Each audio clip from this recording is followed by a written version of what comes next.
Get ready to experience a game-changing force like no other. They are the architects of action, the powerhouses of execution, and the ultimate accelerators of success. On one side, you have Jim Morris, a master strategist, a business disruptor, and the guy who turns ideas into unstoppable momentum.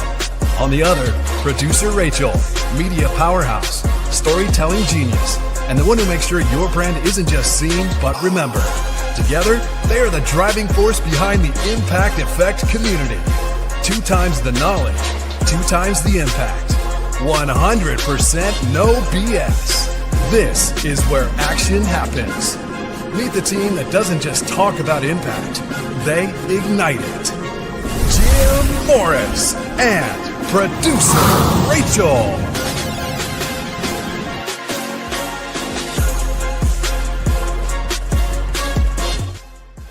Let's go. Come on. Couple glitches. Don't know what happened, but Let's go. It's the reality of tech. Hi, everybody. Hi, Jim. Producer Rachel got me jazzed up this morning. Oh my gosh. Did you guys see that video? Let's go. I'm ready to run through walls, baby. Come on. Woo. Oh my God, that was exciting. We love that. How are you doing? Good morning. Welcome to Launch Day. Launch Day Live, Impact Effect community. It's here, baby. It's here. I'm super excited. I mean, at the end of the day, this is so much of what I believe in. This is everything that I wish the world would be in one small package, built for the business professional, built for the entrepreneur, that is going to change the trajectory in the future of your business and your life. Because here's the thing, we care so much about you. And I've been that person, right? I've been that person that didn't have the resource, didn't have the opportunity, didn't have the mentorship, and didn't have someone to go to in the loneliest moments, especially in business. So I'm just excited, Rachel. I'm excited to, start this journey with you and really create positive impact for our community and for the business world. I'm elated. I'm elated. You could probably see it in my face. It's like, let's go. Come on. Well, for people that don't know, you've been planning this for years, even before me, right? And so this is like a dream that you have had for a really long time. And so we connected and I was just able to bring it to the next level, essentially. Yeah. It's really hard to do this alone. As Jim found out, trying to build this out, you get to a certain point where you're just like, I can't, I need help. Do you want to talk about that a little bit before we bring our first guest on? Yeah, I'm fired up for our first guest. He's just been an amazing friend and client and supporter of what we've built, especially over the years. So I'm really excited for you to introduce him. But to dive into where we're at today and where we started. Impact Effect started during COVID with 8 people around a table, a burger joint here in the Gulch in Nashville, Tennessee. And everybody was screwed. It's COVID. We've just poured all our money into our business. We've put everything on the line. There's lines of credit. There's expenses coming in that are fixed, reoccurring, monthly, rents. All these things were hitting us so hard. And the first thing that I did was say, I can't do it alone. And that's when my whole life changed. It's when I started surrounding myself around people. And most importantly, I was starting to show up for people. Because what I realized is if I give, if I show up, if I love on people, if I stay consistent, I check in, I build deep relationships, then there's no losing in life, whether I never get that funding or I close the company. And in those moments in 2020, I sold the business. I sold the business that I thought I'd run for the rest of my life. And in those moments, it really took courage and community to navigate those harsh times. I mean, let's just be realistic. This is during COVID, right? So at the end of the day, this has been 5 years in the making. We were going to launch a couple different options, different apps, different tech stacks supporting this. And what I realized was I needed to slow down in order to speed up. So we put a pause on a lot of these things. I spent a lot of time with a lot of different people and came across producer Rachel, and it was just an amazing fit. I mean, she's the yin to my yang. The reason why we're on a live and you saw that amazing video and this amazing graphic and the banners and the intros and the graphics and the outro, like, just wait for what you're about to see today, because that's a product of producer Rachel. That's a product of alignment. That's a product of true partnership. And I just respect her so much. I'm so excited to go on this journey. And this really is a culmination of everything that my heart desires. And I'm excited. I mean, I'm going to get emotional here, but we're going to change lives. And this app isn't just an app. There's real life events, in-person events, webinars, courses, resources, white papers, templates, documents. But most importantly, it's Jim Morris and producer Rachel coming to you, looking you in the eye today, telling you that we're here to support you. We're going to pour it all out. And your positive impact isn't just changing the person that you've sold your product to or you serviced. It's changing the person that they're going to tell, that they're going to share with how you show up, how you run your business, and how you love on people. So let's get to Launch Day Live and get this bad boy rolling. Let's go. Woo! All right, everybody, our first guest, give me 1 second, okay? Everybody bear with me. We're going to get this. I can do this. Ready? All right. Here we go. Ready? Oh my God. I'm ready. Are you ready? Holy cow. I have all the sound effects here. All right. Our first guest mastered high impact real estate media, but he'll tell you his biggest breakthrough came from an unexpected place, the Impact Effect community. How did Jim's mentorship turn his good enough business into a premium client magnet? Let's uncover the story behind his transformation. Please welcome Sam Gordon. Let's go. Morning. I love this. I love this. Sam, how you feeling today, brother? Man, I'm feeling jacked up. I haven't even had coffee yet, Jim. Here, I'm going to give you a round of applause. Let's see if that works. Oh, wait, it's down low. I'll try again. Ready, Sam? Yay! Thank you. There we go. Having all kinds of fun. You got to have fun. And Absolutely. One of the things that I think you do so well, Sam, is really show up as yourself and pour into others. One of the things that I wanted to just ask you today and hear it from your heart is, how important is community to you, and what's the outcome been regarding staying in touch with a community and an inner circle in your life and business? Yeah, absolutely.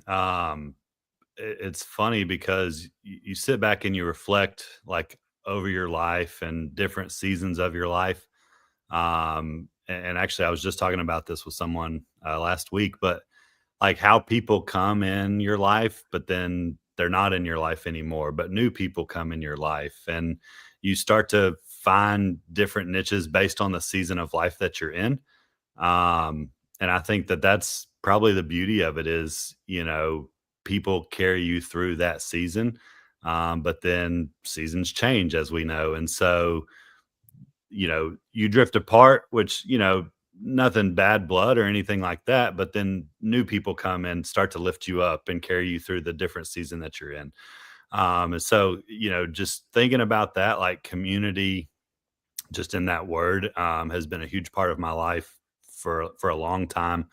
I have an education background, as you know, Jim, but that kind of takes on a different role of community because you're responsible for, impacting children, at different levels of their seasons of life, which can be difficult at times. But, it's just when you really think about that, it's like, I need community to help me through seasons, but I can also be that impact for like the kids when I was in education, or even like, people that I work with now, or just a friend group, or, all these different pods, to really just try to make an impact. And like you said at the beginning, just being who I am.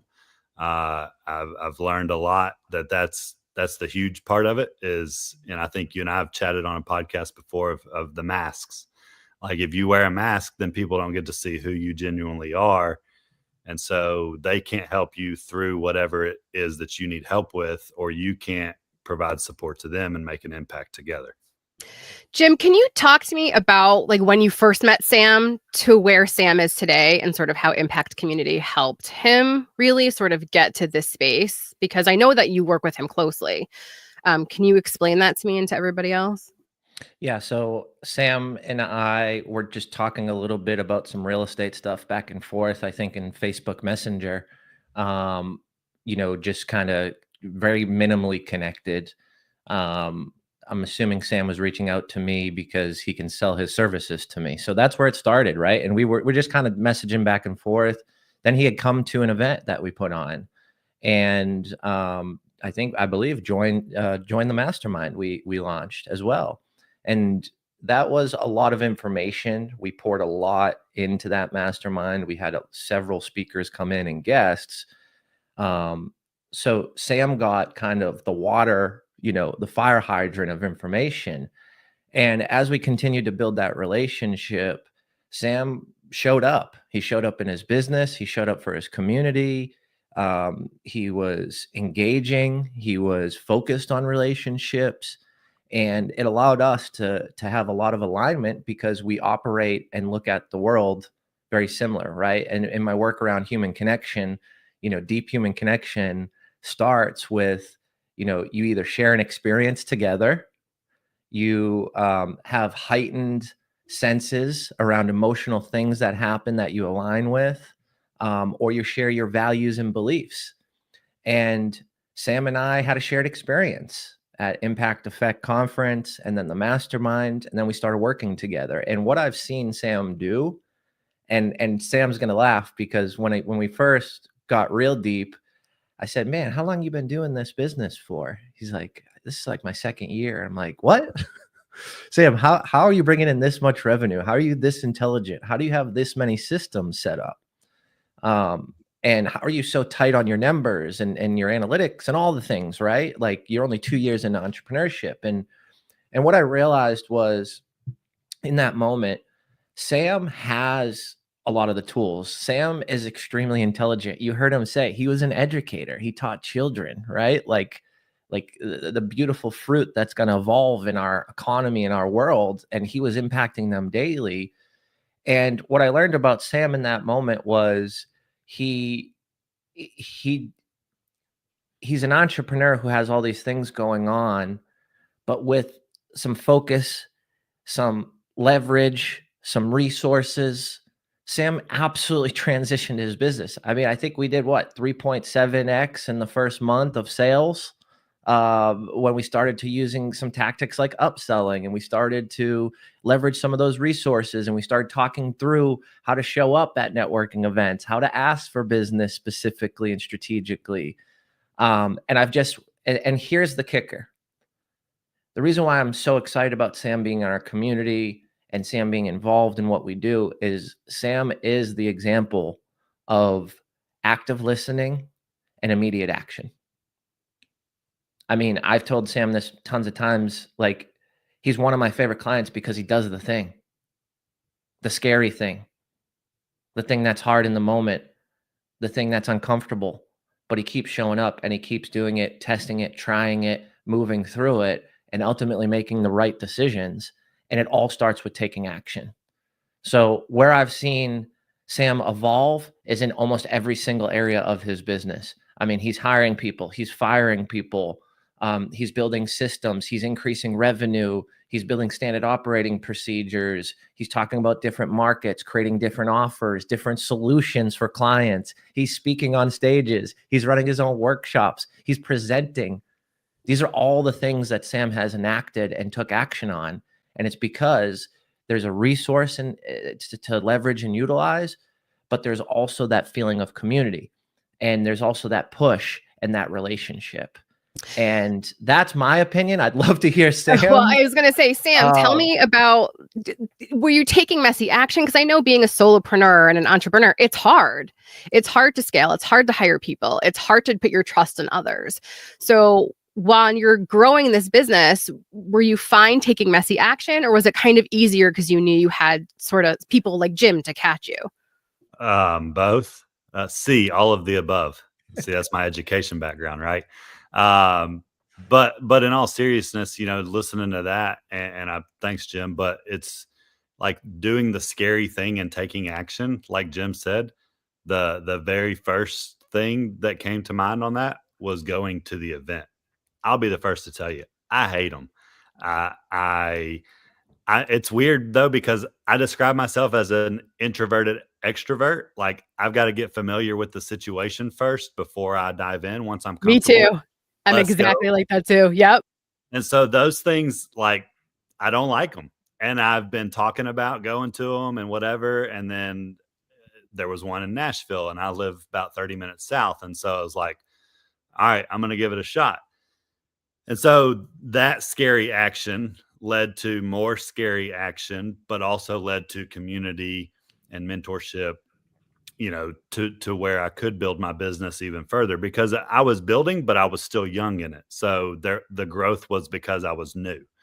And so then when I think, going back to the education piece, I switched majors late in the game to get into education because I wanted to coach athletically.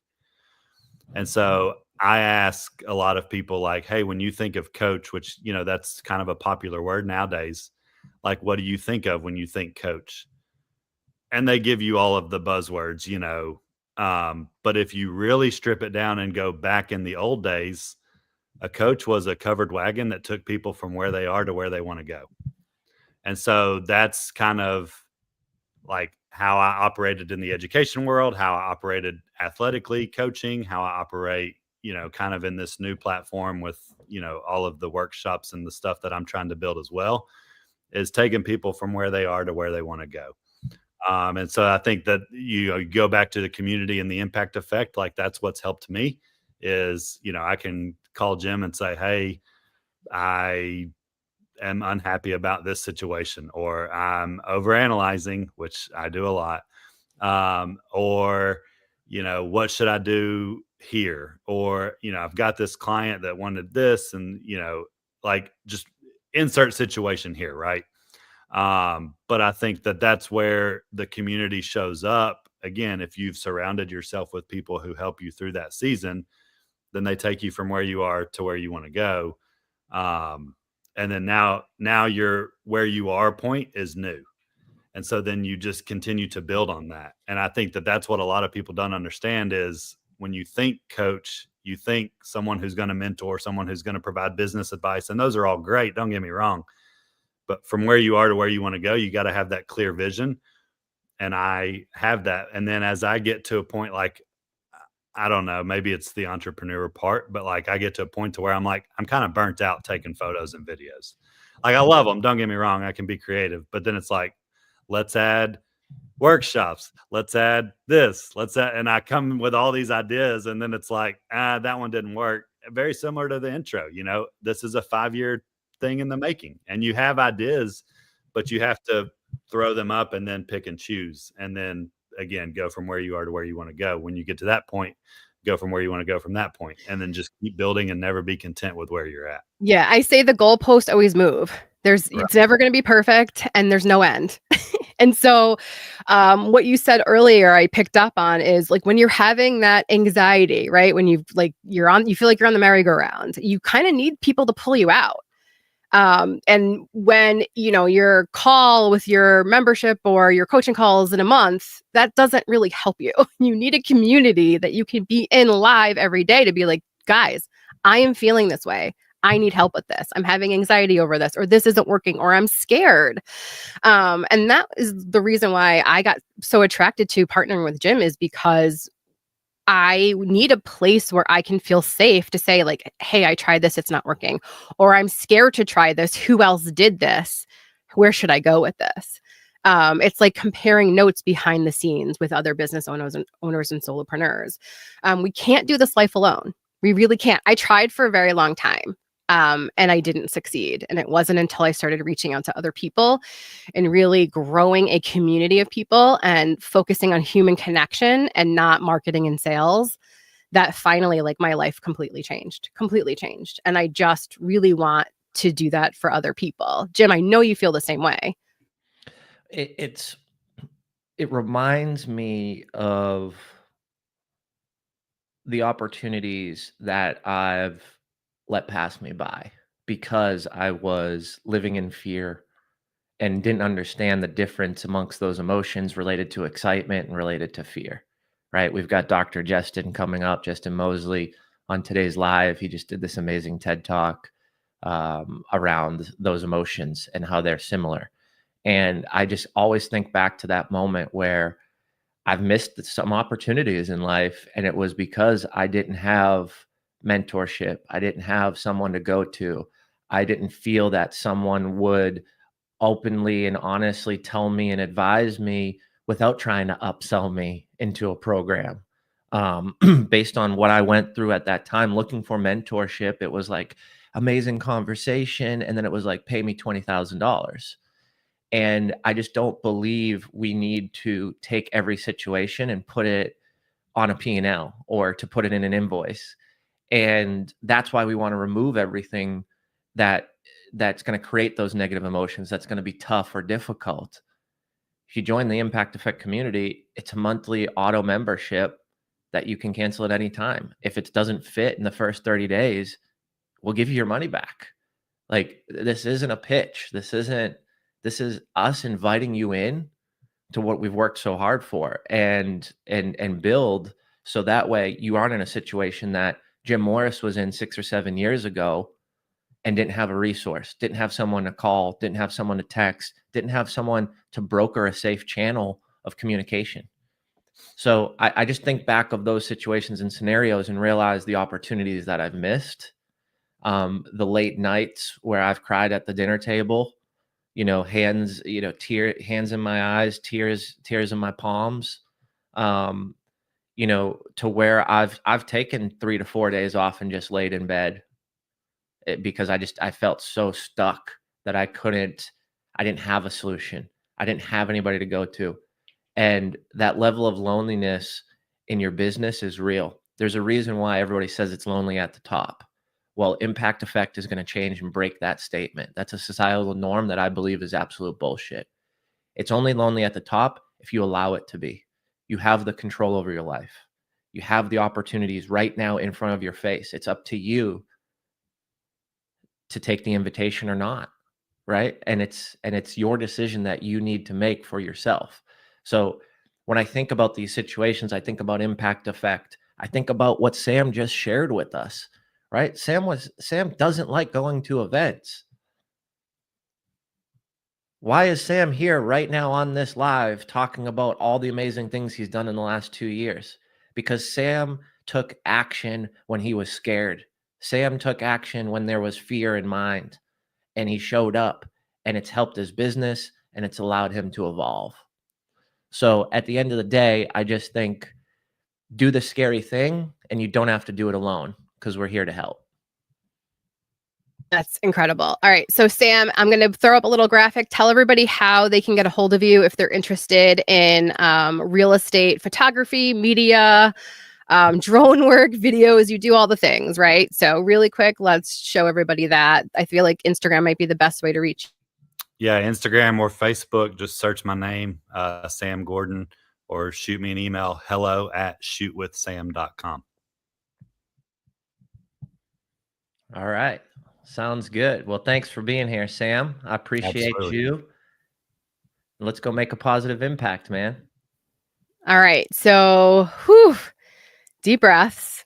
I can see our next guest is in queue, but real quick, let's just do like a little throw out to the website. Do you want to throw to the website really quickly? So if people do want to join, check out impacteffectcommunity.com. We have a massive bonus going on for anybody that joins today.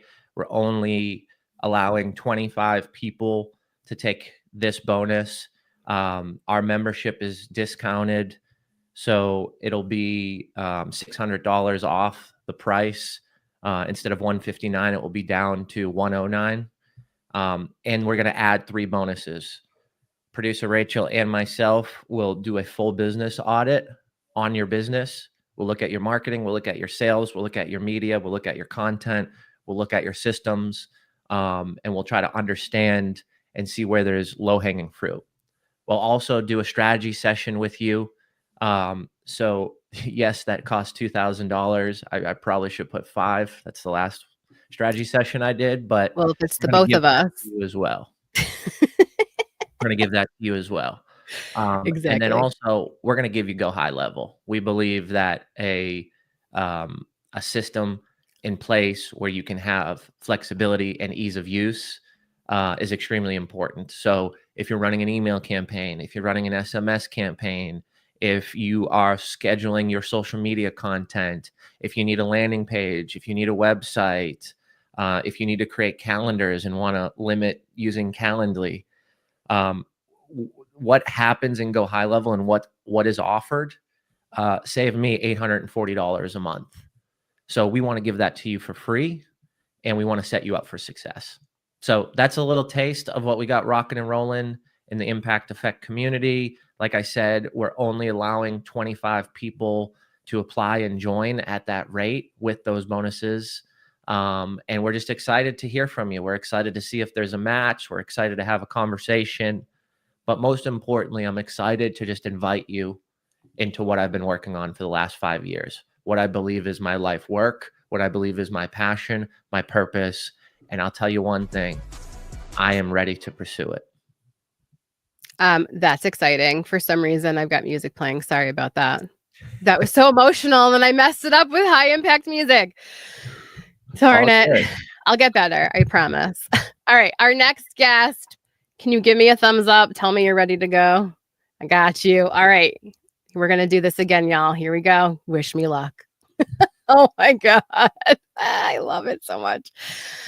All right. Our next guest turned 5 years of no into a legacy of now, morphing rejection into championships and coaching legends. Please welcome setback to superpower strategist, Brandon Burns.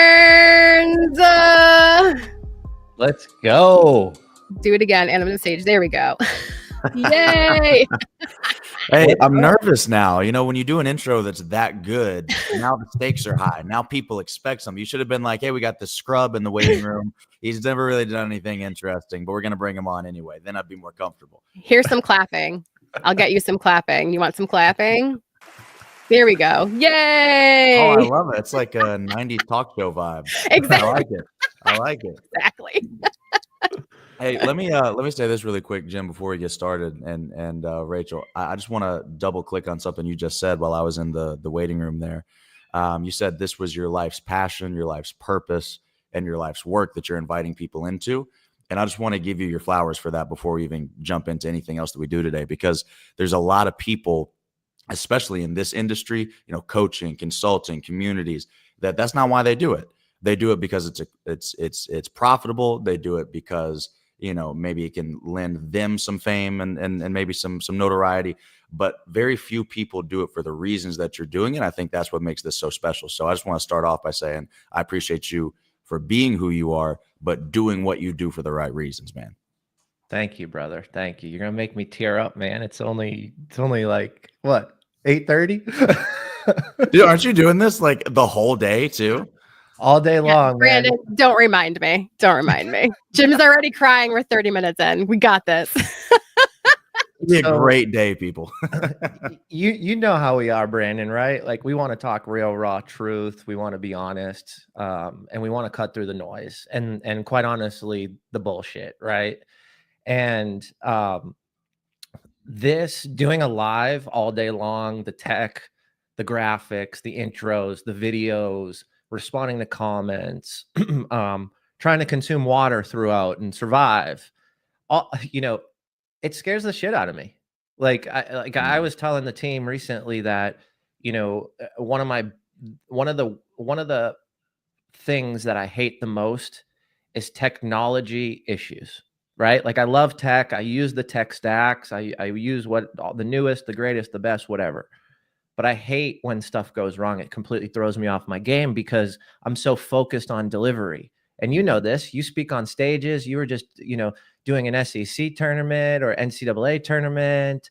Like you're on stages with Eric Thomas. You're working with some of the biggest people in the industry. And at the end of the day, it's like, what's this all for? And how do we show up and how do we create impact? And I think, we've got to do those scary things. So I guess my question to you, Brandon, is you do a lot of scary things. You take a lot of risk. You put yourself in the front lines. You own multiple businesses. You've got your hands in different things. You're around some of the highest paid mentors in this space. You've spoken on stages with them. You've got their cell phone numbers. How has community been impactful for you in your journey? Man, the thing about community, and the reason why everybody needs to be in a community, and you need coaches around you, you need to learn from people who are beyond you, and you also need to learn peer to peer, is because usually, at least from my experience, what I've found, you don't recognize your potential as clearly and as early as other people will. And so it's funny, you mentioned Eric Thomas. I just told a story not too long ago about him and I were at Pastor Tony Evans' house in Dallas, Texas. This was 3 or 4 years ago, maybe even longer than that. It was a minute ago.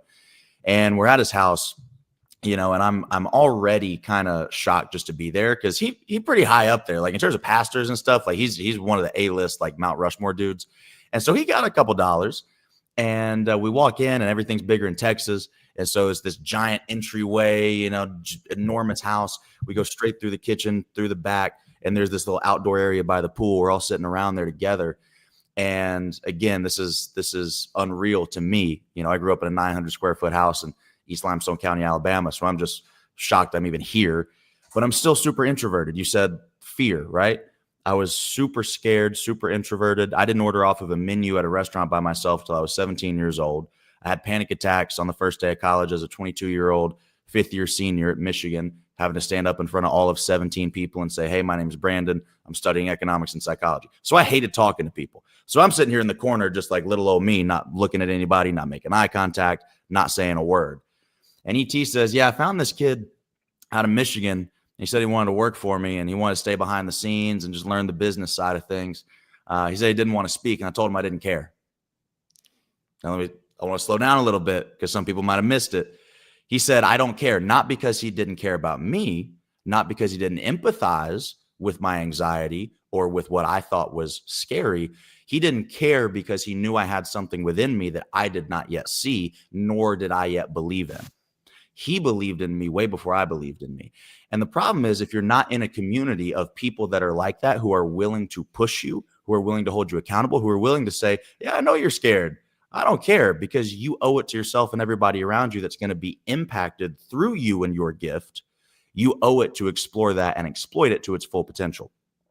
You might not ever discover that if you're not in the right rooms. Wow. That's you just put me in a place of visually seeing that experience, and then knowing you and how we've met and what you've been doing and how you've been impacting people. It's just such another massive reminder around community. Like I can't even imagine the Brandon Burns you just talked about. I can't even imagine someone not impacting people with your energy and your voice, because you can command a room, brother. And you damn well command my attention when we hang out and talk, right? I mean, shit, we'll have an hour meeting and it's 2 hours later. I'm like, all right, we got to go back to work. We got to do some stuff today. I want some of the boring work. I want to talk to Brandon about fear and like doing it anyway, right? Which you kind of mentioned, doing it scared. You've lived a lot in this life already, which is amazing. With your background, I'm in Michigan. So like your whole, right, that whole story is so impactful. Talk to me about doing it scared, right? Like I think a lot of us allow fear to stop us from taking us to the next level. In fact, sometimes we'll just pivot back to our old ways. Talk to me about doing it scared. Yeah, I think the mentality behind doing it scared is you have to shift your perspective of what you're actually scared of, right?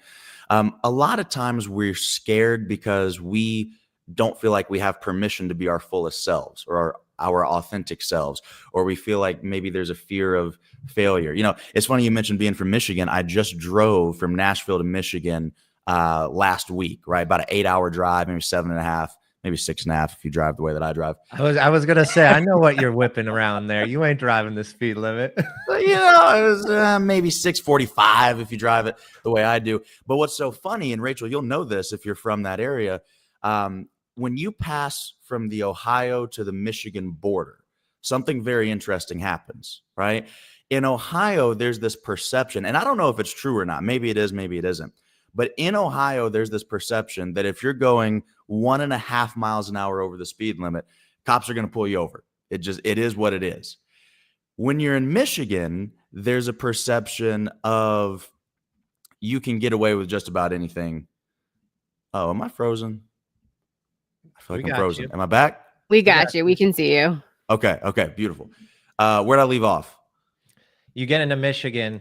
Yep, you get into Michigan, and there's this perception of you can just do whatever you want, right? Like in Ohio, the speed limit, now here's the thing. The speed limit is 70 on both sides of the state line. It's 70 no matter where you are. But on the Ohio side, everybody's driving like 72. As soon as you cross over into Michigan, everybody's going 90. And if you're not, you're just going to get your doors blown off, right? And what's funny to me is that is life to so many of us. The speed limit, the maximum possible capability is the same, but because in one environment there's a perception of permission, you give yourself the go-ahead to go way harder, to go way, like to do more, to think bigger, to dream more. I think that's what happens to a lot of us. We just have this fear of like, oh, I don't have the permission. You didn't give yourself the blessing to go all in the way that you should. And again, back to Jim's point, that's why you got to be in the right environment. In Michigan, everybody's going 90. It's normal to exploit your full potential, to see how far you can take it. Back on the other side of the border in Ohio, I was like, we don't really do that around here. So again, you got to be in the right rooms. But lastly, to your point about doing it scared, I think you need to become more scared of what will be left on the table than you are about whatever fear of following through with executing on your potential, right? You got to be more scared of going, God, am I capable of going 90, but I'm only going 65 just because of me? That should be scarier than, oh, what happens if I fail? What happens if people judge me? What happens if this doesn't work out? You just got to shift what you're afraid of. Fear is fine if you use it to work for you, not against you. Let's go. Come on. That's amazing. Dude. That's incredible. Well, and that analogy too of like, you're an athlete and athletes push themselves. You don't know how far you can go until you push it. And you were rejected numerous times, but you pushed yourself, number one, and then also you pivoted. You pivoted your goals. Do you want to talk about that too? Because I know a lot of times we get so focused, right? We get so focused on a certain outcome. We're not seeing other possibilities in our lives. Can you talk about that and touch on that a little bit? Rachel, that's such a good question. That's a phenomenal question. And to be honest with you, this is something that I struggled with for many, many years because I had two competing philosophies or ideologies in my head. I said, okay, am I supposed to grab life by the reins and take what I want and make it happen and force things to go my way, even if it's against all odds? Like, that's kind of the alpha mentality that I heard from other speakers. And I was like, is that the right way? Or am I supposed to take the more stoic philosophical approach and say, what's for me is for me, what isn't is not, and I'm going to let life happen and allow it to redirect me as needed? To me, those two ideas were very antithetical to each other, and I didn't know how to reconcile the differences between them. What I realized is that, and I don't want to, I don't want to take us to church, but everything your hands find to do with all your might. That's how you reconcile the two. So if I have a goal, if I have a North Star, that's what I'm going to do. Every single thing that is between me and that goal and that North Star, I'm going to do at the highest level of excellence that I'm possibly capable of. And I'm going to keep doing that. Whatever's directly in front of me, I'm not going to worry about 5 years from now, 10 years from now, 20 years from now. What's right in front of me, I'm going to do the best I possibly can at that. And then what will happen will happen. When you do that, the pivots and the redirections come naturally. Because watch this. You mentioned my story as an athlete. I was cut from the team 4 times in 5 years as a gymnast at Michigan, ended up winning 2 Big Ten championships as a coach of the same team I was cut from. Had I not fully went all in on trying to be the best athlete that I could, I would not have the gymnastics IQ or the coaching ability to have been there, done that, to be able to coach and be successful on that side. If I had approached that as, okay, well, I guess life is redirecting me. I guess this isn't for me. Let me stop trying. All of a sudden, the whole thing, the whole story stops there. You never get the head coach inviting me to join the coaching staff because he thinks I'm more valuable there than I am as an athlete. You never get the championships. You never get transitioning from coaching sports to coaching business and so on and so forth. You don't get that if you don't go all in on what's right in front of you. So don't worry about the pivots. Don't worry about some strategic mastermind plan. You ain't smart enough to do that anyway. That's not me insulting you. I'm just saying none of us can see the future. That's not our job to say 30 years from now, here's exactly where I'm going to be. We don't have that type of intelligence. But what we do have the ability to do is everything that our hands find to do with all your might, whatever's right in front of you, go all in. Man, that come on, let's get him. Come on, get him on stage. Let's go. Dang, Brandon, you're coming in hot today, man. It reminds me of reflection around your purpose and your passion. Like you didn't say, oh, I'm done with gymnastics. I'm done with being in the scene. I'm done with being around high performers, elite athletes. I'm done, being around this school because I didn't get what I wanted in the moment that I wished and wanted it for. And you didn't take that route. And I think a lot of us do. I've taken that route before where I've completely walked away from consulting and found myself back to consulting 3 years later, right? And it was in a different envelope. Mm-hmm. That package, had a different postal sticker on it. And what I've learned in those 3 years allowed me to show up better and be more aligned with how I want to show up and who I want to be. But that business in 2020, Impact Business Solutions, mm-hmm. that was a different consulting firm than what I built and how I operated it in late 23 and early 24. So it's so interesting that you say that because I can relate that back to so many things, right? I can relate that back to everything that I've evolved and done in the last few years to get to this point today, to build impact effect community to where it is my life purpose. It is my life work. This is not a coaching container. I hate that word, right? I don't like containers. I don't like boxes. Because they're fucking cages. So this isn't a container. This isn't a container for coaching. This is an evolving community of humans that make mistakes, that celebrate massive wins together, that are part of a tribe that's true and honest and real, and a group of people who are seeking to better themselves and the world around them. Like, community to me is the solution for those moments and those times where things aren't flowing perfectly, where you're having double thoughts, where you're having and questioning yourself, is it worth it? Should I keep doing this? And here's the truth, Brandon. I know you've had those thoughts before too. Producer Rachel, I know you've had those thoughts before too. Everybody listening and commenting, Brian Covey, Justin, Hunter, Emily, Elizabeth, Shannon, Joseph, I know you've had those thoughts too.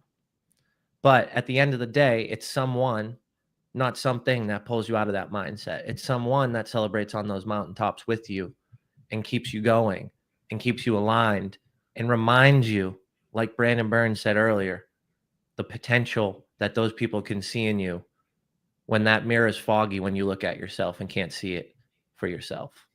No. So I appreciate you so much, man, because you're just such an honest, real guy. And like, I'm just so excited to call you a friend. I'm so excited for you to be part of this community. I'm excited for you to share your knowledge. And I've got one more question for you. I know Rachel probably has a question, but I've got one more before I let Rachel ask. Let's go. All the things you've done, the stages you've been on, the cameras you've had in your face, the challenges, the book launches. I mean, you're working with one of the highest paid speakers in the US around motivation and business insight. I mean, I looked him up on a bureau. He's $100,000 for 45 minutes to come speak on your stage. What is the best piece of knowledge that you've acquired in your community with the people you've been around? Well, I don't know if I could articulate it in like a one-liner principle, but I will tell you this. I think you learn a lot more from watching the I am than listening to the I think. And what I mean by that is when you ask a human being who's this incredibly complex individual to translate what makes them unique and special and successful into something as rudimentary as words, you always lose something in translation. When you actually get around people and you feel their energy and you watch the way they interact with others and you see them honor their craft and pour their entire soul and spirit into what they do and what makes them the best in the world at what they do, that's when you start to learn things. So I don't know exactly what those things are that I could copy and paste to anybody else and just say, hey, here's what I learned from being around ET and Inky and all these guys. But I do know that being in the presence of is far more impactful. That, you know, because as smart as those guys are, they can't just sit here and say, oh, do this, and this, and you'll be where I am. It's like, I don't know if it really works that way. But when you get around people like that, again, to your point of community, that's when things start to change for a variety of reasons. One, you get to see more of the unfiltered, raw transcription of what they're doing. Instead of it being translated into words, you get to see it firsthand. But secondly, you at some point, you just realize, okay, these guys are humans the way that I'm a human, right? Like, I'll never forget the first time I watched ET, and this was 5 years ago at this point. So he was probably making $75K for an hour-long keynote. It wasn't even an hour. He did like 40 minutes. And I was 12 feet on the side of the stage. Mind you, still introverted, still scared, still couldn't speak or articulate myself at all. And I said, man, this guy just made $75,000. My parents have never made more than $60,000 in a year combined.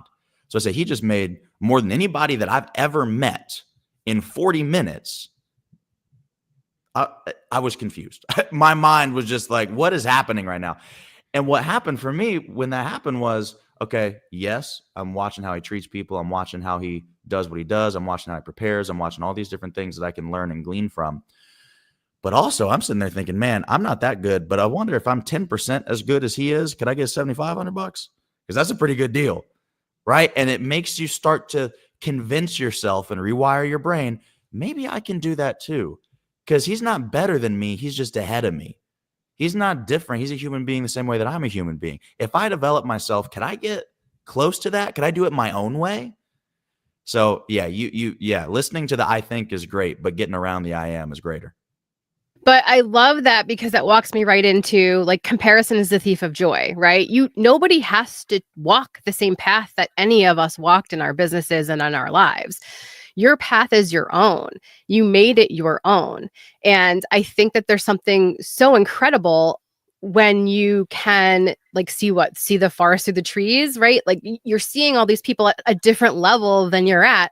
They weren't always there, right? Like, we really truly have to take the next best step. If you're in alignment and you're really have clarity on your goal and your value and your mission and your vision, you can be in that space. I mean, did you ever imagine you'd be in the space that you are today when back in the day? Like, did you ever think you would be here? Never. Absolutely not. And I think that's such a good point, because so many of us are trying to construct our lives moving forward when it's only ever going to make sense backwards. Imagine me getting cut from the team, right? That's half of what I talk about now. I wouldn't have any content without Cut to Coach. That was my first keynote ever, was called Cut to Coach. And I've got a million other things I can talk about now, but it's a process of organic and natural development. Without that experience, if everything had gone the way that I wanted it to go and the way that I had so perfectly mapped it out in my head, my story would be so much more boring. Like I would have so much less opportunity because I would have less depth and less substance and less things to actually talk about. I have less wisdom and understanding. And so sometimes we're trying to make sense of stuff in the moment when, again, everything your hands find to do with all your might. Just keep executing at a high level of excellence right here in the moment. And then 5 years from now, you're going to look back and go, oh, I get it. And sometimes it's hard for us to see that when we're in the moment because it sucks. It doesn't feel good when you're in it. Again, that's why you've got to surround yourself with other people that are going to help you keep going. There were times, even when I was an athlete and I was getting cut over and over again, I was getting injured over and over again. You think I wanted to show up to the gym at 6 a.m.? I was perfectly willing to let myself down, 100% willing to let me down. And for as much as I talk about every day means every day and standards and holding yourself accountable and this and that, man, when I was 21 years old and everything sucked in life and everything was falling apart, I could care less about my own standards. I just wanted to get out of there and get some relief from the discomfort that I was feeling. The reason I kept showing up was because I knew if I didn't, one of my teammates or one of my coaches was going to give me a call about 3 seconds later. Say, come on, man, where are you at? That's why you've got to immerse yourself, not just be in it like 1 foot in, 1 foot out. That's why you have to be immersed in a community. And here's the last thing I'll say, because you brought up the comparison trap, Rachel. As an introvert and somebody with social anxiety, you've never experienced the comparison trap until you have to get on stage after Eric Thomas and Nikki Johnson. That you want to feel horrible about what you do. You want to feel like you are the worst person in the room. Try that on for size. But I think that there's something to be learned there because without putting yourself in those environments, to your point, you'll never figure out how to do it your own way. You know, if all you do is run around saying, I want to be just like Jim, I want to be just like Rachel, I want to be just like this person or that person, you end up becoming a Walmart brand and you just don't want to do that. You know, you end up being the Costco brand of somebody else and nobody wants to pay for that. Nobody wants to see that. But if you get around those people and learn what you can, take what you can take, and then apply it in your own way, but you don't allow that to affect your self-esteem, now you're at a place where we're taking the best of all these influences and mentors, but we're not becoming a carbon copy. And we have the self-awareness to understand that that was never the goal. Me becoming ET was never the goal. Me becoming Inky was never the goal. Me becoming the greatest version of me that I could possibly be.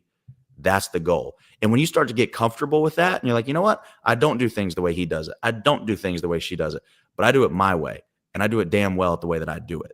Now we're on to something. And that's how you can keep that momentum and stop beating yourself up, comparing yourself to other people. That's perfect. Go ahead, Jim.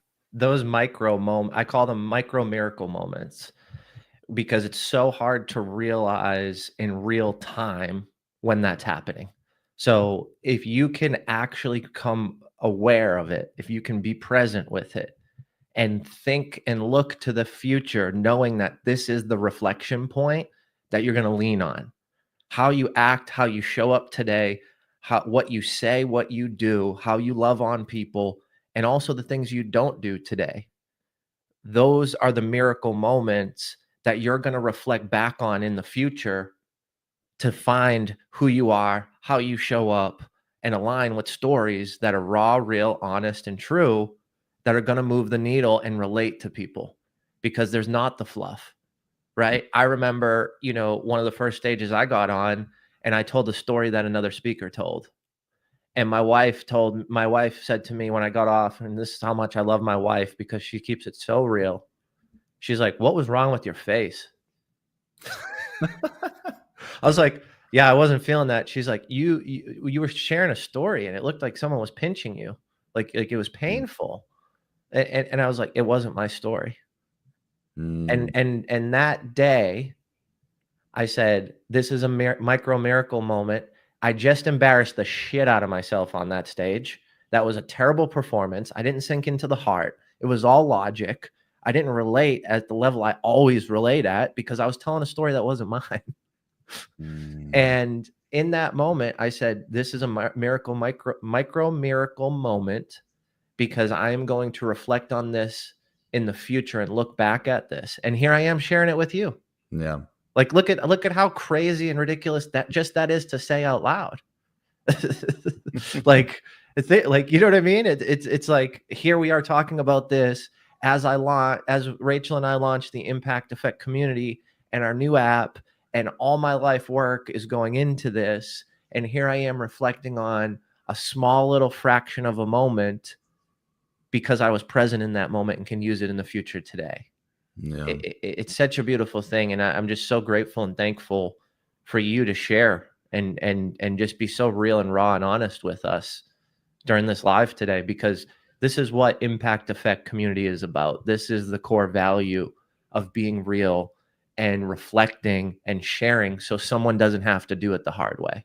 Someone else doesn't have to go through the things that we've gone through, hoping and wishing that I had Brandon 5 years ago when I first stepped on stage in my community to tell me the truth and to share that story with me, right? How awesome would that have been if this was built then? It wasn't, but it's built now. Mhm. And it's built for those entrepreneurs and those business owners to continue moving through life and not having to do it the hard way, spend more time, more energy, and ultimately more money, Yeah. right? Let's collaborate and live in the true definition of collaboration. And I'd love to ask you what collaboration means to you before we wrap up, Brandon. Man. Can I tell you a story to illustrate it? Let's do it. I think I might have told you this one before. I don't know if the audience has ever heard it. Some of you might have heard this before, but there's a guy walking down the street and he falls in a hole. Now the hole's so deep and the walls of this thing are so steep that he scratches, he claws, he tries to climb, but he just can't get out of the thing. I mean, he's stuck. So he starts looking up at the surface. You can see people walking by and he's trying to ask for help. He's shouting up, "Hey, come on, somebody help me." Eventually he sees a doctor walk by up on the surface. He's got his white lab coat on. He shouts up, "Doctor, I'm stuck down here. Can you do anything to help me?" Doctor kind of peers down in there. He's like, "Man, what in the world?"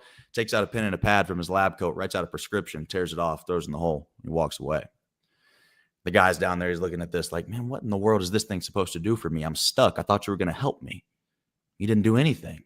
So now he's even more hopeless than he was to begin with. But eventually he looks up. He sees a pastor walk by. He's got his priestly robes on. He shouts up, Father, I'm stuck. Can you help me?" Now the preacher, he's a pastor. He's got to be a little bit more friendly to the guy. So he sits there and talks with him for a few moments. But eventually he's got to go. It's Sunday. He got to go to church. Pulls out a pen and pad from his robes, writes out a prayer, tears it off, throws it in the hole, and walks away. Now the guy's looking around even more hopeless than he started. He said, "I'm stuck down here. I've tried everything I can. I've worked hard. I've tried to get out of here. I've asked for help from other people, but nobody who's supposed to be helping me is helping me. And I'm still stuck." So he almost gives up, but in one last-ditch effort of desperation, he looks up, sees a friend walking by. He says, "Hey, man, it's me. I'm stuck down here. Can you help me?" Now the friend does something unique. He looks around, assesses the situation, takes a deep breath, and he jumps. Our guy's down there. He says, "Dude, what are you doing? Now we're both stuck down here." The friend says, "Yeah, but I've been down here before, and I know the way out." See, when you ask the question about collaboration, it doesn't mean, "Oh, let me just preach to you.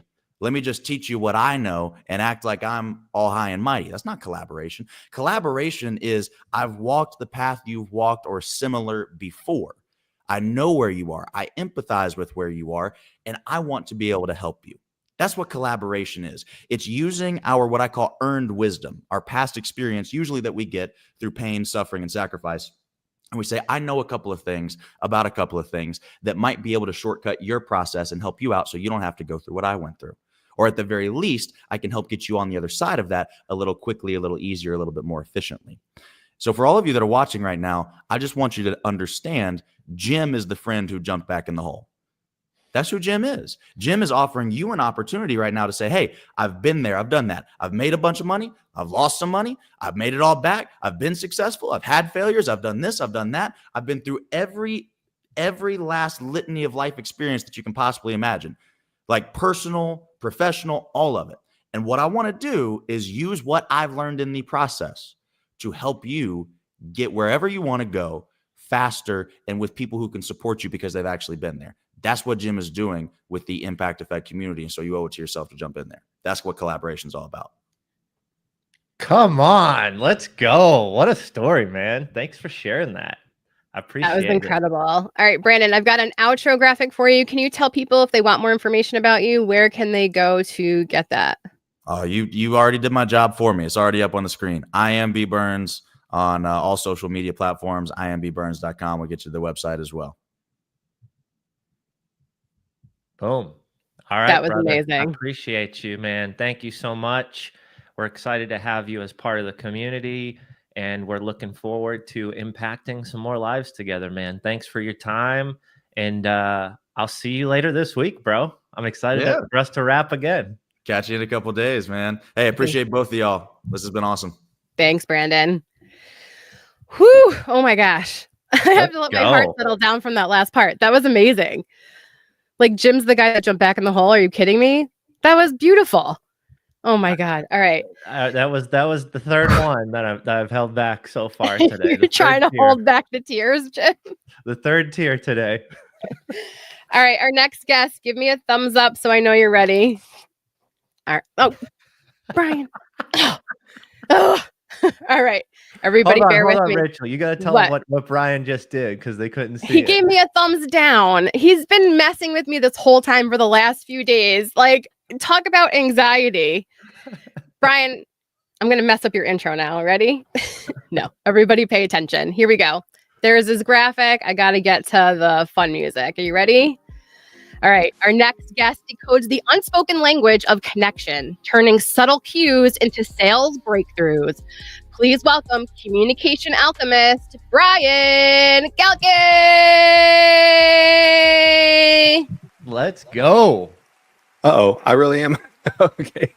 Okay, I was really trying to stream it to my audience. All of a sudden, I couldn't get back to this page. I was like, oh, crap, I was joking with him. I really was having a problem for a minute. Thanks, Brian. Thank you so much. Problem. How are y'all doing to this morning? Good, man. Good. Thanks for being here, brother. I appreciate you. I have been messing with poor Rachel today. She's like, are you coming in? I'm like, is today the day? Don't mess with me, Brian. It's bad enough. I created all these elements that I felt like I had to add to this live show. Why would I make my life easy? But you're going to get an air horn. Ready? Yes. There we go. Let's go. Come on. I'm working out the details. Hey, all right. So, Jim, take it away. I'm going to set up the next clip. Brian Galke, you've been part of the Impact Effect community now for coming up on 2 years. Right. You've spoken at events. You've poured into our members. You've done one-off sessions and workshops with some of our members who you've met at our conferences and our virtuals.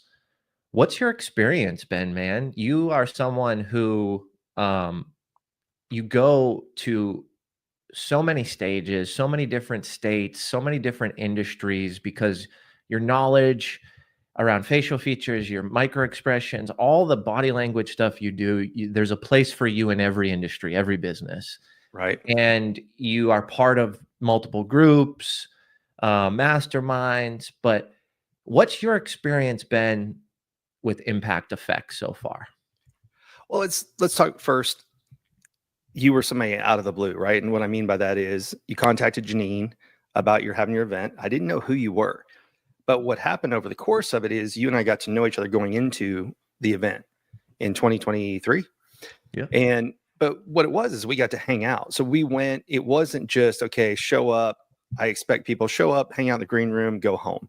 It was, hey, we're going to do this differently.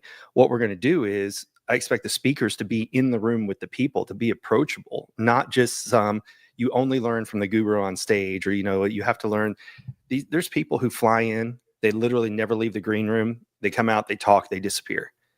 And you set the ground rules very early that that's not what you wanted. The whole idea was that you want to impact the people that are involved in it. So you had us with vendor booths inside the stadium, or not stadium, but what was it called? The first venue we went to, Wild Horse. Wild Horse. Yeah, it's not there anymore, right? Great footage. 66,000 square feet. Yeah, right. It got rebranded. Yes. It's category 10. We were one of the last events in the iconic venue. Yep. Yeah. So it was really interesting to be an event where that was the expectations, and that was what was communicated. It was things like, hey, I need you guys to be at the VIP dinner or breakfast in the morning. Hey, you're going to have lunch with the people that are here. And that's very different from a lot of different events that you go to where it's, okay, your stage time is this. And, just let us know when you get here and let us know when you're going to leave. And that's what really stuck with me, was watching what you were trying to create. And then you and I became friends over the process. We went and we grabbed cigars one night. We kept in touch after the fact. We shared problems we were having, shared successes, challenges, you name it. And that's why when you said, hey, we're going to do it again, or hey, can you come back? And that was the other really unique thing that you did with the first Impact Effect, was people bought a ticket, but they get to come back multiple times to get in more of an intimate environment with the various people. And I always thought that was neat, because that's not something that people normally do. People are like, hey, I have this one event, and then you'll never hear from me again until my next event. Yeah. And so it's really unique that you had the follow-up ones and that you broke it up so people could say, hey, this is the speaker that I liked, and I'll go to that event, because not everybody can attend every single thing. And you kept it within the Nashville community, which I also thought was a really, really cool thing. It's interesting because we think through business and we think through our ideas and we attach cost to them, right? Right. And one of the things that I really wanted to do in building a community is to not think about the expense and let that wrap my mind around the product or the service or the experience that we provide. Mm-hmm. And of course, we have to manage expenses. Of course, profitability is part of this. Of course, setting yourself up for success in the future and where your business is going and where you want it to go is extremely important. I'm not mitigating or saying any of that, but that was a tough decision to do that. And what that decision came down to was me honoring my word for the community, me honoring my word for the people that trusted me to bring the knowledge, bring the speakers, and bring the resources that they needed and wanted. One of the things we did, and one of the things we continue to do in our community, is we talk to everybody. We call them. We call it a hey meeting, Hay. How are you? And that's going to lead us down a path of what's important and on top of mind to discuss with you. And in this moment, in this season, mm-hmm. and we're doing that in the community to every single member. Right. And so what you're talking about at the conference is me not selling out what I believe my heart is telling me is the right thing to do, and keeping my word. And my word to everybody listening and all our members and any of those folks who join and grab hold of the bonus today is to look you in the eyes and tell you that we're going to check in, we're going to call you, and we're going to keep our word. If you have a problem, a challenge, a situation, or if you want to celebrate or give back or teach the community, we're going to work with you to do that. Because at the end of the day, I want to and I will do the things that I believe are important, especially when I sink into my heart and lead that way. One of the things we do for our events, if you're not in the community now and you're just, let me go to an event rather than join the community, I want to check it out. Well, we're going to call you to make sure you align with our event. We're going to call you to make sure it's the best use of your time. And we're also going to do something that Brian Galke taught me.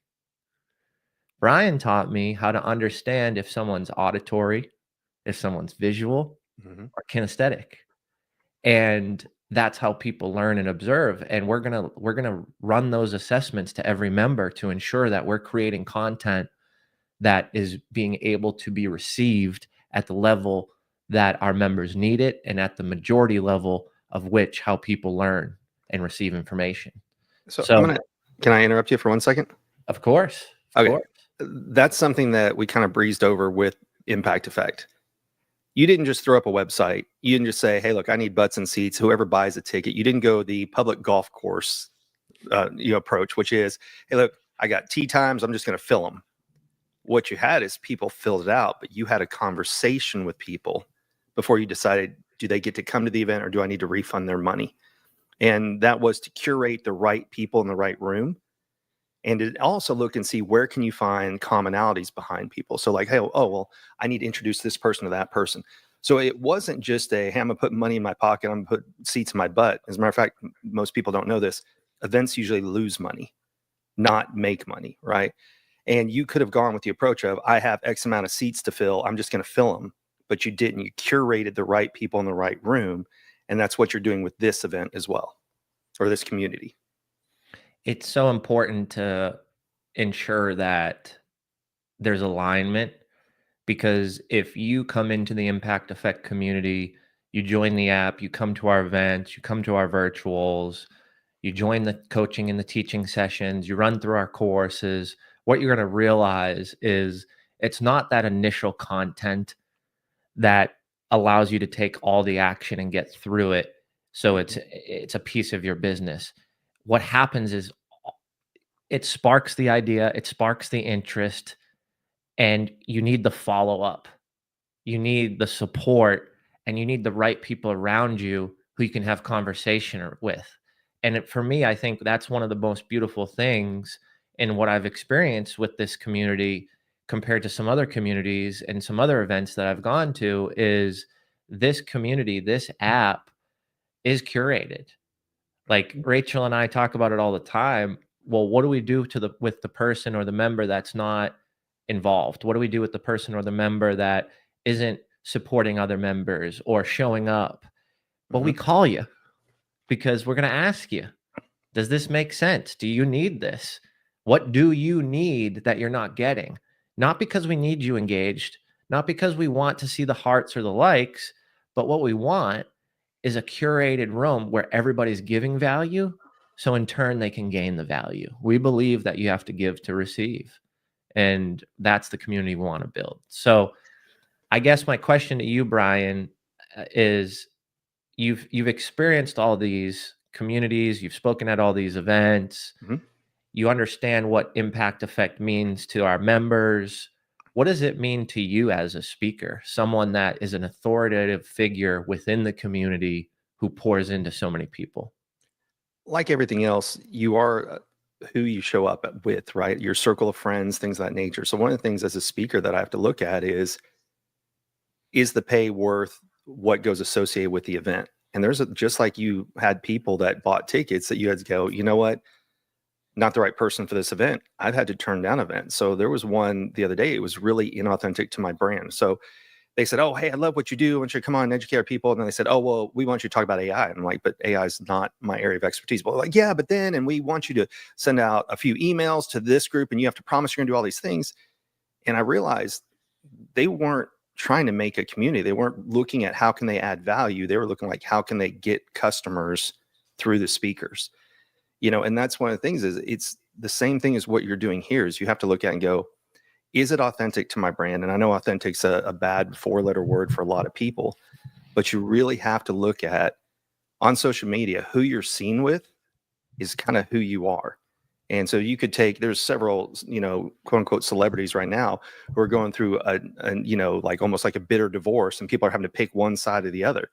So you have to look at the events you go to, meaning the ones you sit in the audience, the ones that you speak at, are what other people will associate with you over time.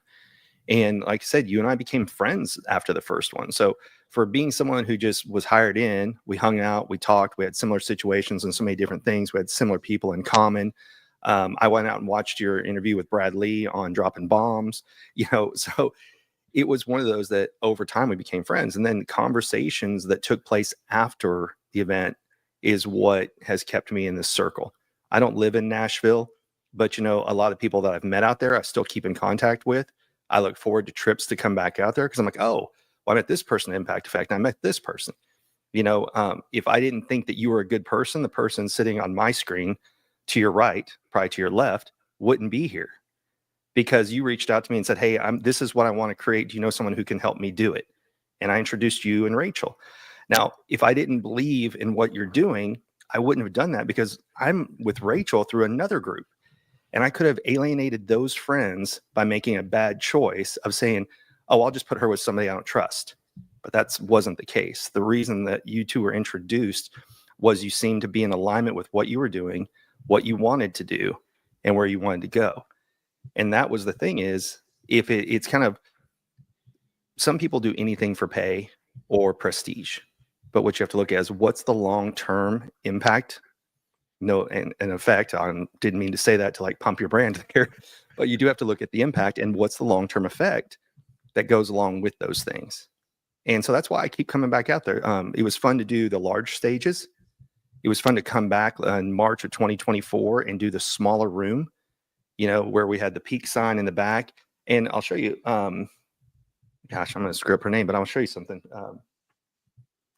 It's just so anybody listening, Yeah. Brian is the one that introduced me to producer Rachel based on that level of alignment. And that level of alignment amongst Brian and I came from utilizing what I teach around deep human connection. And Brian is a master at this as well. There's so many things that I learned from Brian around deep human connection. Part of what Brian taught me, I put some of that in my TED Talk. Brian came and watched my TED Talk in Nashville. Brian supported me with that. That Brian was someone I looked to in the audience when I was doing that TED Talk, and it was a calm, trusting, compassionate face that I saw in the audience. And it actually sparked a subconscious thought and a reminder for me to use body language and use my power symbols. And by the time I got off the stage, he had texted another speaker and said, "Look, Jim's listening to us. He's doing the thing, or he's taking the action," because he took a photo of me doing this. Oops.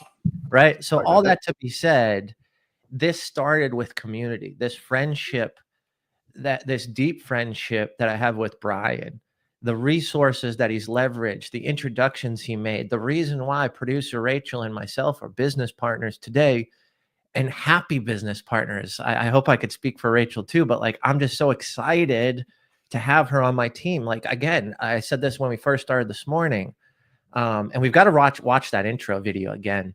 But she put together the intro video. She put together the graphics. She set up the live, the links, like all these things that I never would have been able to do. And it started with the relationship I built with Brian through this community to in turn find my next business partner in what is my life work, my passion, and my purpose. Like, I don't take that lightly, and it never would have happened if Impact Effect Community didn't exist. Agreed. Agree wholeheartedly. And by the way, that I didn't know that part about being in the room, but yeah, can we talk a little bit about how crazy you are? You did Impact Effect, then you had a TED Talk while you're waiting for your second kid to be born any second now. Like, it was one of those things that one of those is tough. 3 of them, you're a little bit crazy, but look at where you are now, right? And a little bit of background. Brian, Rachel was like, you have a podcast during our break. She's like, you're going to be tired. And she's like, Brian, all your meetings tomorrow. And he literally has booked back-to-back stuff within Live Day and then has a whole day tomorrow. I was like, you are too much. I don't know where you get the energy from. Brian, show us what you were going to show us. And then I want to react to what you guys said about putting Jim and I together, because I have a story. So I don't even know if Jim knows this yet, but so Lindley was one of the people who was in the room when we were in March. And she took notes and noticed that in my talk that I talk about, like, I always wear something Batman when I present. So she ended up sending me a card. And I'll tell you, it arrived on one of those days where I was thinking about quitting. Because, so it was back to this event back there. And she wrote a very nice thing that was in it. And there's days when being an entrepreneur, when you don't have the support of a group like what you created. And there's days when you have more bills than you have money. Everybody, look, what people think on social media is just because you're busy is you're making it. And look, that's not the case. Stop believing that. We all struggle at times. It's a roller coaster financially, emotionally, monetarily, you name it. And there was a day I thought, screw it, I'm just going to go back to corporate America. It's a lot easier to know where my paycheck is, where your only concern is work hard enough to not get fired than it is to chase your passion and do things. And literally right when I was getting ready to wrap it up, that came in the mail. And that came from the event, the follow-up that we did in March of 2024 at that smaller event. So she came to the first event, and then she came back when she knew I was going to be the speaker. And that arrived at a time. That's why it stays on my wall over here next to some things, because there are days when you think about giving up and then you think, well, it impacted this person, it helped their life. And then she took the time out of her life to send it to me. That is so beautiful. That is so cool. That is Yeah. so neat. Well, and that speaks to sometimes when you don't believe in yourself, you need someone else to believe in you to get you I know across that someone finish that did line. a TED talk on that. It's just it's hard, especially It when is. you're a solopreneur. Like Brian, you are your business, right? Mhm. Like you literally look at people and can Yeah, you tell want to meet a them. manager? Okay. Hi. But yeah, Brian, you did put us together. I'm curious as to what you thought would make us the perfect team. What about the two of us that you were like, I feel like she could be the yin to your yang? Saw what you had done with the other group, with Rhonda and everyone else is, so Jim is good at ideas and he needs somebody else to help also put it together. So he comes up with the idea and things like that. And I would say it's like putting the architect with the general contractor, if that makes sense. So Jim comes up and he's like, this is what I'm looking for. I need somebody who can help create these things that I'm not good at. So it was good enough to know what's his area of expertise and what's the area that he's not good at. And that happened to be your area of expertise, right? Like putting all the graphics together, putting things in, being willing to also make phone calls. You and I met randomly because you were going around with Rhonda and to do her podcast with her. And then I saw the way you cut up her podcast and I'm like, oh, this is really good. And then you and I started working on something different and you kept putting out graphics and everything and just like able to whip it out. So when a lot of people come up with ideas, and I'm one of those, I'm like, oh yeah, that'd be a great idea. And our crap on execution, you were an executor, right? And Jim needed somebody when he was talking. He's like, I need somebody that when I need this, and I need graphics, I need to be able to cut things up. So it was just looking at skill sets of what met what Jim was looking for. And that was my experience with you. Well, and I also thank you for number one. And I just kept taking the next best step with Jim, if that makes sense, because I believed in what we were creating and what we are creating and what we're doing. Yeah. But you're also an amplifier. You are you'll share stuff, right? Like we tag you as a collaborator, you have no problem being an amplifier. We need amplifiers in our lives. And I think a lot of times, especially when we're doing this alone, and in this world of social media where only 1% of our organic reach is going to see anything that we're doing, it's not a lot of people, right? And you don't have a lot of money to put towards ads. So we're all struggling to do this. We have to start relying on other people, not just collaboration, but amplifying each other's messages. Can you talk to me just a little bit about that while I get our next guest set up? Sure. Our next guest, give me a thumbs up just so I know you're good. All right. Oh, look, they're being nice and telling you they're legitimately good. Not messing with you like I did. That's the whole thing is anybody who thinks that they can go at this alone is fooling themselves because everything that we are, someone else helped us to get there. So let me just go back through being on this call. I joined Bradley's mastermind in 2019. Janine Driver was a guest one time, and Brad was working with a girl named Jenna, and Jenna was really awesome, Jenna Silverman. And she said, I think you and Janine need to work together. And she connected Janine and I, Janine Driver. Her book's right over here. So if anybody doesn't know who she is, I'm a huge fan. You got to know her, get her book. You save more than you think. But Janine and I became friends because we weren't trying to compete for business. We were figuring out how do we do collaboration? What can we work on? And so she was teaching me body language. I was analyzing the faces of people in her life. And then I knew that she was going to speak at Brad's event. And I was going to buy a $5,000 ticket to go. And Janine said, hey, hold on one second. She hung up. She calls back. She goes, you're not going. And I go, oh, okay. And she goes, you're going as a speaker. And she called Bradley and she gave up 15 minutes of her talk, of her 60-minute talk, to give me my first time on stage as a speaker. And I sucked, because I was up there, I was nervous, my hand was shaking and everything else. But it was, if she'd never given me that opportunity, I wouldn't be where I am today. And that's the whole point of community is you're not just helping yourself. If you've ever read Man's Search for Meaning by Viktor Frankl, what he says is when he went through the concentration camp, and he was a doctor, so he's helping other prisoners, the ones who said, I want to see my wife again, I want to see my dog again, I want to see my kids again, they were the ones who were able to survive, because we can do more when we're going beyond ourselves. And that's what the whole thing is. Like this group, and I don't know if I can cuss, but I'm going to, the reality is communities are so you can share the shit. We put all the positive stuff up about, oh, look I just got this and let's celebrate. But what you really need is people you can not celebrate with, like the people that you can struggle with and feel comfortable sharing that struggle and know, number one, I need help. And when we're in the struggle, we need outside input. Number two is to know that we're not alone, meaning like one of the biggest posts that ever went viral for me, that was a post, not a video, was when I talked about what it was like to get fired, because we're not taught to post about shameful things, shameful things. And what I can tell you is getting fired was less scary than the fear of being fired. So for 2 to 3 years, I was in sales, and don't even get me started on all the reasons why, but I lived in constant fear of being fired because we were going to lose a contract. I was going to get blamed because salespeople always do. The day I got fired, I gave myself 24 hours to be pissed and then move on. And what I found was it wasn't as scary as it was. And when I posted about being fired, the amount of people who reached out and said, thank you for sharing what I call the shit, because nobody knows that. It's like, I don't want to tell anybody I was fired. I was let go. I was laid off, whatever term you want to use. We're taught to only celebrate on social media. And what you'll really find is when you can share, that's how you grow. Because if you bury your problems inside, eventually you'll implode. And that's why having part of a community, having people you can call up, you can talk to, you can share both wins and losses, is what every entrepreneur needs, let alone every person. And unfortunately, our friends and family mean well, but they're not the right people to go to for those things because they don't want what you want. So look, I was a 9-to-5er. There's nothing wrong with being a 9-to-5er, but going and talking about entrepreneurial problems with a 9-to-5er doesn't make sense because that's not their goal. You need to be around like-minded people who can give you a fresh perspective or have already been down that path that you're just starting on. And that's what'll make all the difference in the world.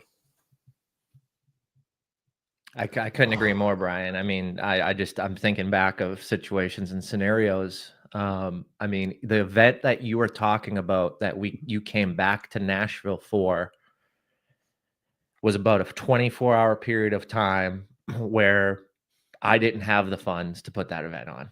I didn't have the funds to pay your travel. I didn't have the funds to buy the food. And I was in panic mode. And I didn't have a location. And we were about 26 days out. And in that period of time, when I asked for help, when I reached out, and when I told people the truth, what do you think happened? People came through for me, right? Brian came and spoke at no cost. Jim McCarthy sponsored the lunch so we could have sandwiches. With the venue was through a recommendation of someone else in the community, and they didn't charge us for the venue, right? The MC didn't charge me for her time. The music, someone brought a speaker so we could use, so we didn't have to AV in. And like there's so many of those things that happened and came together for such a beautiful experience, which in turn has ripple effect because someone at that specific event sent you a card on a day that you were struggling and created positive momentum and impact for you. Yep. So you think back of all those things that happened and the emotion that I was riding that day. Emotion number one, wow, I can't do what I say I was going to do. I'm going to break my word. Emotion number two, I'm scared. Emotion number three, I don't have the money. Emotion number four, I'm struggling with some business relationships and some partnerships in the background in that moment of time. And everything changed and flipped when I just told the truth, reached out, asked for help, and was honest and raw. And that moment of emotion, I can bring myself right back to that moment right now where I had a place to go that with people who listened, who have been there before, and they showed up for me. And my emotion of fear and being scared and embarrassed and stupid completely transitioned over to excitement and high energy and a typical let's go moment for Jim Morris, right? And that is what we are going to do for people in our community. That emotion of scared, fearful, horrified, embarrassed will transition into strength and courage and excitement because we are the resources. You're a resource, Brian. You're a resource, Rachel, and every other member in our community is curated and aligned with the fact that we need to show up for each other. So I'm just so excited to call you a friend, man. I'm so excited and just grateful of how big your heart is and how much you believe in me and producer Rachel and how much you believe in Impact Effect community.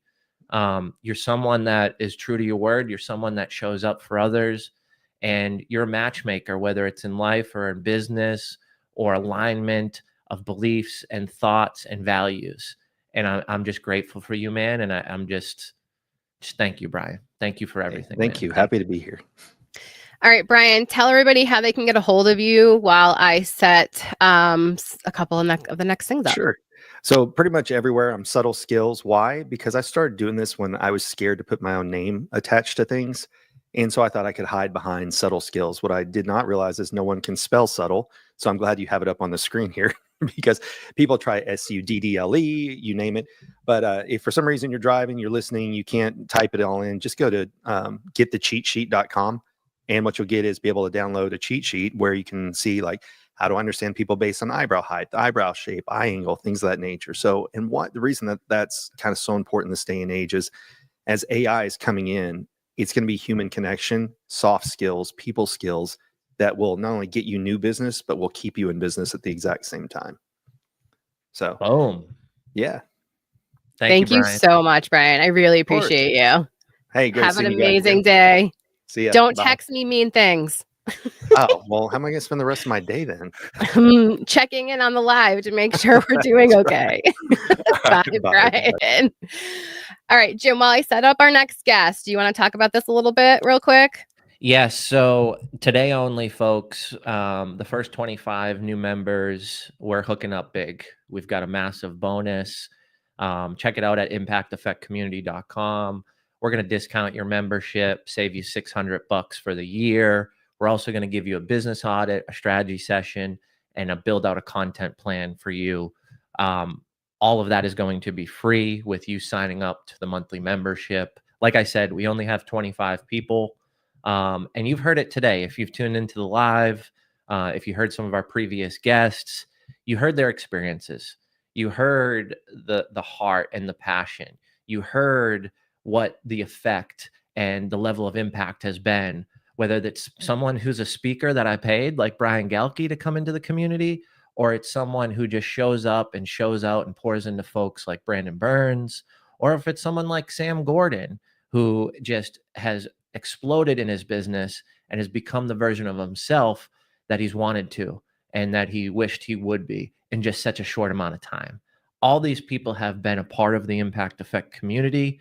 And with this launch today and putting all of this into one location to make it easy for you to focus, to categorize our trainings and our lives and our templates and our PDFs, so you know exactly what level each piece of content is, so you're not wasting your time and you can actually have organized information that moves the needle. Now, the other thing that you heard today so far is the fact that we want to take action and we want the right people in the community. So everything is built around teaching and training, but also connection and deep human connection. So what does that actually mean? It means we call you. It means we check in with you every single month. We understand what you need, what you want, what problems need to be fixed, what your challenges you're facing, and what are some of those things that you can share and teach and help others. We want to check in. We want to call you. We want to talk to you because we're building this thing as it goes. We don't want to write the prescription for you that your neighbor, that worked for your neighbor, because you're not your neighbor. We want to understand what you need, what problems, and we want to provide those solutions. And we want to do it in real time. So I'm just excited. Check out impacteffectcommunity.com. You'll learn a little bit more about what we got going on inside the community. Stick around for the live today. We're going to dive into the actual app. We're going to give you a preview of the Plus membership. And most importantly, we're going to bring up a huge badass on the stage right now here in a minute. Yes, we I'll let you are. do the intro, Rachel, but my I'm just gosh. excited. I'm excited to talk to Brittany and just catch up and talk about all the things. She is such an impactful leader for our entire community and such an advocate and badass woman for the women in business in the community. So I'll let Rachel do the introduction. We'll get rocking and rolling. We're going to try. Here we go, everybody. Stay with me. All right, our next guest traded comfort for courage, building a banking brand that turns transactions into transformations and empowering women to bank on their own worth. Please welcome Brittany Campbell.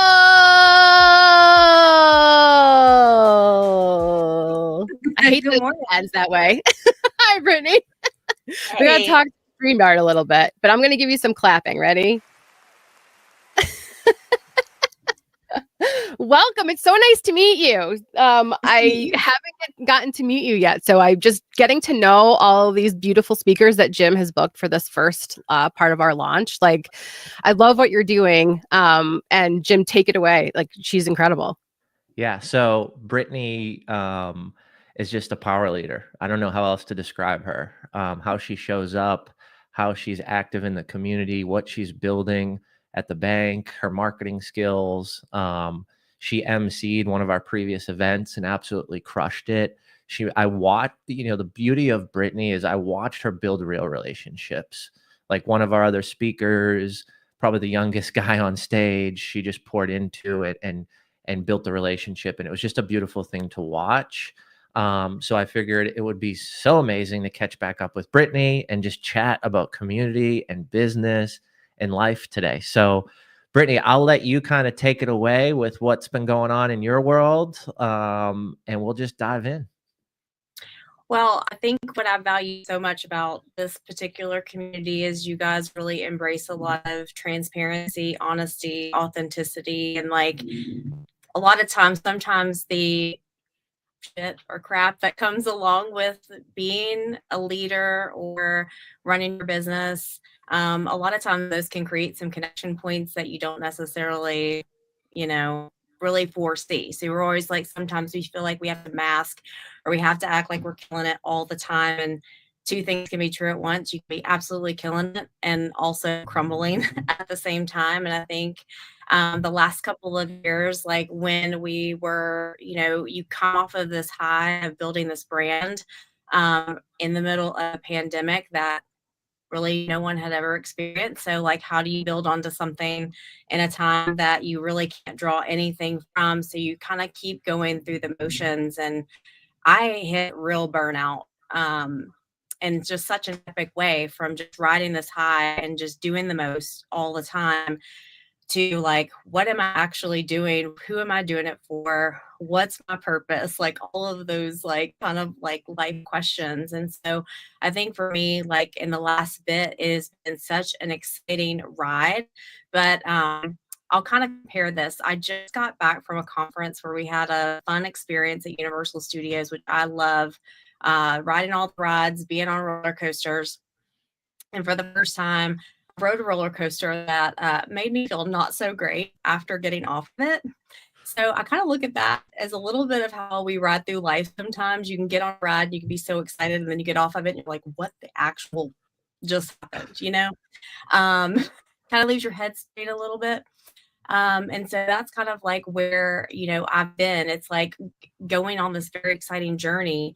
And then also like having life experiences and having things that have just kind of come out of left field on things and just navigating that. And I think having community and building people around you is probably the medicine that I have needed in this like whole wave of things that have happened in the last like 4 or 5 years. So I'm really grateful to have opportunities like with being able to MC events like Impact Effect, and not only being able to be an advocate or represent a brand in our business, but also to be able to make those meaningful connections at the same time has just been a really incredible journey. You're doing so much and building, and I remember when we were talking about the MC stuff, you were launching and you had all this stuff going on.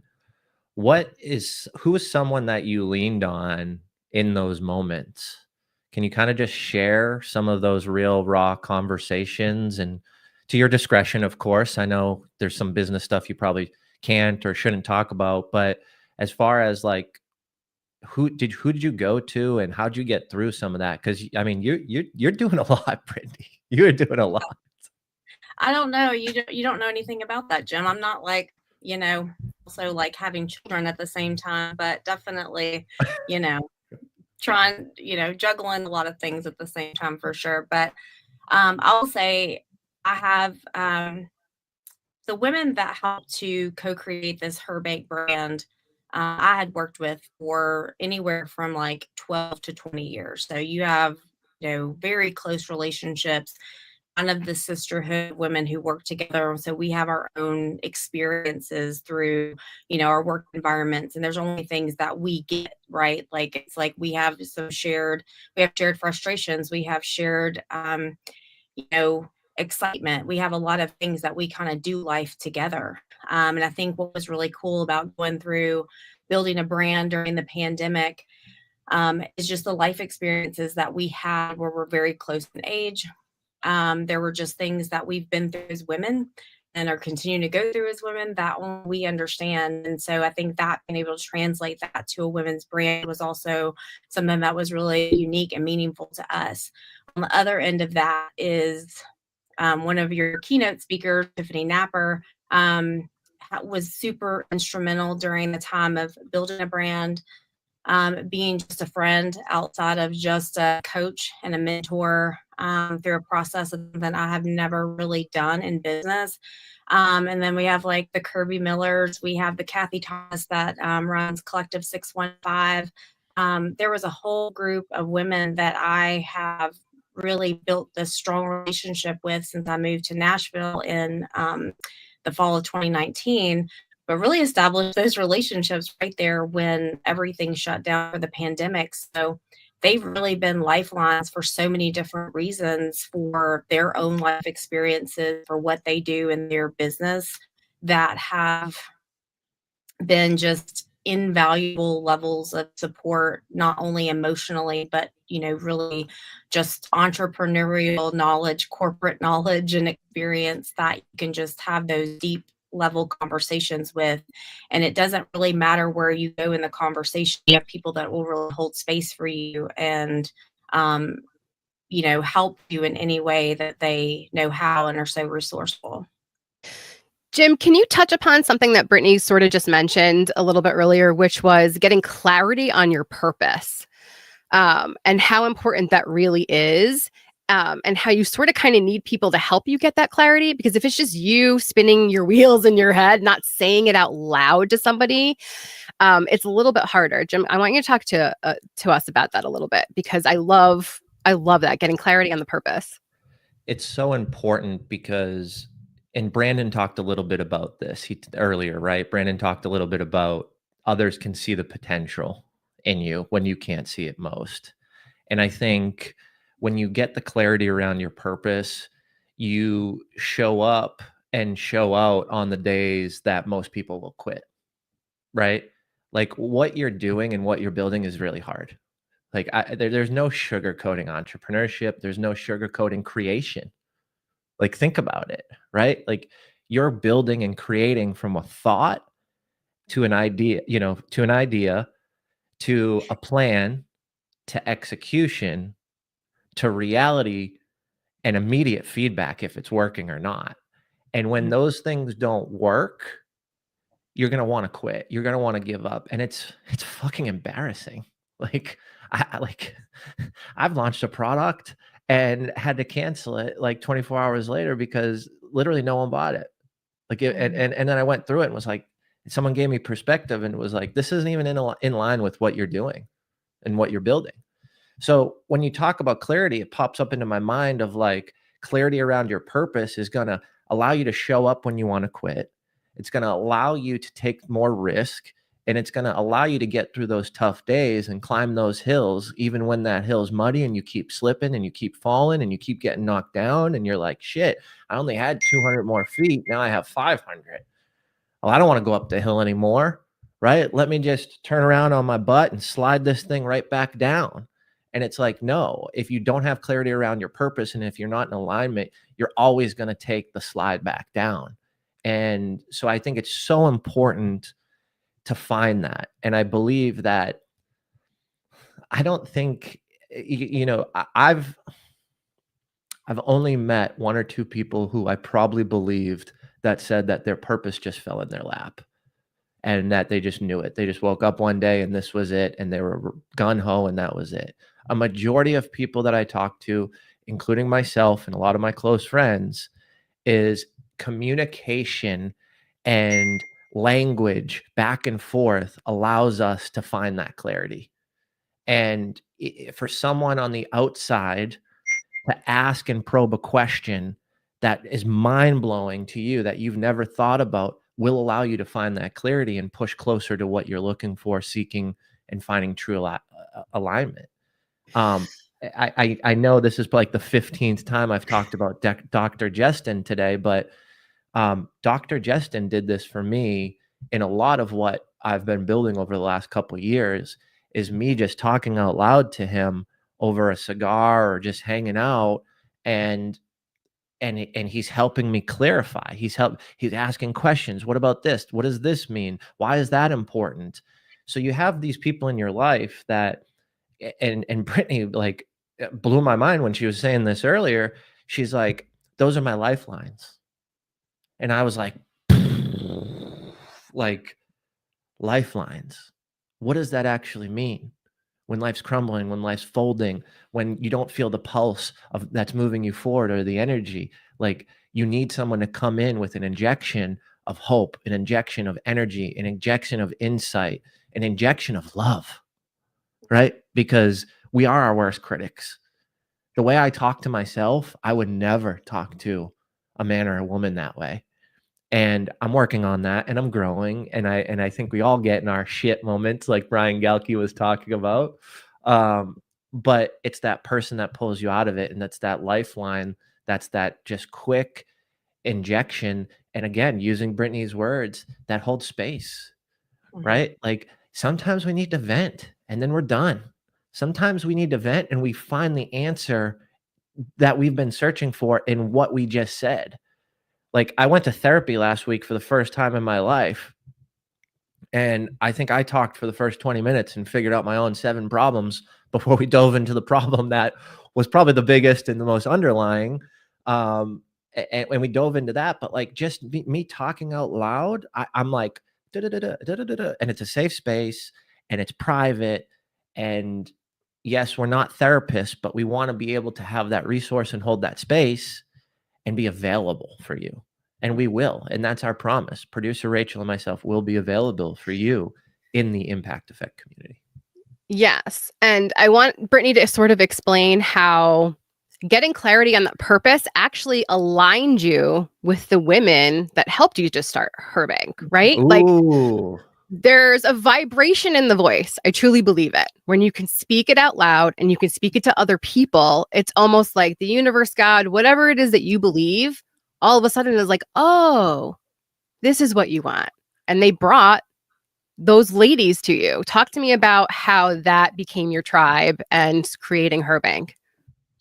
Well, I think this is such a layered thing because and thank you for bringing a little bit of the woo-woo to the conversation, because I wholeheartedly believe that, you know, when you face fearful decisions or something that you're super scared of, you have a choice to like either move towards that fear, especially if it feels so aligned. You know, I moved from a hometown that I had established relationships in, had been very successful in. Now it's not too far from here. But I lived there for 39 years. My whole family is from there. So making a decision to move to Nashville to deepen my career and to really start a new chapter in my life was super scary. I was like, you know, I have friends here, but I don't really have a community. And the day that I kind of would say marked such a change was International Women's Day. Before any of this, there was not a concept of a women's brand that never even entered my mind. So when you speak to, you know, purpose landing in your lap, I think that my whole life I've been driven to do something impactful. I've always wanted to make a difference. I've always been very active. I've volunteered. I've done so many things, you know, even going back to like high school and all of that kind of stuff. So, you know, there's parts of this that's so much in my DNA. But I was laying on the couch with my dog on a Sunday, like ready to just do my like Netflix binge on the next like great series out there, and happened to be doing a doom scroll that showed that they had tickets left for an International Women's Day event at Collective 615, which had been on my radar, which was a women's co-working space in Nashville, happened to be in my neighborhood. And I'm like, I could sit in my comfort zone, do what I would do on a chilly, Sunday afternoon, or I could buy this ticket and go and see what happens. Just so happened that not only did I meet some very key people who are, very dear friends to me now, I didn't know anybody, and happened to have an ice breaking card. There was this whole like activity to do to get to know people in the room, that my card matched Kathy Thomas, who owns the space. Now, like, of all these women in the room to have drawn this card randomly, to have this, conversation where she's like, I'm running this event. Can you give me a few minutes after the event? And I'd love to get to know you, and talk to you. So obviously I waited to have that conversation, and that was so great. We've realized we had a lot in common. There were just I signed up my membership the day everything shut down. We had no idea. So all of these like little key things that were decisions to get out of a comfort zone or to do something that I was in fear of has led me on this path. And it has never failed me. So we have like fear of failure. I run into this day all the time. I'm scared of a lot of things, to be honest. But I also am confident enough to know that on the other side of that have been open doors that I would have remained locked had I stayed where I was and never made the decision to move forward in those things that I knew in my gut were something I was supposed to do. And I think in a lot of us that when we're in tune to ourselves, we have the self-awareness, there is something inside of us that says, you just go, just do it. And then there's the other side that's like, no, don't do it. Don't do it. But you do it anyway. And I think most people's stories I have found on the other side of that decision to do the thing has led to incredible, paths on their journey. I couldn't agree more. And as you're saying this, what I'm realizing is how grateful I am that you made that jump and that leap, because Collective 615 is how we got connected, right? Through Ashley Griffin and through Kathy and all that. So when you think about it, it's like, wow, we're connected. You're now meeting producer Rachel. Like all these things happen. And I'm saying this because I can already see you and producer Rachel becoming like besties. There's just a lot of alignment. That's not happened. But that's how it happens, right? And you got to do the scary thing, and you got to show up, and you've done that, Brittany. And your vulnerability around like, you're like, I'm scared of a lot of things, but I've also been on the other side of that, and it's not necessarily failure. Like that hit me so hard, because people walk around and we think, oh, Jim's this big bad whatever, and he's gonna go and speak and do this and throw conferences and do events and launch this. Like, I'm scared shitless of all this too. Right? Like there's you want to talk about like this morning before this live. We've never done a live all day long. We've never put together this many elements, right? Like, and again, producer Rachel, big piece of this. It wouldn't happen without her. But like, I was scared this morning. I was nervous. I'm a million thoughts through my brain, through my mind. And you're right, that there was that voice that said, will anybody show up today on the live? There was also that voice that said, I'm a badass, and if they don't, I'm just going to pour into people. Right? So like, what card are we going to pick? What are we going to choose? And at what point do we fall back on ourselves by saying, hey, if the worst comes to it, I'll learn from it and we'll just keep going. We'll just move forward. I'll figure it out. Now, do I want to figure it out? No, I want Brittany to show up and do what Brittany just did, because she's a badass and she just poured in, and she's honest and she's real and she's vulnerable and she values community. So I'm grateful that Brittany was here, and Brittany is a woman of her word. But it's also like, how do I have a backup plan, and how do I, look fear in the face So if the worst does come to it and something happens or Brittany gets sick or whatnot, then I can show up still. And I think those are just it's such an impactful thing to realize in real time. But it's also just, again, I'm just grateful for you, and I'm grateful for you sharing and being vulnerable, and doing what you do. I mean, building a brand and a bank around women and women business, like it's creation at its finest, because it's needed, it's wanted, and you're the one that's doing that and making that a reality. So kudos to you. Yeah, Brittany, you're amazing. Thank you so much for coming. I'm going to put this little graphic up. Tell everybody how they can find you and if they want more information.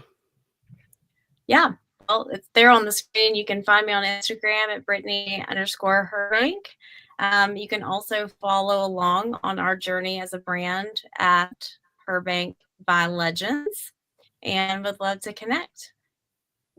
Oh my gosh. Thank you so much, Brittany. You are amazing. Thank you. Thank you. Thank you. Have an amazing day. Thank you for joining us. All right, Jim, when I get this next guest ready, next guest, give me a thumbs up if you can hear me. Thank you. All right, let's talk about this real quick, and then also talk about Go High Level. Can I throw that up there real quick? Let's do it. So all of our members will get Go High Level, which is a CRM, which is customer relationship management. If you don't know what CRM means. And what that does is it allows you to have an email system to mass email. It allows you to have a system to SMS text, build contacts, build pipelines, move people through your process, send contracts, send payment links, send invoices, create automated workflows. So, when you pay an invoice or you sign a contract, 6 or 7 things happen after that based on the workflow you set up. This is also a CRM where you can schedule your content and post your content. You can also set up calendars like Calendly for free, all within this CRM system, Go High Level. And the beauty in this is we give this to you as a member of the Plus community within Impact Effect. We also provide trainings, and we also walk you through how to leverage and utilize the tools. Also, today we have, and let me just look at the update here. We've got 13 out of 25 people signed up so far this morning in the last couple hours. So we've got 12 spots available at the discount with the bonus still. You will save $600 a year on the membership, and we will provide a business audit, a strategy session, and a content plan, all free of charge as part of your bonus for joining Impact Effect community today. We only have 25 slots available for all these bonuses and the discounted membership. And like I had just mentioned, we have 13 of 25 already signed up. So if you're thinking about it, here's your invite. Here's your enrollment. We're not going to sit here and push and sell you and make things up. If this aligns with you, if what you've heard today makes sense, if you're someone that doesn't want to do it alone and believes and wants community, this is the place for you. Let's have a conversation. Check out impacteffectcommunity.com. There's an option to apply right there, and get you into the community ASAP. There's also an option to schedule a call and have a deeper conversation. I believe that how we built this will service 3 levels: the starting entrepreneur, the building entrepreneur, and the scaling entrepreneur or business owner. So if you're in any of those 3 levels and you're doing less than 15 million a year, this is a place for you, a place of true, real, honest community. That was so good. Very good, Jim. All right. Deep breaths, you guys. Take a sip of your water. Do you need a snack yet? I was gonna say we're rolling. I'm feeling good. All right. Okay. Whew. All right, here we go. Let's get some music going. All right, our next guest swapped poolside chaos for viral truth bombs, proving satire is the sharpest weapon against absurdity. Please welcome accidental author and political provocateur, Shane Algram. Let's go. That was quite the intro. I like that. I was not expecting that. I didn't know if we were going to go with the branding thing and the marketing thing. We went with provocateur. I love it. My mom would agree more with that than anything else I could possibly have come up with on my own. So well done. I was telling producer Rachel Shane about your Substack and how you're blowing up and you're getting famous over there. So I think she went in and looked at some of the stuff you've been producing. Well, I mean, he's doing it all right too. I don't think a lot of people are considering Substack and changing the way that they're communicating with people, right? We live in this metaverse that forces us to rent our audiences, right? Like truly. And Shane, you owned it. Yeah, the verbiage, you said the metaverse, because I started this on Facebook, and the only reason we're on Substack is because I've got an aunt that lives in Canada, and I had published something in February, and she came back a couple days later, and she said that thing that was up, I got halfway through it, and then it disappeared. What happened to it? And I said, I don't have any idea. And I just went digging, and apparently Canada had passed a bill in 2023 that required platforms like Google or Meta to pay the journalist or the writers for the content that the company published on their site. So if you published and Meta pushed it out, they were required to pay, and Meta decided to skirt the issue by just taking all news down. So what I was writing qualified as news, which was news to me. It was news in my mind, like the way the Daily Show is news. So she just asked me to find a place to put it evergreen so she didn't lose it. So I went to pacify my aunt, and that's how we got this Substack that started popping off. But that's how you can speak to the importance of community too, because you like to launch anything to or write to, you have to have the people around you to do that too, right? I think a lot of times we just put something out in the ether. You managed through your work and your art and your writing to grow a community. Can you talk about the importance of community and other people? Yes, one of the things that I've learned about community, and you usually when you think of community, you think of something that's really, really close knit. As the numbers get bigger, conceptualizing community kind of is inversely proportional. You think it's too big now. There's not the interpersonal connection. And the page that I operated for a year or so on Facebook, that was what I would, in my mind, was a community. It was like 40 people. And I don't think we functioned as a community. It felt more in hindsight like a teacher or pastor kind of dynamic, where I had a little platform and I'd get up there and I'd say my thing and I'd get the likes or the shares or whatever. And there wasn't a whole lot of feedback. And as the numbers started growing, you figure out there are certain people that are the ones that comment on every post or whatever. And instead of just always getting out there in, it is a platform for me to do my analysis, my commentary, but doing polls with people, asking people what kind of things they wanted deep dives of, letting them vote on whatever. I go, all right, here's, we're gonna do a group poll on this. We're going to cover the top 100 questions that you guys get the most. What are you hearing in the spaces from your friends, family, whatever? And it was weird to discover how you build a community with numbers that I wouldn't have thought community would have been this easy. I would have thought the community would be way easier with 40 than with like 15,000. But people love getting involved in, there's like a camaraderie when everybody's working on a project together, especially a big daunting one. And you're like, ooh, how do we eat this elephant? But do you also find that a community holds you accountable, even though you're the head of that community? Yes, and I don't like it at all. Why? Because you have to keep showing up and creating more art and writing more. Accountability is awesome because it makes you do the things you're supposed to, and it sucks because it makes you do the things. It basically forces you to confront your level of integrity. I said I was going to do this. Can I actually do it? And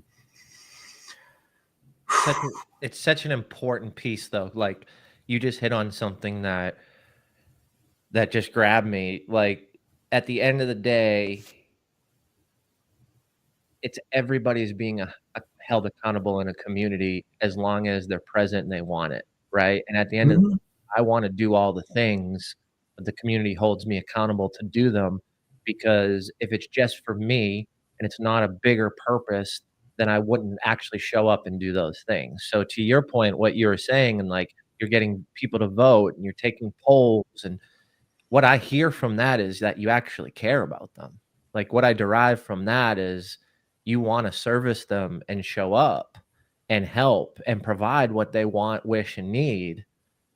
And in turn, it's pushing you to do the things that you know you want to do, but sometimes struggle because you're a human and we're all human, right? Like, I was nervous to do this live stream this morning. Like, there was a point where I walked downstairs, walked upstairs, walked downstairs, walked upstairs, forgot why I was going downstairs, and then just realized, like, wow, I'm feeling the stress and the pressure, like, because I care, right? And it's here. This is real. Like, we're going live for like 16 hours. Like, Yeah. Well, do you remember Right. being the worst thing that could happen when you were a kid? It wasn't your parents yelling at you. It wasn't your parents, threatening or screaming. The worst thing they could say that just crushed you was, "I'm disappointed in you." And you find out in life, it's not just the parents, it's your community, your peers, your colleagues, whatever. The idea of disappointing someone and letting them down is worse than any. That's the fear. Like, I don't usually operate in fear, but that is a fear that is like constantly ongoing. Is, I hope I'm not disappointing someone by not bringing enough effort, by not bringing enough intensity or integrity or quality. I promised a certain level of quality of product, a certain amount of time. I got to do it. And oh my gosh, the thought of disappointing people, it almost makes you like retreat into your like 6-year-old self. But you've got to have your community. You've got to have your people to go to, so that way you have that support to show up for the community you're building and responsible for. Like, it's funny because it works in tandem, Yeah. in full circle, right? It's like, that you're doing the tough thing or the hard thing, and you care about the positive impact. So how do you go fill your cup, and what community and people do you have around you so you can show up best in your purpose, your passion, or what excites you and what makes you feel good, right? Like, your followers and your presence on Substack and, your political writing, that's just one small piece of Shane. Sure. Yeah. Right. But that small piece, if it's giving anxiety, if you're feeling lonely, you don't have anybody to go to, you want to be responsible, you want to be accountable, but you need some help and you're confused. Like, you've got to fill your cup too, and it's just funny because in order to pour into your community and all your followers on Substack, you need your cup filled by a community as well. Right. It's like this revolving door. And it is cyclical. I've been overwhelmed with the amount of support from all over the world that has come in. Like, I was looking up my stats on the Facebook page, and the 3 biggest cities that I have engagement from was New York, LA, and Helsinki, Finland. And I was trying to, like, where did this come from? And we were going through, because I had 3 people reach out last month. One was an investigative reporter with the Irish Times. One was in Singapore, and another was in, I'm not going to guess. It was somewhere in Europe, but they said, we saw what you're doing, and we saw this poll that you took and the question was, what are some of the most common false narratives that you hear on a particular aisle that you don't have a ready answer for, that if we were going to create a repository of answers to common statements or whatever, what would you like to hear? And I was expecting a few dozen. I was not expecting several thousand responses that we had to curate. And these reporters reached out and they said, we see what you're trying to do. We would love to volunteer our time as investigative journalists to help you source whatever. Wow. And it was like, I had never even contemplated this being like a crowdsourced kind of thing. It felt like a one-man band, and just like that there were so many people anxious. They wanted to also be part of a community. And it doesn't just, I guess, feed my spirit. It's feeding it someone else's also. But to your merit chain, like, you built this on truth and honesty and always showing up as your, like, I know we use the word authentic, but like your true self. You never changed that. No matter how big the community got, you still continued to like speak your truth and be honest. Mhm. How did that sort of help actually attract those people to you? Because I'm sure you go on and not every day is perfect. Yeah. And I'm sure you share the imperfect stuff because I don't think you're scared to do that. Can you explain how that actually helps attract more people to you, as opposed to Yeah. it attracts the right people to you, right? Like it helps you build your tribe. Can you talk to me about that? It was funny because after putting out 3 books and doing a whole lot of freelance writing, it took me a whole lot of years of practicing to figure out what my voice was. And I write in an informal style. No one is ever going to accuse me of writing textbooks or stiff form. I mean, I've got a background in comedy. I'm really, really sarcastic. And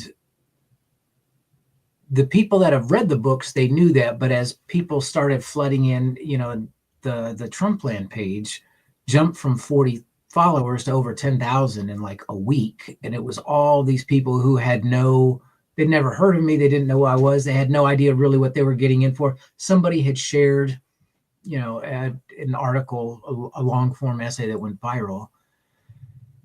And there's some writing quirks. Like a lot of times instead of saying going, I'll write gonna, Gonna.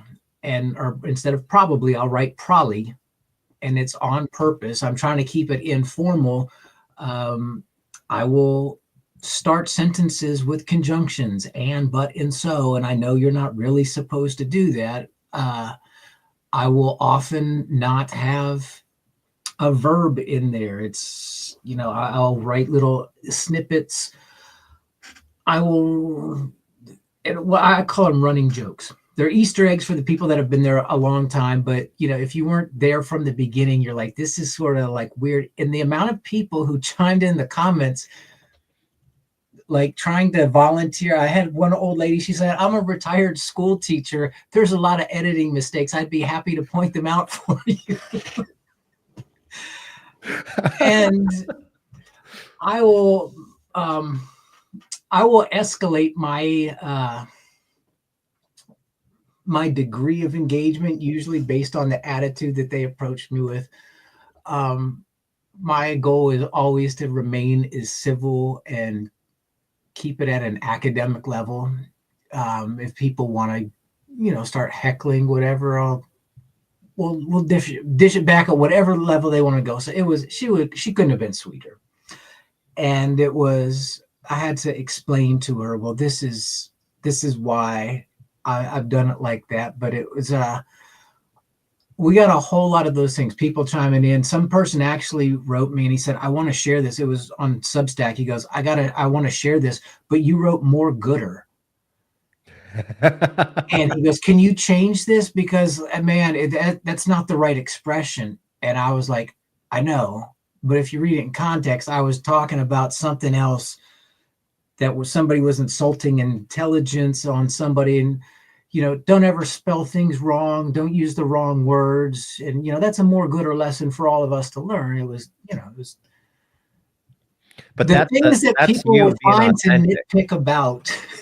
But just as I would come back and explain that, then the people who were either there for the joke or got it immediately, that's how they kind of identified their tribe, I guess, was, okay, I like the little quirky, I like a quirky style and someone who's not flipping off the handle if somebody comes and explains it. So that it was a weird tribe building experience. With your writing in your book, Are you writing that way in your book, or is that more academic? No, it's informal. I don't even know if this is the time or the place to discuss how the book got here. I know we're on a time crunch. Tell us the story you shared with me when we were on stage speaking together. So the book that I brought there, I had started trying to write that. I had been approached by a film producer that wanted to try to turn it into a screenplay, and he needed a book in hand for the screenwriter. The story, very briefly, is I had missionary parents growing up. We were kicked out of China in '89 after the Tiananmen Square massacre, and then my mom spent a decade trying to organize the first ever Christian concert to China and trying to do it in a way that the Communist Party, didn't know she was trying to bring a Christian band. They just thought she was trying to bring a Western band because she had done so many underhanded scrubbing EPKs, press kits and stuff. So she got this huge Christian band called the Newsboys to agree to go, and China to agree to let them come in, not knowing they were Christian. And after 10 years putting this all together, 12 days before the concerts, the Newsboys backed out.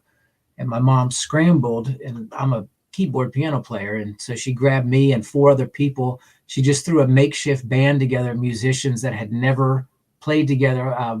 Most of us had never met each other. And she said, we're going to go to China in a week and a half and pretend to be the Newsboys, and we're not going to tell the communists that we're not really them. And so we went to China, and we were huge rock stars for a week over there. And I was trying to write that book and had started it. I got halfway through it, been working on it for 2 years, and it was just, I had writer's block. And it was weird because it wasn't a fiction book. I didn't have to work out what the story was going to be. I was there. I knew how it ended, but I didn't know how to tell it.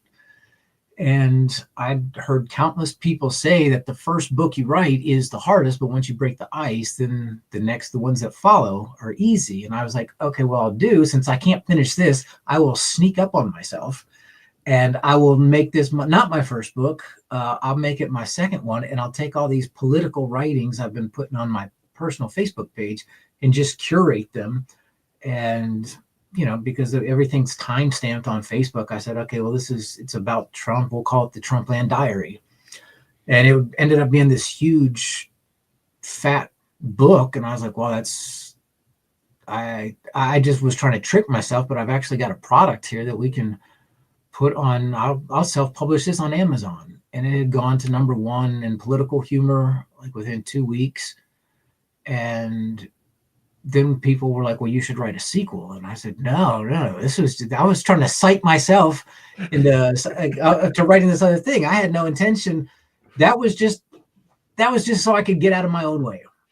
And I want to focus on this other thing. And ever since then, it was that thing that's has taken off. I did finally come back and finish the book. I gave it to the producer, and he's got the screen guys working on it. But I thought, when I came and I did that talk with David where I met you, Jim, Yep. I was given a pep talk basically on the sort of the mentality it took for us to go do that, the China thing, and the lessons that I'd learned from business people that I think are applicable still.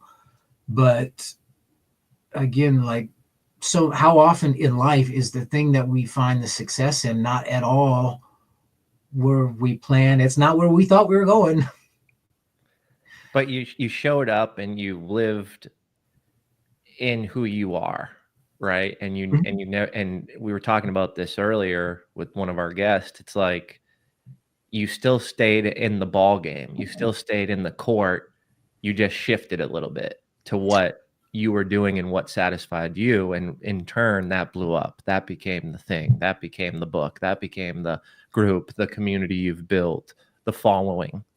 It's interesting to hear that again in your story, right? And in your journeys, because at the end of the day, in the Impact Effect community, we're pushing you to show up and to not give up, right? And at the end of the day, you need resources and you need people to help fill your cup the same way that you needed that to build what you've built. And what I get so excited about in what you're sharing and what you were just saying is, we all need a little bit of resource and a little bit of pivot in some moments and sometimes. and your success has come from that and is your story today, right? It's what you shared on stage. It's what you just shared here. And that's going to help someone. That's going to impact someone. And my hopes is we can continue to do that in the Impact Effect community, right? Where we give the offering, we give the opportunity, and we navigate it together rather than navigating it alone. There's also something so powerful, Shane. I'm sorry, but in saying yes, right? Like you didn't say no to your mother, right? You didn't say no to the people that approached you. You said yes. You may not have known how it ended, but you did. Yes, you said yes and right instead of saying no but. Yeah, Jim can attest to this. I've got 3 guiding principles.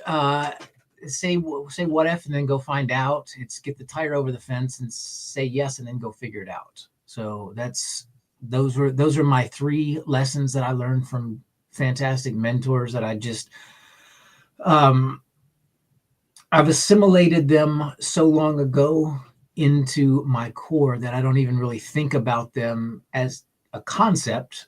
It's just pure instinct. That's when you hear something like when Jim asked me if I wanted to do this, yep.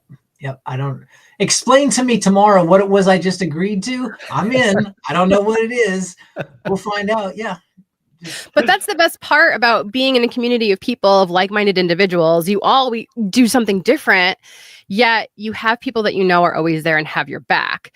You said something earlier when you were talking about trying to write the first book, and I want to make sure I heard you correctly. Did you say you didn't know how it was going to end and you didn't know how to say it, or you knew how it was going to end, you just didn't know how to speak it?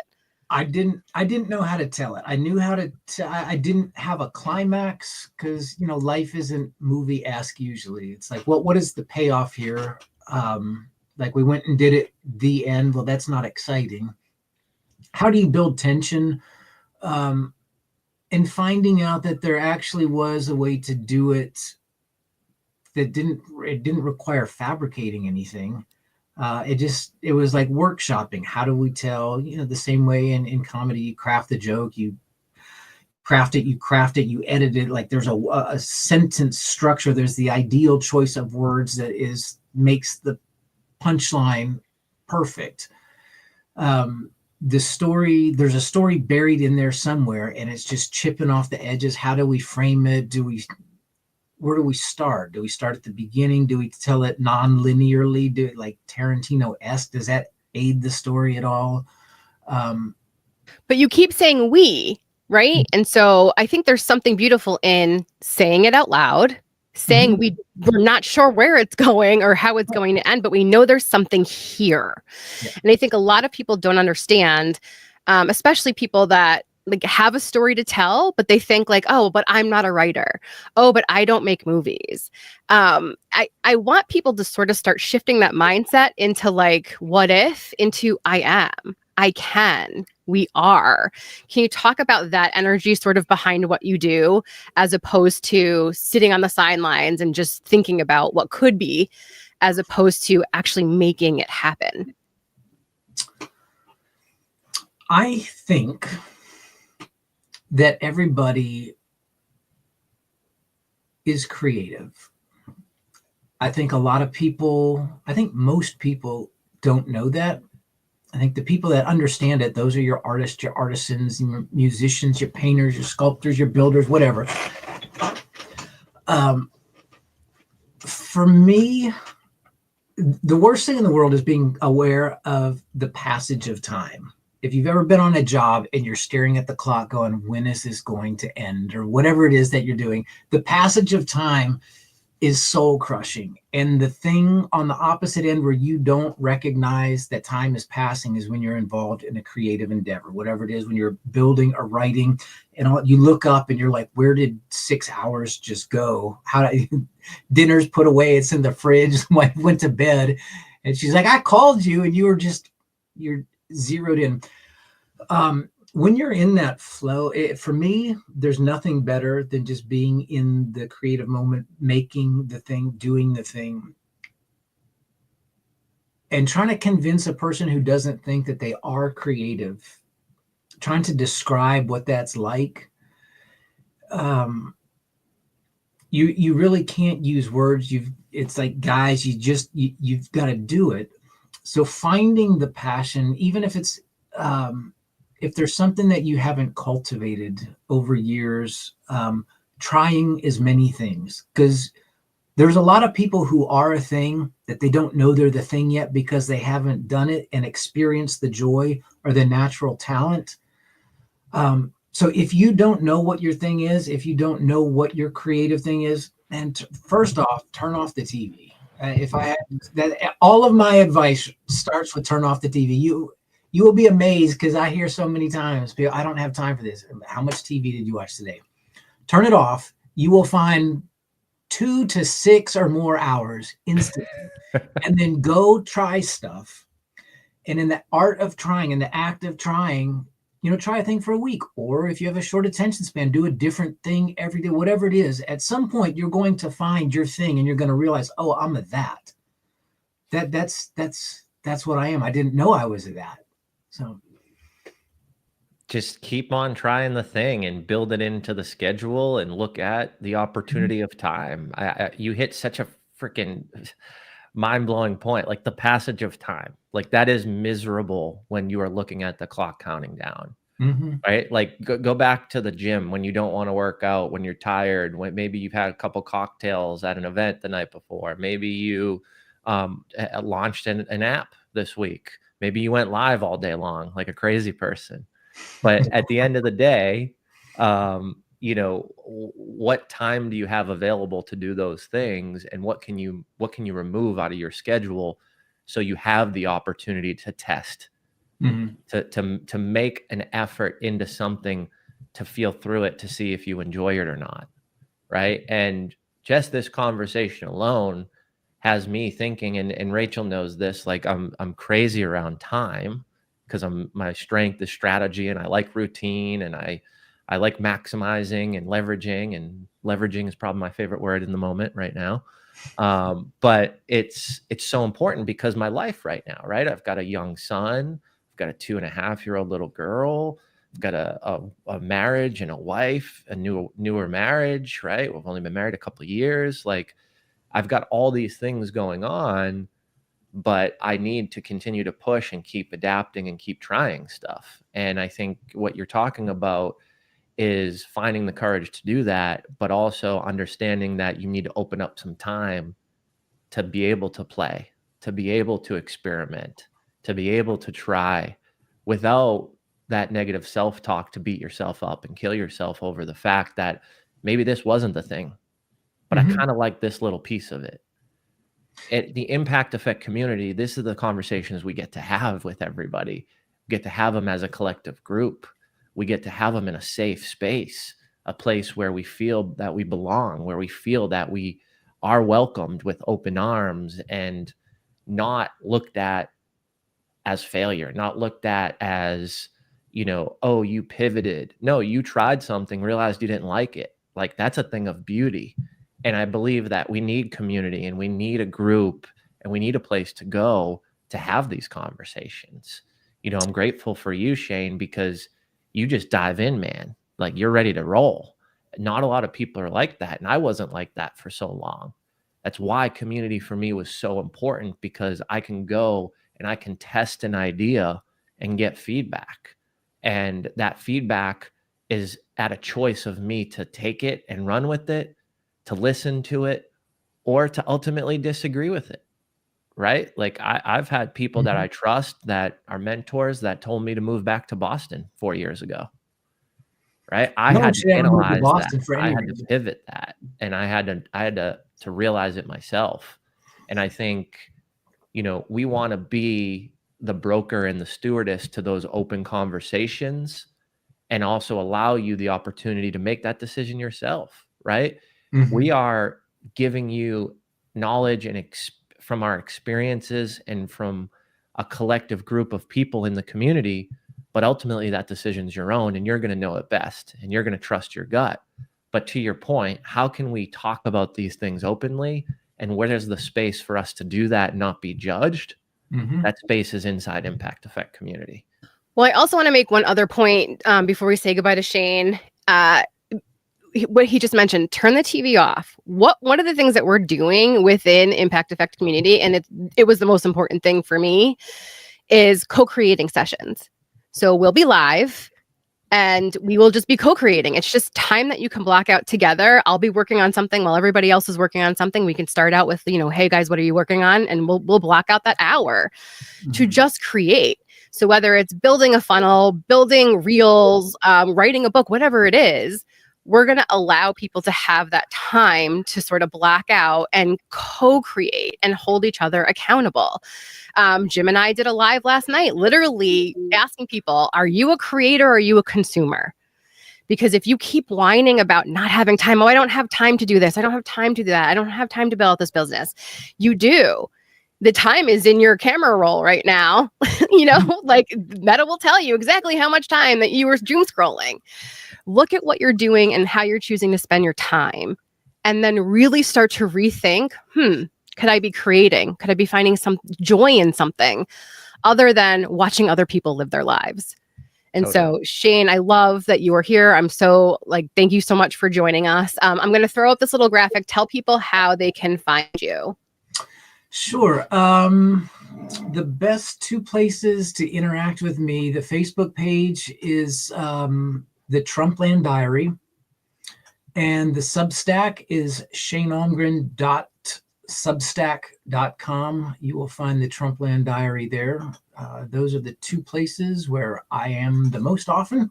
You'll find a snarky political humor community there. So come join us. Thank you, Shane. I appreciate you, brother. Shane, thank you so much. That was great. I really appreciate you. Thank you so much. My pleasure. I love what you guys are doing. Y'all are crushing it. Thank you. All right, Rachel. Our next guest, give me a thumbs up real quick, just so I know he's ready to go. Jim, I'm going to put a graphic up for you. Go ahead. What were you going to say? Real quick. Shane was talking about turning the TV off. You were talking about creating instead of consuming.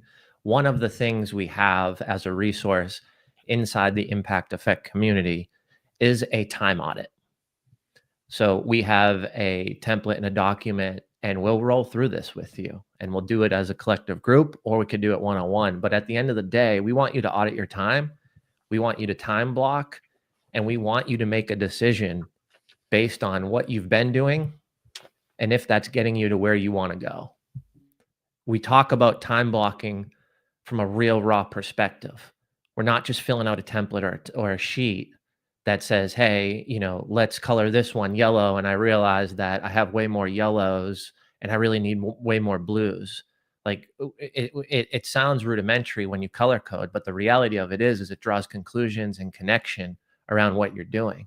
The question to ask yourself, and this is how we guide you, whether it's collective or one-on-one, is by asking the hard question that you don't want to ask yourself. Well, I can't cancel this meeting, or I can't cancel this reoccurring thing that keeps happening on my calendar because X, Y, and Z. Okay, we understand that. But is X, Y, and Z getting you to your goal? Is X, Y, and Z getting you to your passion? Is X, Y, and Z something that you need to do today in hopes that you wake up tomorrow in the morning and can continue to do what you wish to do and live in your purpose? These are the questions that you need that 30,000 foot view on. These are the questions that we probe and ask as a collective community. So when I hear time blocking, I used to think, oh, let's get the colored pencils out. Let's just color in this, and this is sales, and this is personal. It's so much more than that, and it's so much deeper than that. And the reason why I know is because I've done this with multiple clients who always find time. And most importantly, they find clarity in their time, and clarity in their schedule, and clarity in how they're getting to where they want to go.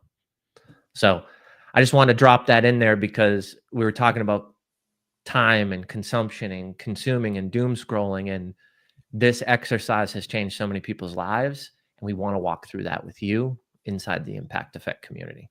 So enough about me, enough about the community. I'm fired up because we got Dr. James Bush in the house. We do. All right, James, get ready. I'm going to put some music on too, because why would I not amp this up? All right, are we all ready? My man. Our next guest turns silent struggles into systemic change, healing communities one story at a time.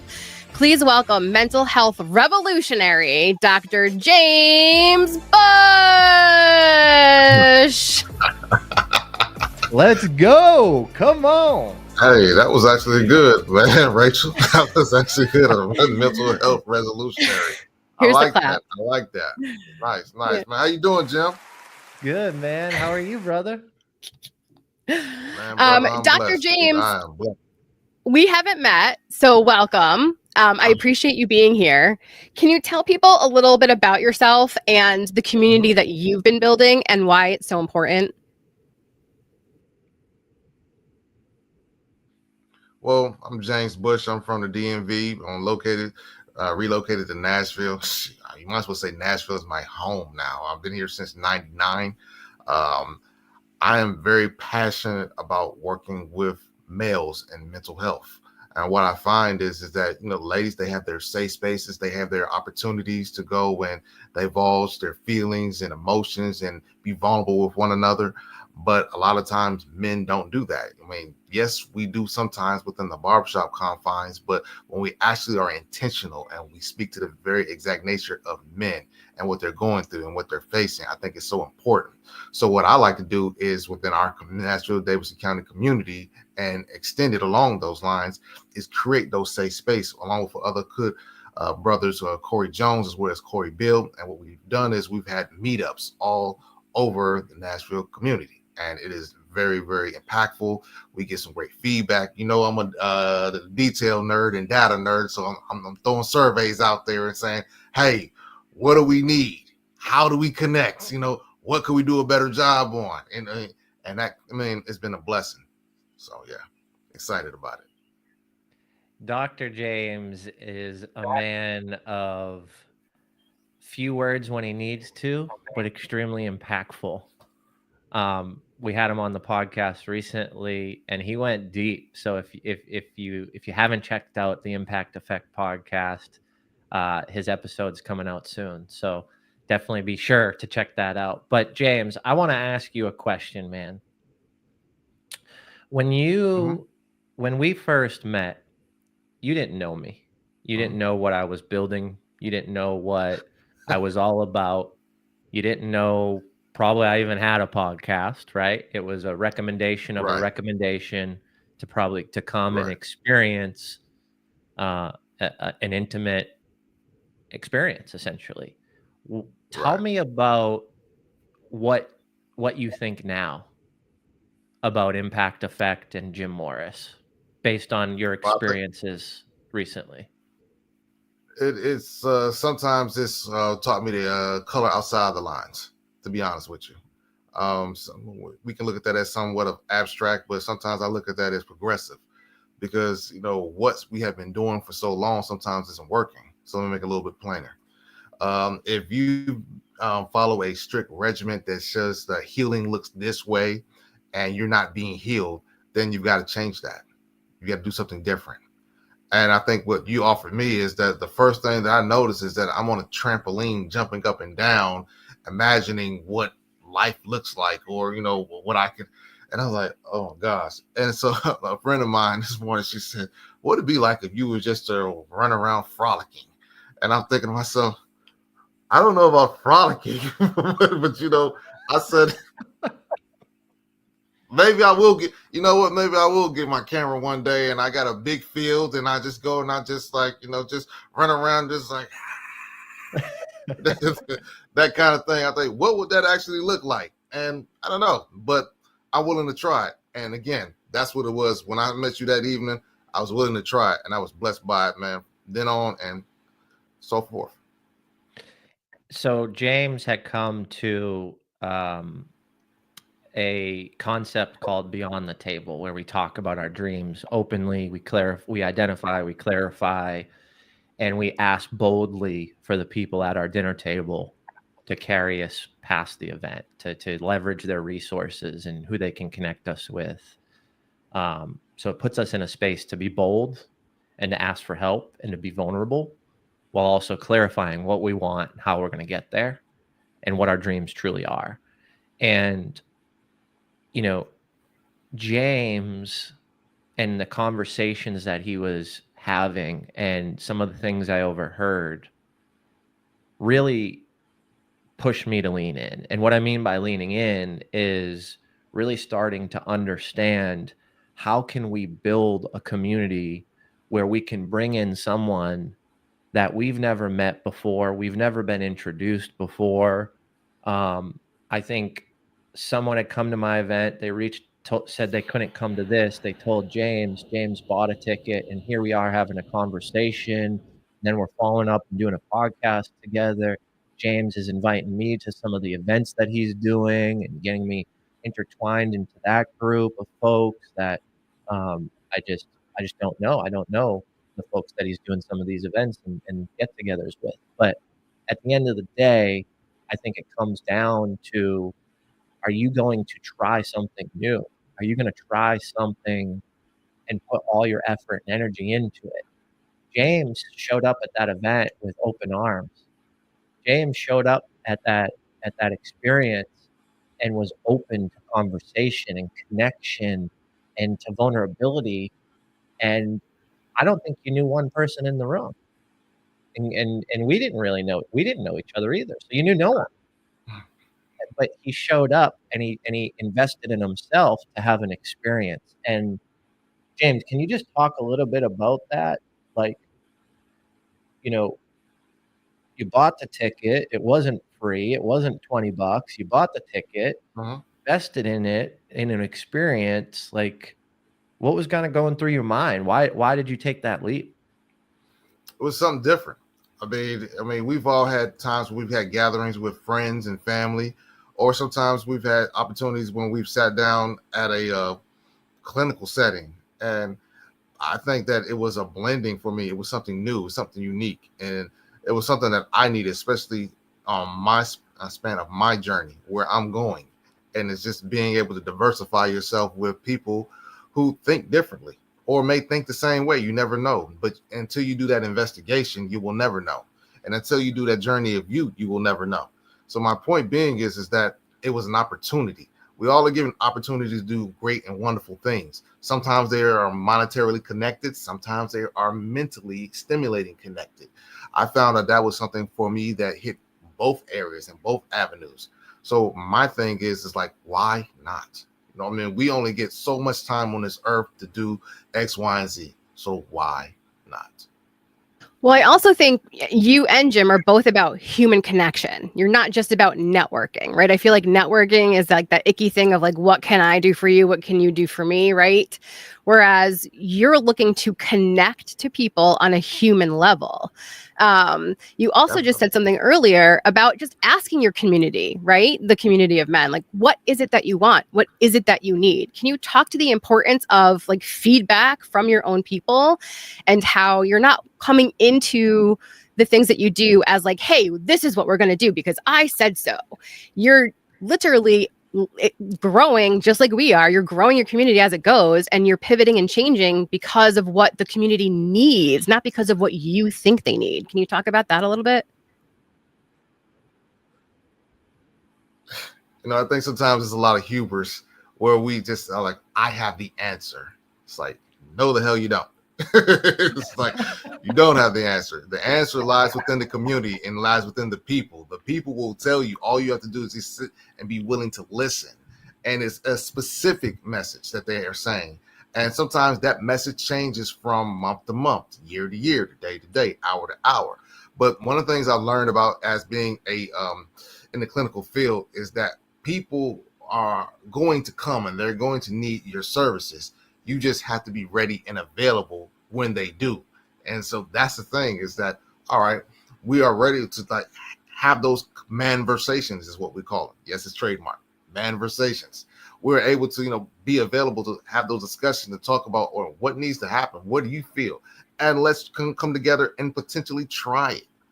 Why not? Just like when I tried that Beyond the Tape that evening, why not try something of working together and actually having a spirited, constructive discussion with brothers and sisters at a table, just ironing out, hey, look. And then it's not about me convincing you of my point of view or my idea, but it's informing you. Because if you're informed, then now you understand of where I'm coming from this perspective and another perspective. So yeah, why not? Starting the fire over here, bro. Man, it's not because I want to convince you. It's because I want to understand the perspective. Exactly. I think that's such a powerful and strong perspective, especially of a man, to say that rather than coerce or rather than manipulate or influence based on you discerning the fact that what you're saying or your opinion is correct and it's not manipulation, it is influence. Right? Like those two words are drastically different depending on the intent.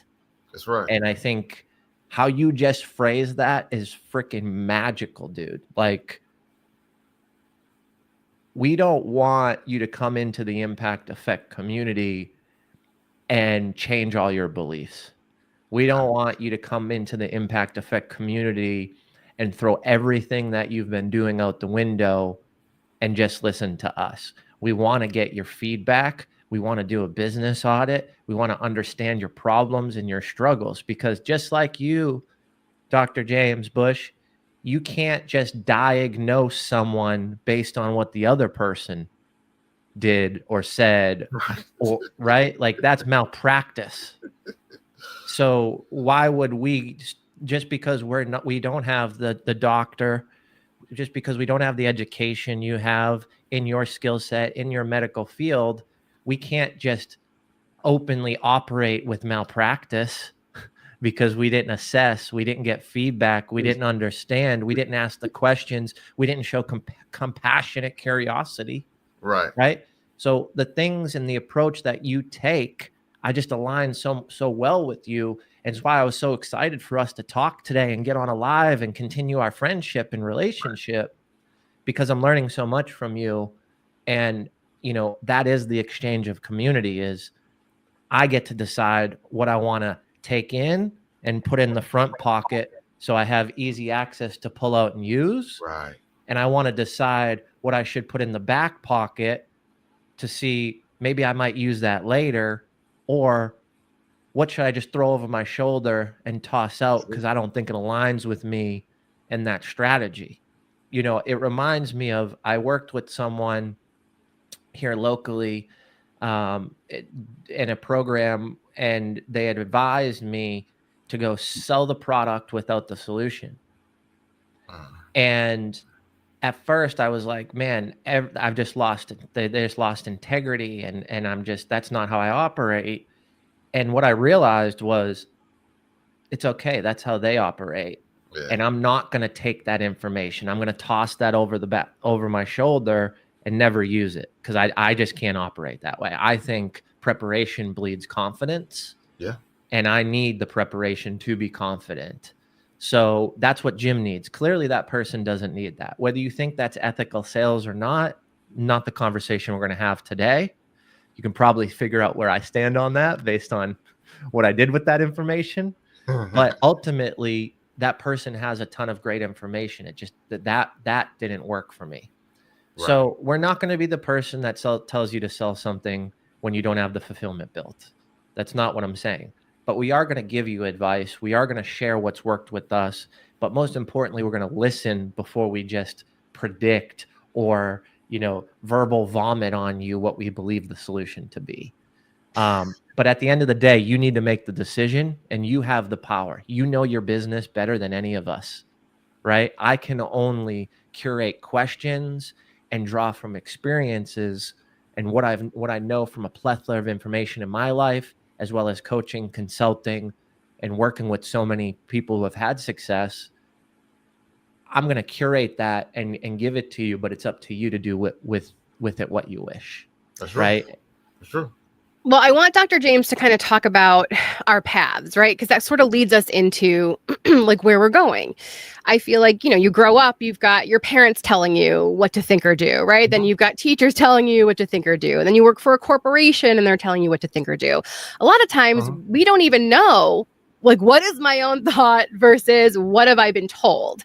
How do you help people figure out what their path is to really see what their next best step is, and not what those outside influences are all the time? I learned a long time ago, sometimes as adults, we have to unlearn what we learned as children, you know? And it's not the smack in the face to our parents or our ancestors or our elders to say that they did anything necessarily wrong. But it's just one of those things is that, you know, as you begin to come more into you, you're fine tuning the engine, you're fine tuning the model. You're becoming more detailed and specific as you begin to go in your goals and your purposes and do the things that, man, you're created to do on this planet. So my thing is that now, just because you don't have the same call as another person may have, they may not understand necessarily where the direction is to point you, but that's okay. They got you to that point. And as you are in that point, now you're able to say, okay, you know what? I need to do a little bit of reconsidering about this. I need to maybe learn another skill set. I might need to bring in a Rachel or a Jim or whoever to kind of help show me something about that avenue or aspect of life. And that's what we call the journey of you. Everybody's journey is unique. You know, nobody's journey is the same. You can use, you know, books, and we can have great informational sessions and speakings and things along those lines. But it's when you get quiet and you start figuring out what is working and what is not, that is the important portion of it. We always like to talk about this term called intimacy, and we use it in a sexual nature, a sexual preference. But intimacy also is intimate. You see, also knowing how the machine works. A lot of us don't know how our machine works. We don't know how we put thoughts together. We don't know how that trauma affected us. And so as we begin to take those lessons, we begin to dive deeper into where we need to go and become the people we're totally destined to be. Dropping knowledge over That was here. so Come good. on. That We're was gonna get so the zinger for that one on the soundtrack. That was so great. Well, because it took me such a long time to really understand that I can shift my mindset. I didn't understand that the negative thoughts I can change. And when you say it at first, I totally get it. When you guys are so deep in that low vibration energy and someone says, oh, you can change your negative thoughts into positive. You can like do positive affirmation. Like I understand the feeling of being like, what the are you talking about? Right? Yeah. I understand that. But I also know what it feels like to be in this space of alignment where I have made those changes, where I focused on mindset and figuring out what my path is, my true path, my path, not the path that somebody gave me. Right. It feels amazing over here. It feels amazing over here. And all I can really do, and all any of us can do, is tell you, like, tap into it. Just tap into it and start to listen to that good voice. Start to listen and feed the good wolf, right? I tell my kids that parable. There's a good wolf on one shoulder and a bad wolf on the other. Like, which one are you going to feed today? Right. It really is up to you. You are the director of your life. You are the creator. And I don't think people understand how they can really, truly impact their own lives. And then you can impact other people, which is like Dr. James, it's what you do every day. And so I love that, like, you've created this world and this community that not only that you give to, but gives back to you and to each other. Talk to me about the importance of a community that can be honest, right? Like, you've cultivated a community of honesty. And I know it's hard. And I know it's hard at first because a lot of people don't know, right? Like that there you have that energy shift. Talk to me about the importance of cultivating that, because that's really what Jim and I are trying to do and aiming to do. I think honesty is synonymous with vulnerability. And at some point, we have to be very transparent with who we are. Once we know who we are, then we can go and give those unfiltered messages to the masses, to other individuals. Because now I see where you're coming from. I understand you. I have develop a level of empathy, not sympathy, but empathy for you and your mission and your situation, because you were honest with me. But when I am puffed up and when I'm proud, or when I figure that I've got it all together, or I call it peacocking so that I can look better or look great in front of the next person, then that exchange does not happen, because you are sending the message to others that, man, you're not in need of help. I think one of the at the event that Jim had, he told a story, and I'm not going to go into detail about it, but I'm going to give the gist of it. And it was ask for help. That's an honest moment. That's a transparent moment. When you are trying to make something work, when you are king of the field when you're seeing boatloads of money into an event or a situation or a program, and it's like, it's not going in the direction that I want to ask for help. So being honest. But in order to do that, you have to kind of let go of the pride. And unfortunately, in our society today, a lot of us, man, don't want to look like we are not competent or not capable. But it's when we reframe that. Doesn't mean you're incompetent. Doesn't mean you're not capable. It's just like you're just like any other individual on this earth. You need help. I'll give you a quick thing. It was a point in time in my life, I wanted to play basketball for a living. So what did I do? I looked at a Magic Johnson how to play basketball VHS tape. And it didn't give you a whole lot of stuff about shooting or anything like that. He just gave something basic. He says, somebody has to take the ball out of bounds. Somebody has to make the pass to the two guard. Somebody has to do the pass to the center. Somebody has to take the shot. Somebody has to rebound. Somebody has to play defense. There's a lot of somebodies in that space that are necessary for us, man, to be a team and us to win collectively. When we are honest with one another, when we're honest in our communities, collectively, our communities prosper and win. When we are dishonest with ourselves, they suffer, unfortunately. So when you're working with people and walking them through those steps of honesty, why do you think it's so hard for us to sort of value our own truth and put value on ourselves? Because for me, like, fully being transparent, when I was building out my business, I was almost scared to like tell people the value of what I was offering. I was scared to tell people like, okay, this is what it will cost you, and send out rate sheets. I had this weird relationship with my own value and my own worth. And until I could like really learn to love myself, which again, it sounds like a thing, right? Oh, learn to love yourself. But it's really true.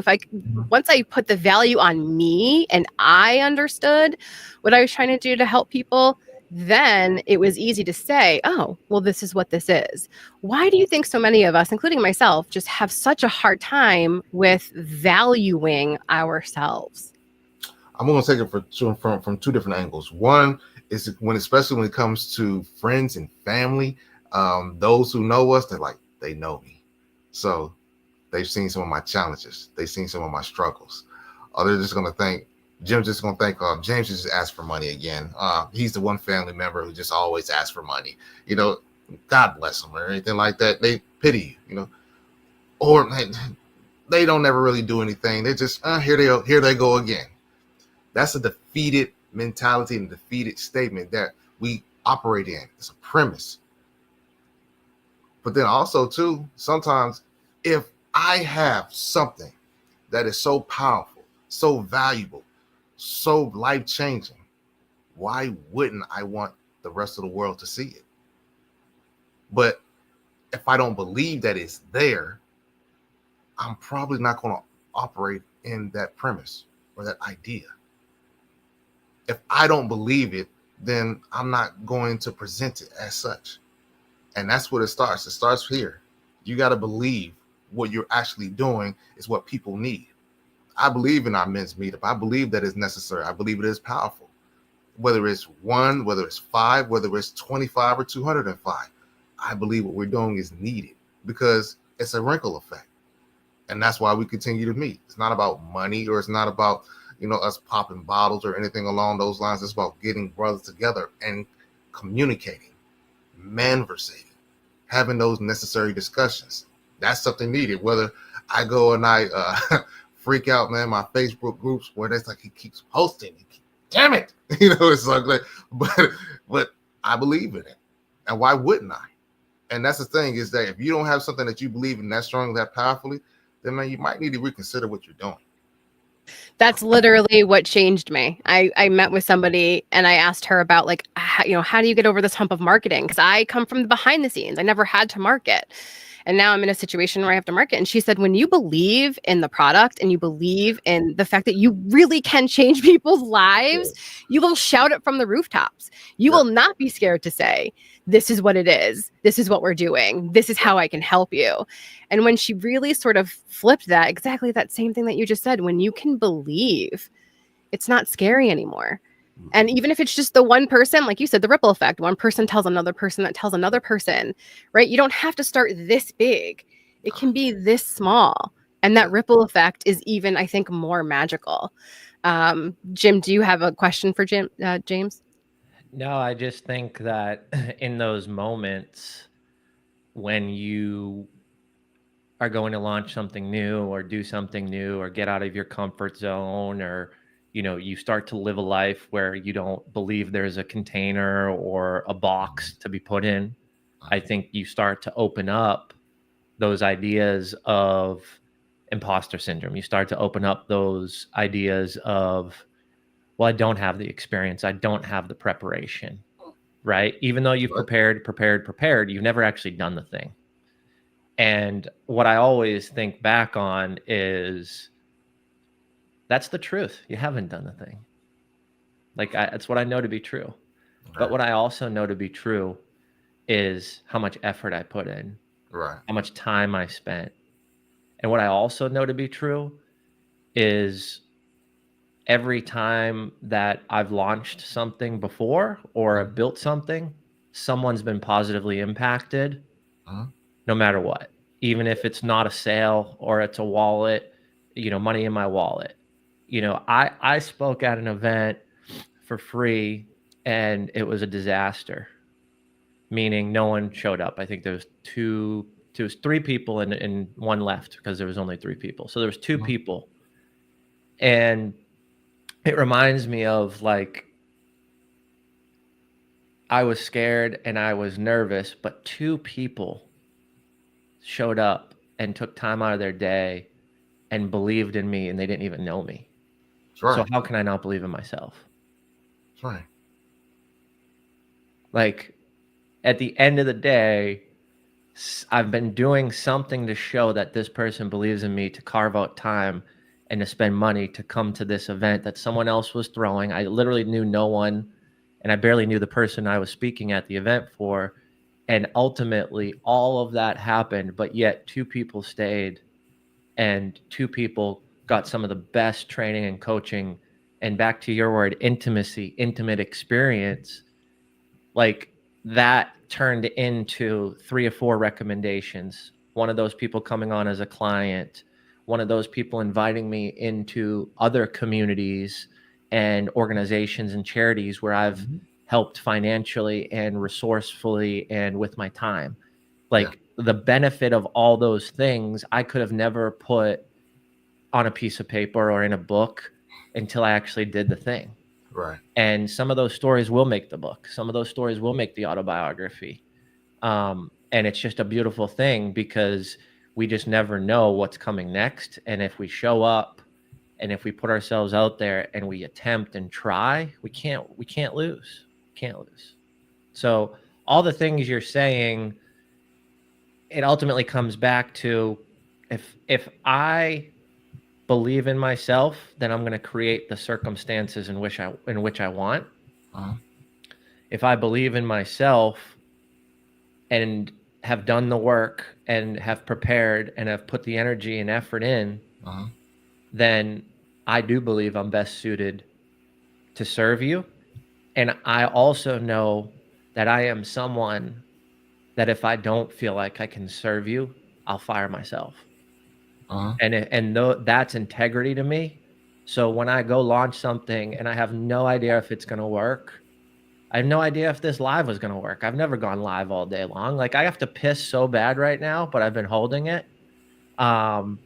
Like, all these things, I don't know what's going to happen, right? Like, I know I need to eat today. I'm like, when should I do that? How should we figure that out, right? Right. But at the end of the day, what I do know is someone's going to hear something today, whether they enroll with us in the Impact Effect community or not. Someone's going to have positive ripple effect. And from all our guests so far, like, I've learned something from every single person today. Yeah. So at the end of the day, if not one person signed up, which we know isn't to be true, I think we're at 16 of our 25 so far, but say that no one signed up, I'm okay with that because I did the thing, I poured it out, And I do believe that we're going to help people and change lives. And if it's not the right time for you, it's not the right time.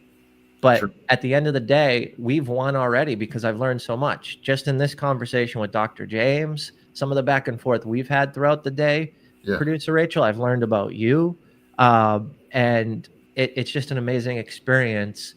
And when I coin it or position it and understand the perspective around it, we're going to help so many people with this app and this opportunity. And those people will enroll and they will come when it's right for them to do so. And I'm happy to have conversations with anybody and everyone to see if it is a good fit. Because at the end of the day, if it's not, we'll love on you and welcome you, but this may not be the right time or the right community for you in this moment. And that's okay too. And I can look myself in the eye and I can look myself in the mirror and I can go to bed at night feeling good, knowing that we're doing the right thing. And this is every ounce of energy and brain power and experiential knowledge that I have. So I know that there's not more that I can do tonight when I go to bed. And what I'm doing is enough for right now. And the outcome and the circumstance doesn't dictate the effort and the energy and where this fucking thing is going to go. Like, I'm so fired up. I mean, you could probably hear it in my voice, but like, man, Dr. James got me going right now, man. All right, Dr. James, I'm going to put a little graphic up. Can you tell people how they can find you if they want more information about you? You can find me on Facebook, Dr. James Bush. You can also find me on Instagram, Dr. J.S. Bush. Or if you want to be lazy about it, you just, Google me, James Bush Nashville. I'll pop right up. Thank you so much for joining us. I really, really do appreciate you. Have an amazing day, and I can't wait to connect again. Not a problem. Take care. Thank you. All right, Jim, I don't see our next guest. So, and if you have to go potty, tell me what you want me to do. Do you want me to throw something up? Do you want me to, Can you just talk about the community? Michelle's going to join us here in about 10 minutes. So she's running late. I'll be right back in 2 minutes. But Michelle is on her way. And if you just want to chat a little bit about the community, we'll jump right back in. Okay, perfect. All right, so I'm going to throw this little graphic up, guys. I can also do the cute one I did. Hold on. Because why wouldn't I? I did it, so you're going to get to watch it. Ready? Animation. Woo! So we're building out a community with people who are in different phases of their business, right? Level 1, level 2, level 3. Our goal is to get you to master impactor level where you're writing the book and you're public speaking and you're doing all the things. But our whole goal is to meet you where you are. And so the first 25 people today, I think he said we have a few left, get a discounted membership, and you also get a business audit, a strategy session, and a content plan with Jim and myself helping you along. So that's how you'll get started in this community, which I think is amazing. The other thing, which I don't think we talk a lot about, is that you also get Go High Level for free with your membership. So if you don't know about Go High Level, it is all the things that you're buying monthly in one package. So if you've got your CRM list, which is like how you collect your data, your emails, creating, taking money, courses, I mean, literally, it does so many different things. It's all in one place and it's free with your membership. And so I think just that in and of itself is valuable. Besides the fact that you get Jim and myself. Jim a little later is going to actually walk you through the app, because I know a lot of times that barrier of entry, especially for me, I want to see inside. I want to see what's going on. I don't like to be on that side. Hold on. Hi, everybody. So Jim will walk you through later the app itself so you can see sort of what's inside. It's like we're building it as we go. And so we're meeting you where you are. We didn't throw a ton of stuff in there and just be like, hey, now follow that course and check in with me next month. We are actively in there every day. We're building out our schedule right now to go live with co-creating sessions. We're going to do micro learning sessions, because a lot of times, just literally me, myself, I get overwhelmed with too much information. And a lot of times we get stuck in the learning phase. Here, let me change this background real quick. And so, do you want me to show my binders real quick? Do we have time to talk about learning phase and getting stuck, or is Michelle going to pop on? I was going to say, do you want me to show the community real quick? Share Do you want to share? Yeah, absolutely. Yeah. I would love for people to see inside. Let's do it. Do you want me to pop myself down? Oh, Did that work? yes, I see it. Sweet. All right, cool. So this is the Impact Effect community. You won't have the icons on the left. These are some other groups that I'm involved in, but you'll have your top feed, which talks about all the things that are happening and being posted. So you'll have tons of content to consume in real time and what's relevant. But most importantly, we want to dive into this first piece. So welcome to our community. This first section is part of the free community. So your Plus membership gets you all of this, and then it also gets you all of these spaces and all the replays. So let's just talk through some of these spaces. I can click in and we'll kind of show you what happens here. So this is your introduction piece where you can introduce yourself, talk about where you're at, your business, your role, what your why is, and some of the best ways to connect and follow you. One of the things we want to do is give you an opportunity to position yourself how you see fit with what you're seeking and what you're looking to connect with folks around, and also ultimately what you need. Every day we put in a motivational or inspiring quote around positivity. So you'll see that we have a daily impact quote. You have no idea how good life is about to get for you. Let me like that one right there. So we push these in for some positivity in the mornings. Every week we do a momentum office hour. So Tuesdays at 12 Central, we go live, and we just talk about what people need in the community, and we dive right into it. So this is a real live interaction where you can ask questions. We can pull you up and do a hot seat and dive specifically what's into some of your problems and challenges and what you need in the community. We have an event calendar, pretty simple, tells you what's coming up, where we're going, what opportunities there are. We've got a preview of the Plus. So this just tells you what we're doing and what's coming up in the Plus membership. Again, this is the free section, which you have access to. And then we dive into the Plus membership. So here's some of your resources that we're dumping in daily, some of the webinars that are coming up, and some of our subject matter experts that we're bringing into the community.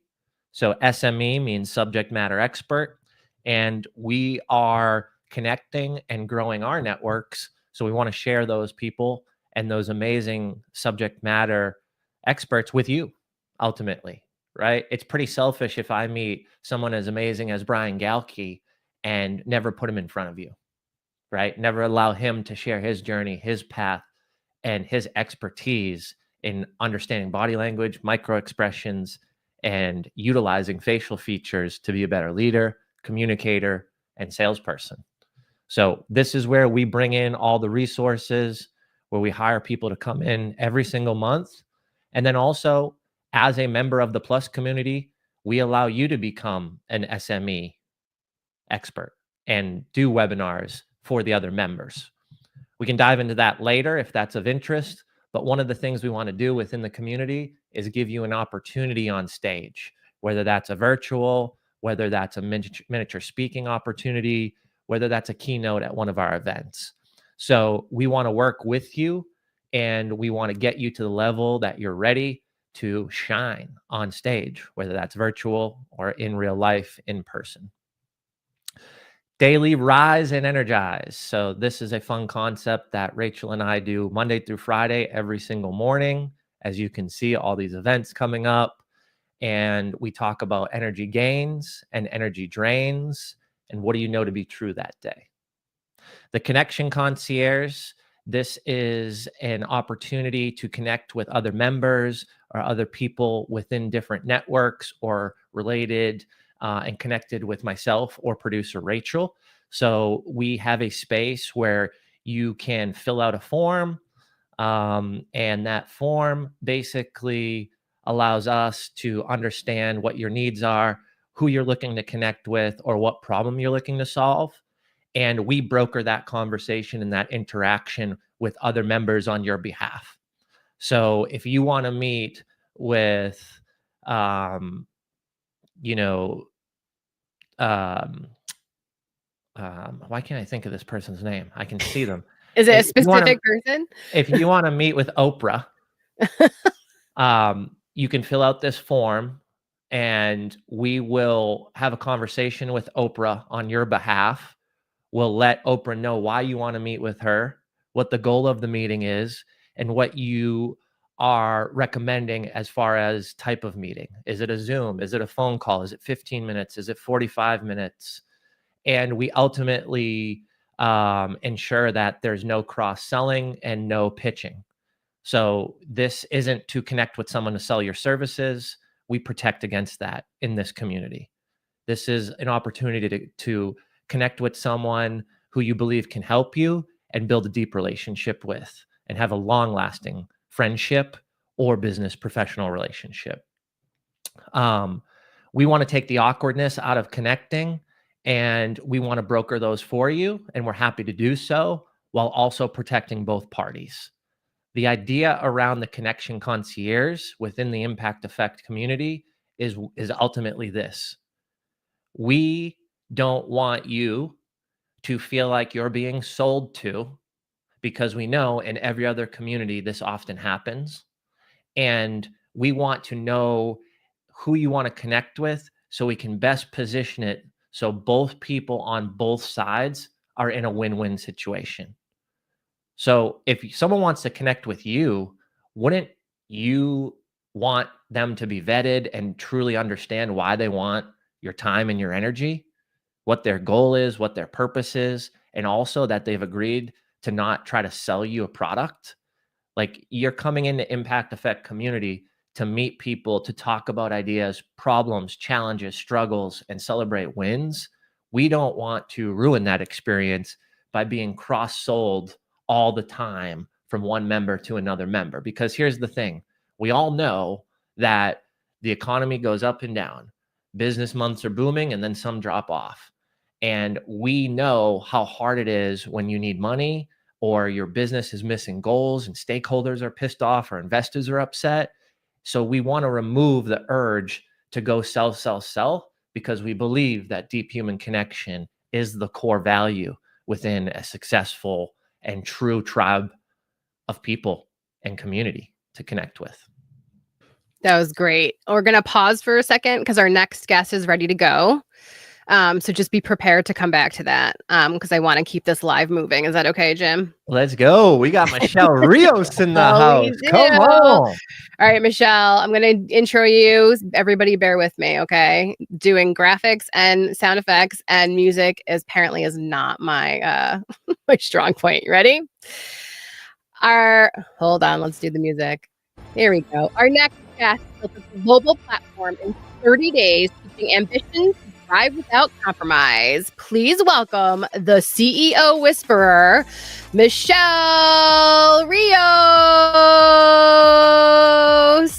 Let's go. Hi, Michelle. Well, we've never met, so it's nice to meet you. Thank you so much for being here. I can't I can't hear her either.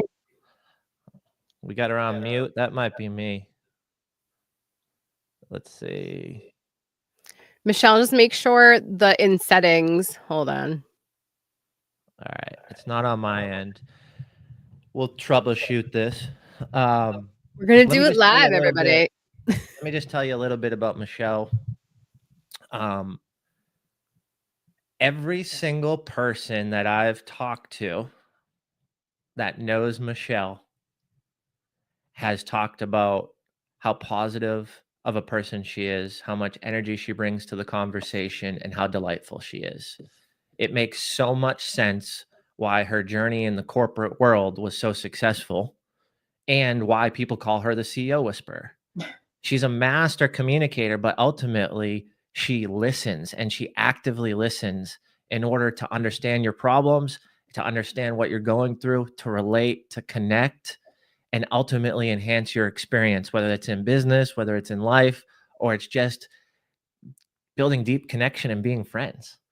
I can't say enough about Michelle, because since the day I met her in Beverly Hills, she has just been a light, especially in those moments of dark. And she's always willing to provide positive impact and show up and show out. She's not someone who just walks on the stage and doesn't prepare. She's not someone who comes to the events and gets entrenched in the community and disappears. Like, she's there to show up, to be present, and that's why she has such a positive impact.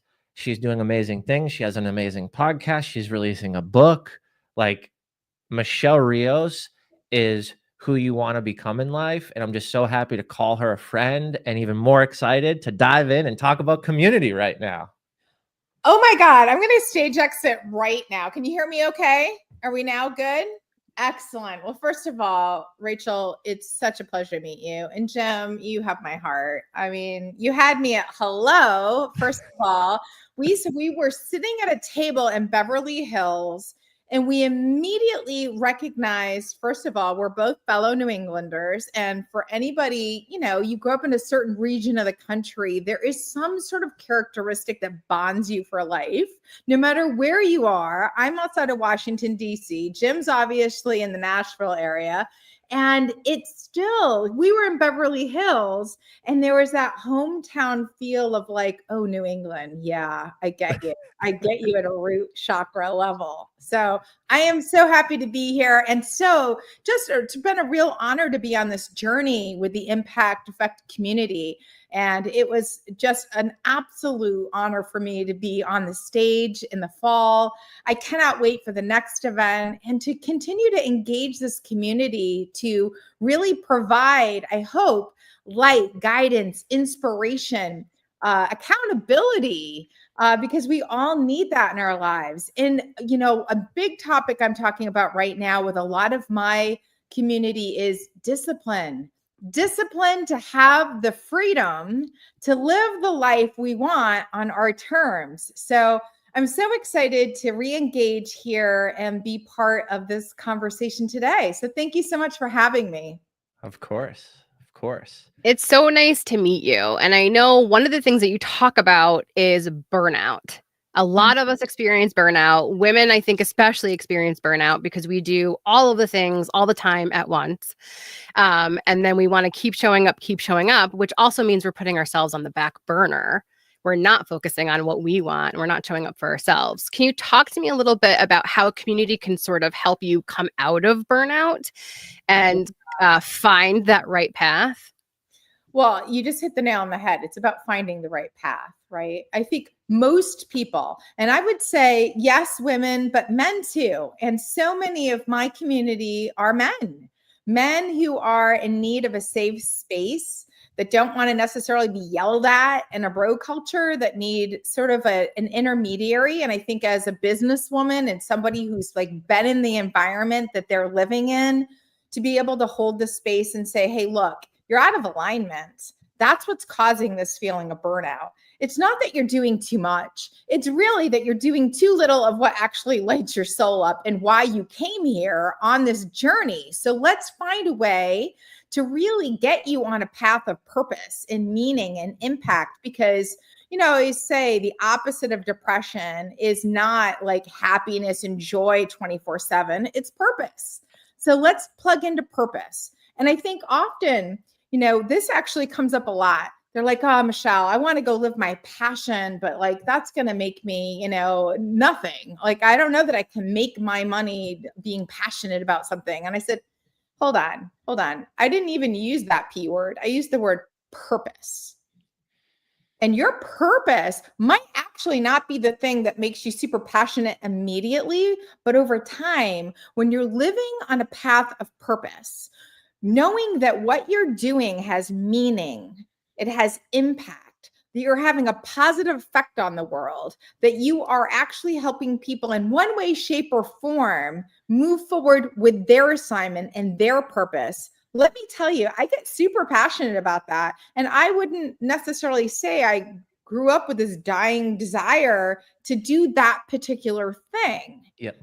And yet it's really about meaning and finding meaning for the stuff that went down that you don't really want to talk about, that you don't need to talk about, but you can at least transform those challenging times into something that will resonate with somebody else so that they understand they're not alone.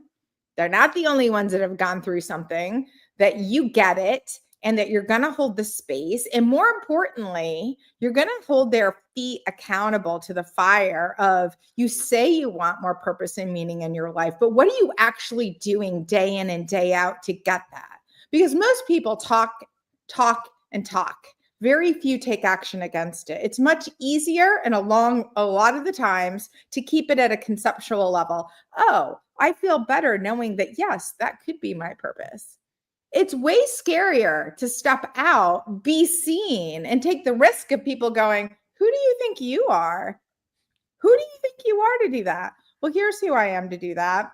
I'm one more person on this journey that recognizes that if I don't step into the light and risk the exposure of being seen and possibly even criticized, then I'm never going to be a light, a true light in this world, that I'm going to be dimmed. I'm going to play small. I'm never going to really show up in my full power or potential, and neither are you. So let's cut the baloney and just get down to business. And a lot of people, I'll tell you, I have group coaching and I have one-on-one coaching clients, and the conversations that are the most transformative are usually the tough ones, when I know that you're not doing the work. You're showing up, but you're not actually doing the work. So let's not be here in a month. Let's move this needle. What are you going to do next when we get off this call to change the trajectory of what you're doing? And it could be, give Jim a call. Join his community and be in a group of like-minded individuals, because we all know that we become really the representation of like the people we spend the most time with. And so if your inner circle is not filled with people that are working and living on purpose, then you're missing out. You're not really operating at the level of your full potential. And then you're doing everybody a disservice, not just yourself, everybody that you're meant to impact in this world. It's so interesting because as you're saying that, I'm thinking about the fact of you can find your purpose and you can fall off of that clarity, but it's always going to bring you back. It's just what's being taken from you, but more importantly, what's being taken in those moments from the people that you can help and impact, right? Like if we really remove the responsibility and selfishness, then we're actually falling off our purpose and not helping those that need it. And ultimately, you need someone in your corner. Again, my TED Talk, someone, not something, right? Like the impact effect community is something, the people inside are someone. And that's the benefit. That's the push that's going to allow you to grow and to be vulnerable and to have the conversations that are open and transparent and tough. Right? Yeah. Like we're not asking you to just put on a spreadsheet. This is your purpose, right, Michelle? We're asking you to go show up and live it and enact some of those ideas around what you're meant to be and meant to do. And I think you do such a good job at threading the needle of the conversation to push you to do it, but subtly remind you of the regret if you don't, and the life that you're living out of alignment if you don't. It's a real thing. And here's the reality. We live in a world right now suffering an epidemic of loneliness. I don't care how many people you're surrounded by. The reality is connection, which is why your TED Talk was so vitally important. Connection is what people crave. When people say, I need more in my life, 9 times out of 10, what they're actually seeking is deeper connection with themselves and deeper connection with others, because we weren't meant to go on this journey by ourselves. We weren't meant to just live in isolation and go do your thing and then just meet up with friends on the weekend for a beer and call it a day. And that's a life. No, we were meant to roll up our sleeves, get in the trenches of life and live it together. In the good and the bad. This is a marriage of like community. Like we're supposed to be going through this experience of life in communion with others. And so the more you can get real about the journey that you're on, you might not be able or in a position to leave a full-time corporate job to go follow your purpose. But maybe your purpose is right where you're planted, is to create connection deeper and to be more real and authentic and in alignment right where you are. And that certainly was my journey. I had the ambition to be on stages and write books and do all of these things 20 years back, but it wasn't yet that I was ready. I still actually had to go on a communications evolution journey where I was seen and heard in other spaces. And quite frankly, I'm pretty proud of the work that I did because it served the broader purpose of being able to come out, whether I'm in the grocery store talking to the guy behind me, or I'm going through the car wash talking to the person, the attendant who's talking to me, or I'm on a stage, or I'm at a book signing, or I'm in a coaching environment.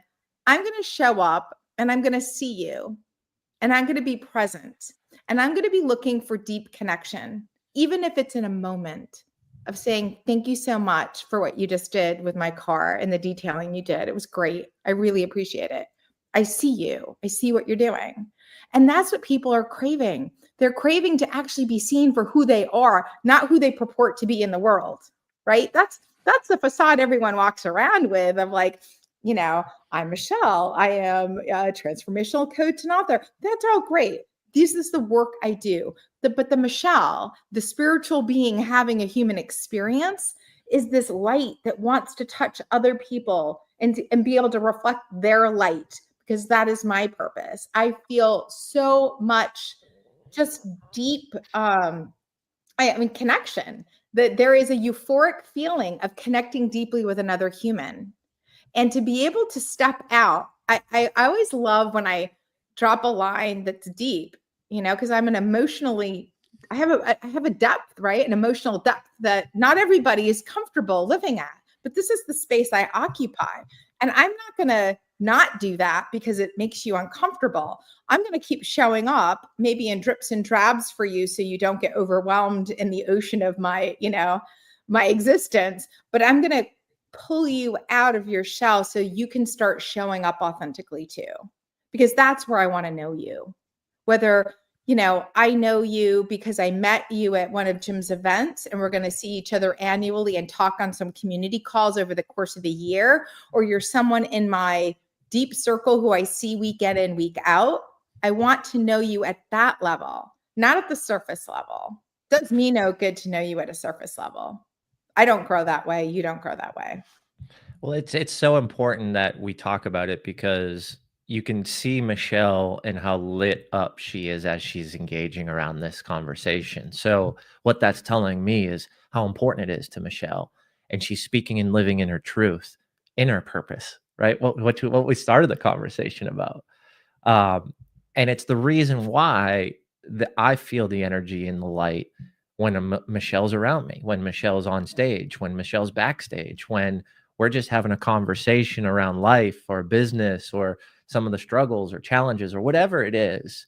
That deep human connection is being enacted. And ultimately, it's how I started this live with Michelle and her introduction and talking about every person that I talk to feels the same thing. And it's because she lives in that moment, in that presence of what's happening in reality in real time in front of her.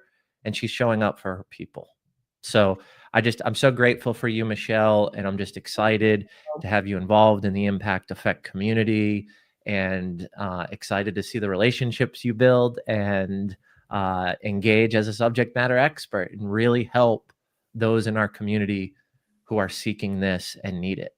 So thank you, Michelle. I Well, appreciate thank you for having me. I'm here for the whole journey. I'm so honored to be part of the Impact Effect community, and I cannot wait to see what comes next. I'm here for the transformational journey we're all on. And while we're doing it, just so if anyone has any question in their mind, this is about building extraordinary lives and really extraordinary businesses that create extraordinary impact. That's the bottom line of the work we're doing. Michelle, how can people find you? If they want more information, what's the best way to reach you? This is what I grabbed for a graphic, but if there's more information, please. This is perfect. I am very active on Instagram at Michelle Rios Official. You can find me there. You can also go to my website at michelleriosofficial.com. I hope that you'll go to Apple or Spotify and check out the podcast called Live Your Extraordinary Life with Michelle Rios. But reach out, send me a DM, let me know how you're doing and how I can help you on your journey. That was Thank you, beautiful. Thank you so much, Michelle. I really appreciate you. All right. Sorry, I didn't mean to cut her off. Didn't mean to cut you off, Michelle. Thank you, Michelle. Thank you so much. All right, real quick. Do you want to shout out the community before we get to our next person? Next person, give me a thumbs up so I know you're ready. Thank you. All right, good. Everybody Good, else good. played nice with you, Rachel, besides Brian Gelke. You gotta remember that. Give him. I will. Don't worry. All right. So let's set this up. We're going to go back to here. She's going to be ready to go. Give me 1 second, everyone. We love this so much. I'm going to write a strongly worded letter to StreamYard later. Okay. This is not meant for everything I planned. We love it. All right. Our next guest. All right. Our next guest solved the equation for fearless sales, where logic meets heart and every no becomes next. Please welcome Math to Momentum Maestro, Nicole Kramer. Let's go. That was the coolest introduction that you started with. How did you say it? From solving. That was so perfect. Our next guest solved the equation for fearless sales, where logic meets heart and every no becomes next. Please welcome Math to Momentum Maestro, Nicole Kramer. Woo! And there's an audience clap for you. Yay! Clap for yourself, right? Producer Rachel in the house, bringing all the effects in. Nicole knows me too well. She knows I couldn't do any of this. But you're smart enough to bring in the people who do know how to do it. That's community. That's community in a nutshell. Community. Yes, that's a skill, right? Well, Nicole, explain the math. So your backstory has nothing to do with what you're doing right now, but it does have things to do with what you're doing right now. Can you connect the two for me? Yeah, it's interesting, isn't it? When we look back on our lives and we see all the parallels between, oh, that's how I ended up here, or that's why I'm able to do what I'm able to do now. I jokingly say all the time that I teach the things that people don't necessarily enjoy. Although we love how a sale feels, I don't know that I can say that people love sales. And the same was true for math, right? It was not necessarily everybody's favorite subject. And so I was the one who was willing to take that subject and make it fun and make it approachable. And I did not know I was going to move on to become a sales coach, but that is essentially how I feel that I operate as a sales coach. I take something that is not necessarily fun or enjoyable. I make it approachable. I make it fun and empower people with the skills so that they can go make more sales. Because when they make more sales, they help more people. And that's really what it's all about. And Jim knows this about me, because when we first talked even about doing this, I had this major limiting belief of like, I can't sell things. Like, I'm a producer. Like, I do stuff behind the scenes. Like, what do you mean? Like, we're trying to create a community and we may have to sell it. Right. I didn't understand. Number one, I created that limiting belief of I can't do that. I don't know how to do that. How do you help people get out of that limiting mindset, which we just talked a little bit earlier of like, I didn't understand what my value was. And until I could understand, number one, love myself, give myself my own value, and then also understand I'm helping people. Like why would I keep this to myself? Can you tie that all together and talk to me about like really mindset around sales? Yes. And I appreciate your vulnerability and just even sharing like, wait, I'm a producer. I don't do this, because so many people feel that exact same way. Like, wait, but I'm a really good health coach. I don't want to have to sell. I'm really good at helping people with mindset. I don't want to have to sell. And everybody thinks sales is something outside of who they are. And what's interesting in the way that I learned about who I was as a salesperson is because I was a math teacher. My very first sale after 15 years of teaching high school math, right? That's like basically a career or half of a career. And I decided I wanted to challenge myself. A friend thought that I'd be really good at sales, and he said, I'll get you an interview with my boss. And so I went into the interview in this suit with my resume that just said teacher. And I'm nervous, but I'm like, I'm going to do okay. I know how to talk. And I sit down and he interviews me. And I think he probably did the interview as a favor to my friend. Like, yeah, I'll interview your friend. And we get to the end and he goes, I'm pleasantly surprised. You knocked this out of the park. And I was like, he said, however, I'm going to have a hard time hiring you over the 89 internal people who want this position. Your resume just says teacher. You've never sold anything. I was like, crap. That's the one thing that I was so worried he was going to say. And I said, well, I've been selling math to high school teenagers for 15 years and nobody wanted to buy that. Woo! And he looked at me and he goes, you're good. That's good. And I was like, yeah, it is good. I don't know where that came from because it just came through me in that moment. But in that moment, it was exciting because I knew it was moving me on to the next round. Because he then said, will you go on a ride along with one of my guys? I said, absolutely. He said, will you do a 30, 60, 90-day business plan? I said, absolutely. And I walk out of that interview. I call my friend. I'm like, I don't know what a 30, 60, 90-day business plan is, but I'm on to the next round, right? So it was exciting in that moment that phrase got me through. But what I now know that phrase means is we're all in the business of selling something. Regardless of what you've done, who you've been, you're selling things because what sales is not a transaction. It's a relationship. And when we redefine what selling is, that's where people can start to embrace it and feel more comfortable with it. Because when we look at it as just a transaction, it feels transactional. And guess what doesn't feel good? Transactional interactions, because there's no connection. There's no community. There's no actual real relationship there. And so when we see the sale as actually being the relationship and the transaction is just a byproduct of that, then we can approach everything about how we sell much differently. I have to take a breath on that because it really did. That was really good. I think you just hit the soft spot on Rachel right there. I know, because I was so opposed to it. But again, it's a limiting belief. But also, I tell clients, people believe the story that you're telling them, right? But also, you really have to start to think about what story are you telling yourself? It kind of has to start there. What story are you telling yourself? And it wasn't until I started unraveling that of wait, I believe these things because I was the one who created that limiting belief. I was the one that said, I can't do this. Or maybe it comes from outside of yourself, right? I was told once, don't speak. No one likes the tone in your voice. It took me 2 years to get back on camera and start posting again. 2 years because I allowed that to literally, I could feel it in my throat chakra right now, just talking about it. Literally feeling like I had somebody's hand around my throat, basically saying, nobody likes you. Nobody likes your tone. Don't speak. Yeah.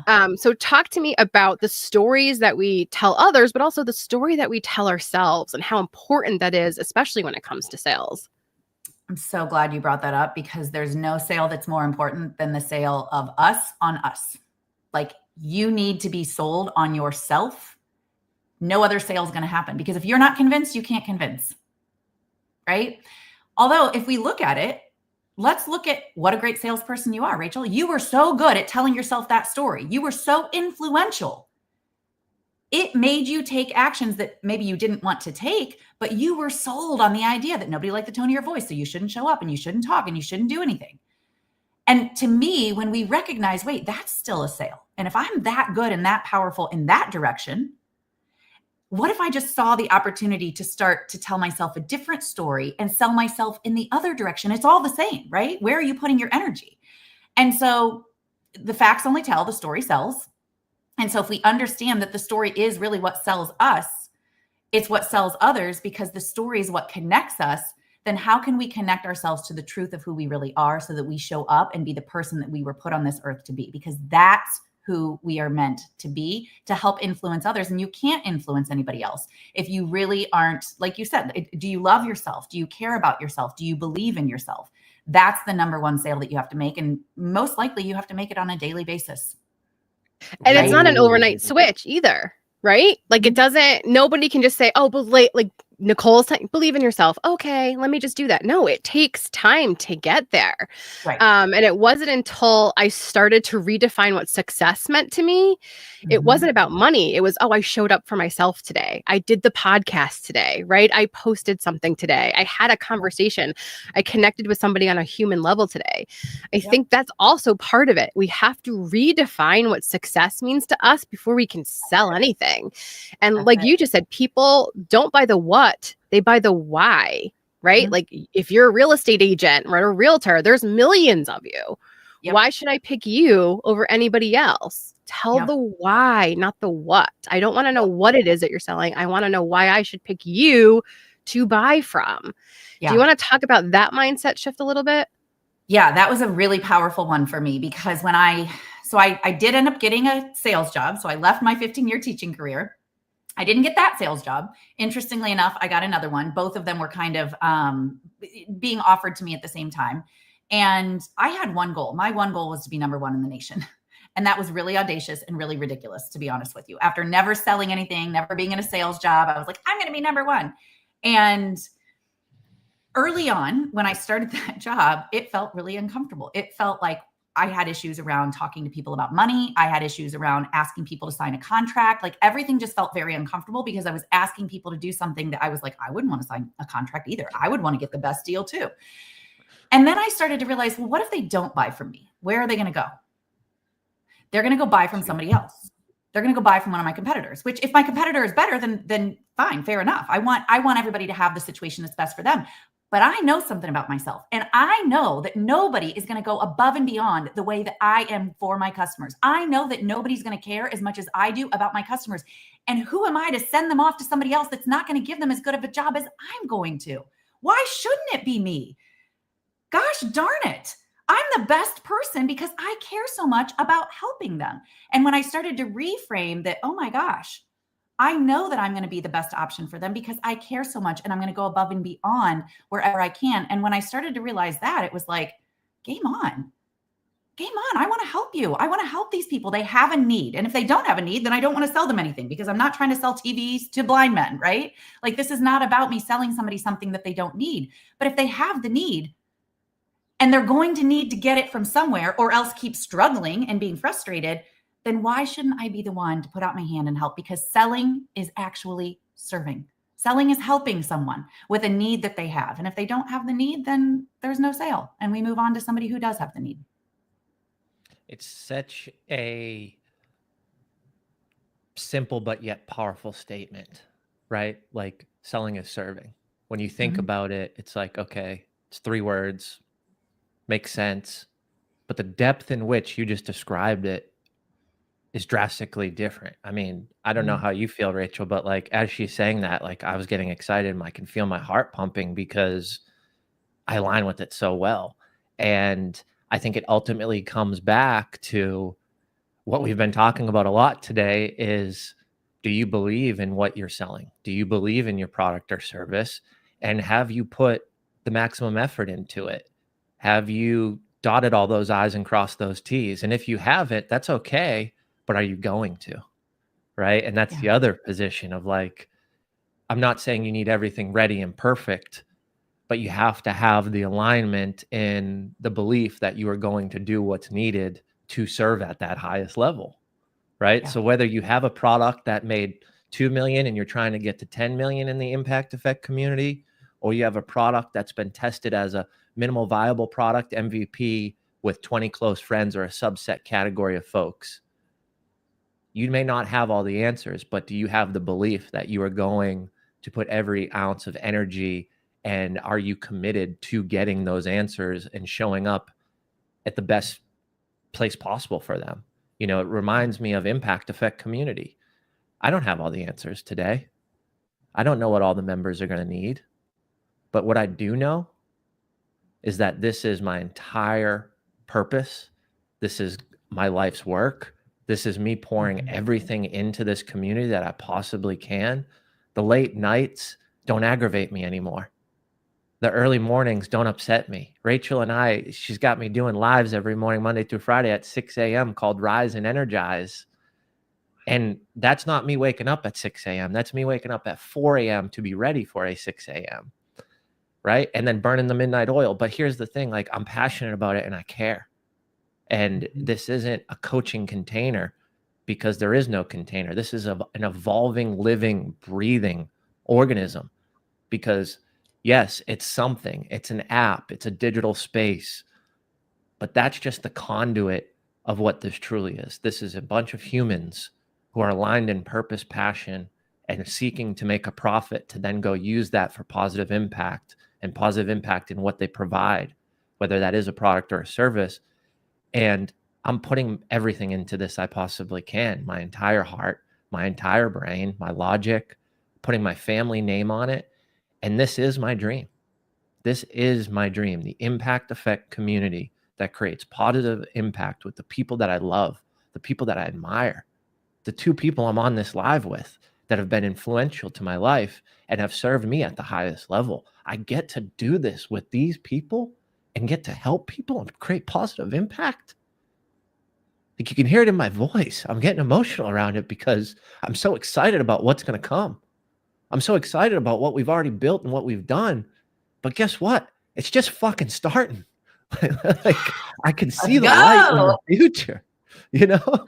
Like, this has been a long time coming, and I've struggled to put it all together. And I found an amazing business partner, and I have amazing friends and mentors like you, Nicole, and Brian Galke, who is on, and Dr. Justin, who's coming up, and Brian Covey, and just all these amazing people. Dr. James Bush just ran it on us. Like, let's go, you know? Yes. And it's what I needed so much in life that I didn't have.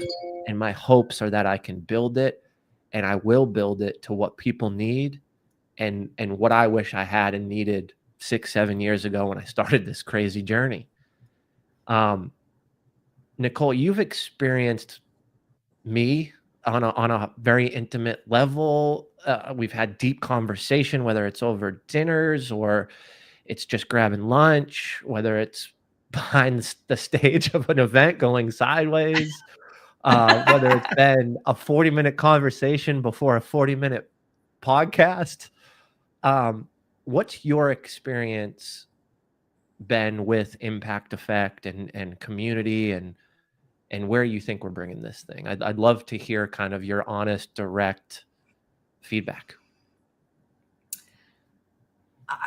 Like, you amaze me with how passionate and dedicated you are to what this purpose is for you. Like, it's just incredible, Jim. From the second, I want to tell a story. From the very moment that I first met you, you are so dedicated to being there for people. And I don't know if you remember this, but my very first stage that I spoke on in Nashville, you were the MC. And I'd never met you. And I got down there and I had this whole keynote that I was delivering around a story about brushing your teeth with your left hand. And what I had done is I had ordered toothbrushes for everybody in the audience, but it was going to be a surprise that I was going to give them at the end of the keynote when I revealed the fact that I had a toothbrush for all of them. And I get there with this big box of toothbrushes, and it's like an hour before the event. And here I am taping toothbrushes underneath the chairs of the audience. And Jim walks in, and I don't know him yet. And he's like, "Hey, what are you doing?" And I was like, "Oh, I'm putting toothbrushes underneath here because it's part of my talk." And he's like, "You want some help?" And I was like, "I would love some." He gets down on his hands and knees, grabs some tape, grabs a bunch of toothbrushes, and right away, just like, doesn't even know me, just digs right in and starts helping me. And I will never forget that. I remember it like it was yesterday. And I'm like, I don't even know this person yet. He's so willing to roll up his sleeves, get down on the ground, and start taping toothbrushes underneath. And he doesn't even know what this is for. And from that point forward, Jim has always 100% been exactly who he is right here. Like, the emotion that just came up with, in him is he was talking. Like, this is all authentic and real to who Jim is at his core. And I just appreciate you so much, our connection, our friendship, the support that we've given each other, and the community that you've built, because my experience of living in Nashville would not be the same if not for you. Like, well, let's just keep these tears running, Nicole. It's the people that I know, the experiences that I've had. Like, if Jim Morris wasn't a part of my Nashville experience, the majority of my Nashville experience would not exist. And that's not even just specific to Nashville. Like I know people like Michelle, who was just on, like she's a wonderful person and somebody that I now call friend. Brian Galkey, like people that are all over the country, I know because of you. And I just so appreciate your values around human connection, your values around support, and your values around community, because it's made a huge impact on me and my life and my experience of being here.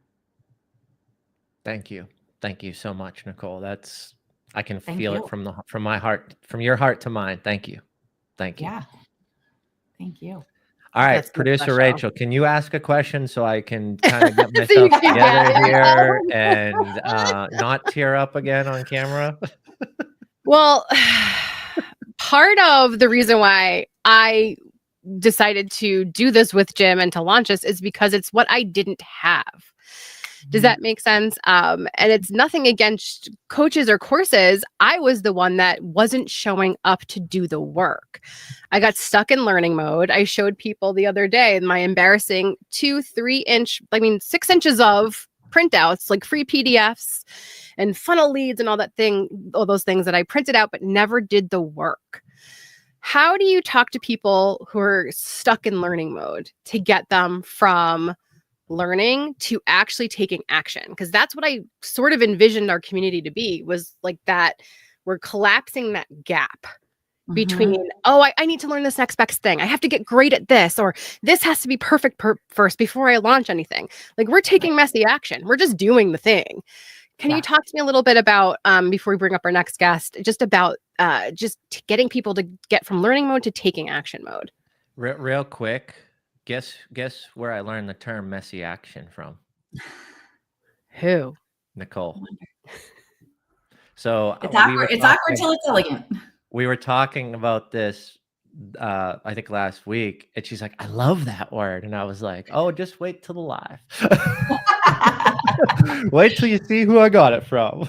It's true, right? It's like there is no ready's a lie. There's no, you're never going to feel ready. It's never going to all be perfect. It's never all going to be ready to go. And I think we tell ourselves that because it feels a lot more comfortable. And those are our fears talking. That's just a bunch of BS. That's our fear going, well, until you get this, and then go get this certification first, and go get this validation first. And, whatever it is, it's like we've told ourselves all these things, and then we go get all the things, and then we're still stuck. We're still not taking action. And one of the biggest benefits of being in community is you're putting yourself around other action takers, around other people who aren't going to let you sit on your ass and sit on your hands and not do anything about the things that you say are so important to you that you really want to do, but you're not doing it. And if you've got accountability because you're in a community of people who sees you, who understands you, who gets you, that's one of the best ways. And put yourself around mentors and people who are doing the things that you want to do. And when you were talking, Rachel, it made me think of this story. A client of mine a few years ago was not taking action, and she'd hired me and she'd paid a lot of money to work with me, and she wasn't taking action. And I'm like, listen, I'm not okay. And I'm not available with somebody paying me money and then not doing the thing. Right. And so I kept thinking, how can I get her to take action? And so we were having a conversation. She had these 20 reach outs that she was going to do. And she shows up on our next call and she didn't do any of them. And I was like, well, what stood in the way? And she's like, well, they were all going to say no. And I was like, oh, they were all going to say no? She goes, yeah. And I said, okay. So here's what I want you to do for next week. I want you to go get 20 no's. And she goes, what? Like if looks could kill, right? She's shooting daggers through me with her eyes. And I said, I'm sorry, did you or did you not just tell me that every single one of them would have said no? She goes, well, yeah. I said, then this should be the easiest assignment I've ever given you. Just go get 20 no's. Well, guess what happened the week later? She shows up and she's like, I have 6 calls and 3 people said that they're interested in what I do. Like, go take messy action. And if you need to, set the bar low and just go get freaking no's. And she learned a lot from that. I learned a lot from that. And I think what the most important thing you can do is put yourself around people, community, mentors that are going to challenge you like that. They're going to see you for who you are and that are not going to let you stay stuck because they know what you're capable of and they know what you really desire. And if there's anything that can do that for you, it's community. That is amazing. I love that. That really is. I had a coach once because I had that same mindset. And he said, put together the biggest rate sheet, the most expensive thing you've ever sold. And he's like, your challenge this week is to get a no. Like, just pitch it. Just pitch it. See how that feels.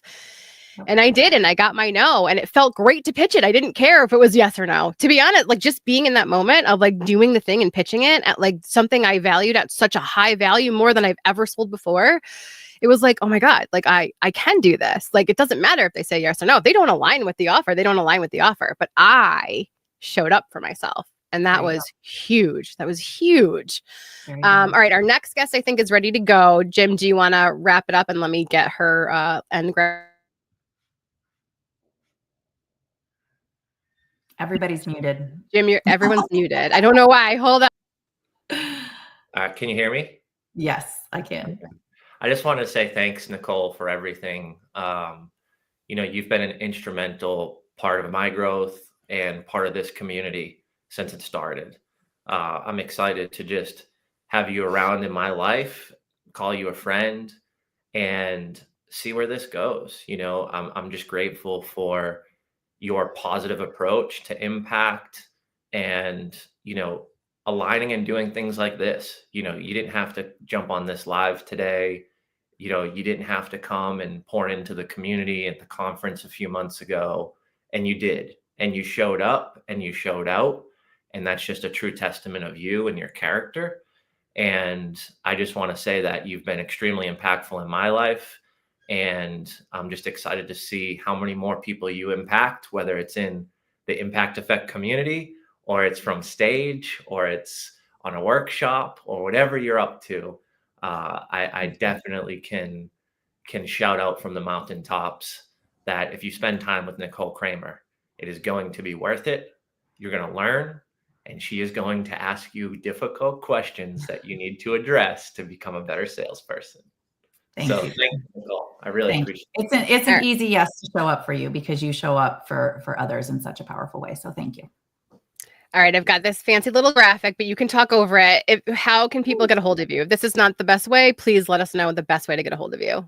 That is perfect. At the Nicole Kramer on Instagram. I am there all the time. Please send me a DM. Would love to connect with you. If you have any burning sales questions, shoot them my way and we'll work through it.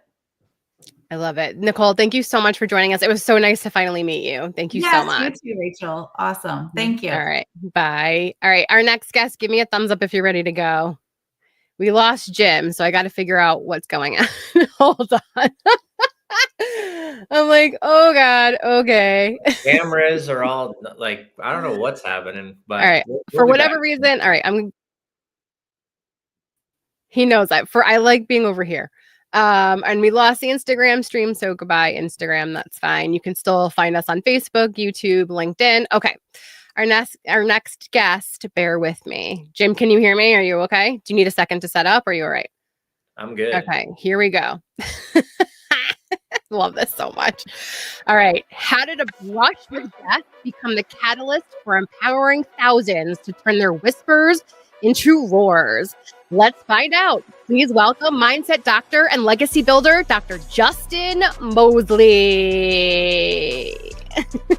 Let's go. I've enjoyed your intros all day. I've been watching you guys. So props to you guys for doing this, man. It's awesome. Thank you. Welcome. Brother. Thank you. It's funny because my laptop's about to die. I just lost my camera and my mic isn't working. And you're the last person before we take like a 45-minute break. So I'm just excited to keep this bad boy going. That's and right. To end this first session today with you, my man, Dr. Justin Mosley, the mindset doctor. Come on, baby. Yeah, glad to be here, man. Thanks for having me. I appreciate the invite. So, Justin, part of your story in the intro is a brush with death. Can you talk about that a little bit and how this it changed your life? Yeah, so I'm a chiropractor by trade. My wife's a chiropractor as well. We've got a practice outside of Nashville, Tennessee. We opened our practice in 2012. Fast forward to 2018. We built a great practice, serving the community. Life was good. Money was good. Marriage were good. All the things were good. And then I went August 2018. I was on a men's retreat. We went whitewater rafting and hit some class 5 rapids. And it was just a freak accident. The raft tipped over. I was sitting on the back of the raft and I got trapped underneath the rapid itself. And it just started pushing me underwater. And I still remember the sound of my helmet scraping down the rocks as I was being pushed underwater. And the last thing I remember thinking is, I'm not coming back up. And then everything went black, and then everything went bright white. And it was the most peaceful, serene feeling I'd ever felt. And then I don't know how long that lasted, but I heard a voice that said, wake up. And thankfully I did. I came back to consciousness, and I was trapped underwater, wedged between two rocks. And I tried to push, and I didn't budge. And I kept pushing and pushing. And then finally my adrenaline kicked in, and I was able to push hard enough that I broke one of the buckles on my life jacket that was trapped underneath one of the rocks, floated to the top, gasped for breath, got swept down the river. And at that point I was rocked. And we all question life at some point. Like, why are we here? What is the purpose of this? But at that moment, I asked a different question. I said, why am I still here? Because things could have been different in that moment. What if I didn't hear wake up? Or what if I wasn't strong enough to break free? So I asked myself, why am I still here? And one of the big answers I got from that was, I knew that God had called me to make a bigger impact in the world. And I had gotten comfortable in life because life was good. And I was just going through the motions of life. And I realized if I truly wanted to step into the calling that God had on my life, I need to exchange my comfort for my calling. And I think there's a lot of people out there that's got comfortable in life, and it's time to exchange your comfort for your calling. And that same question I asked myself, why am I still here? You can ask yourself that question, because life is a gift. It's not guaranteed. You didn't have to wake up today, but you did. There's air in your lungs. Your heart is beating right now. Why are you still here?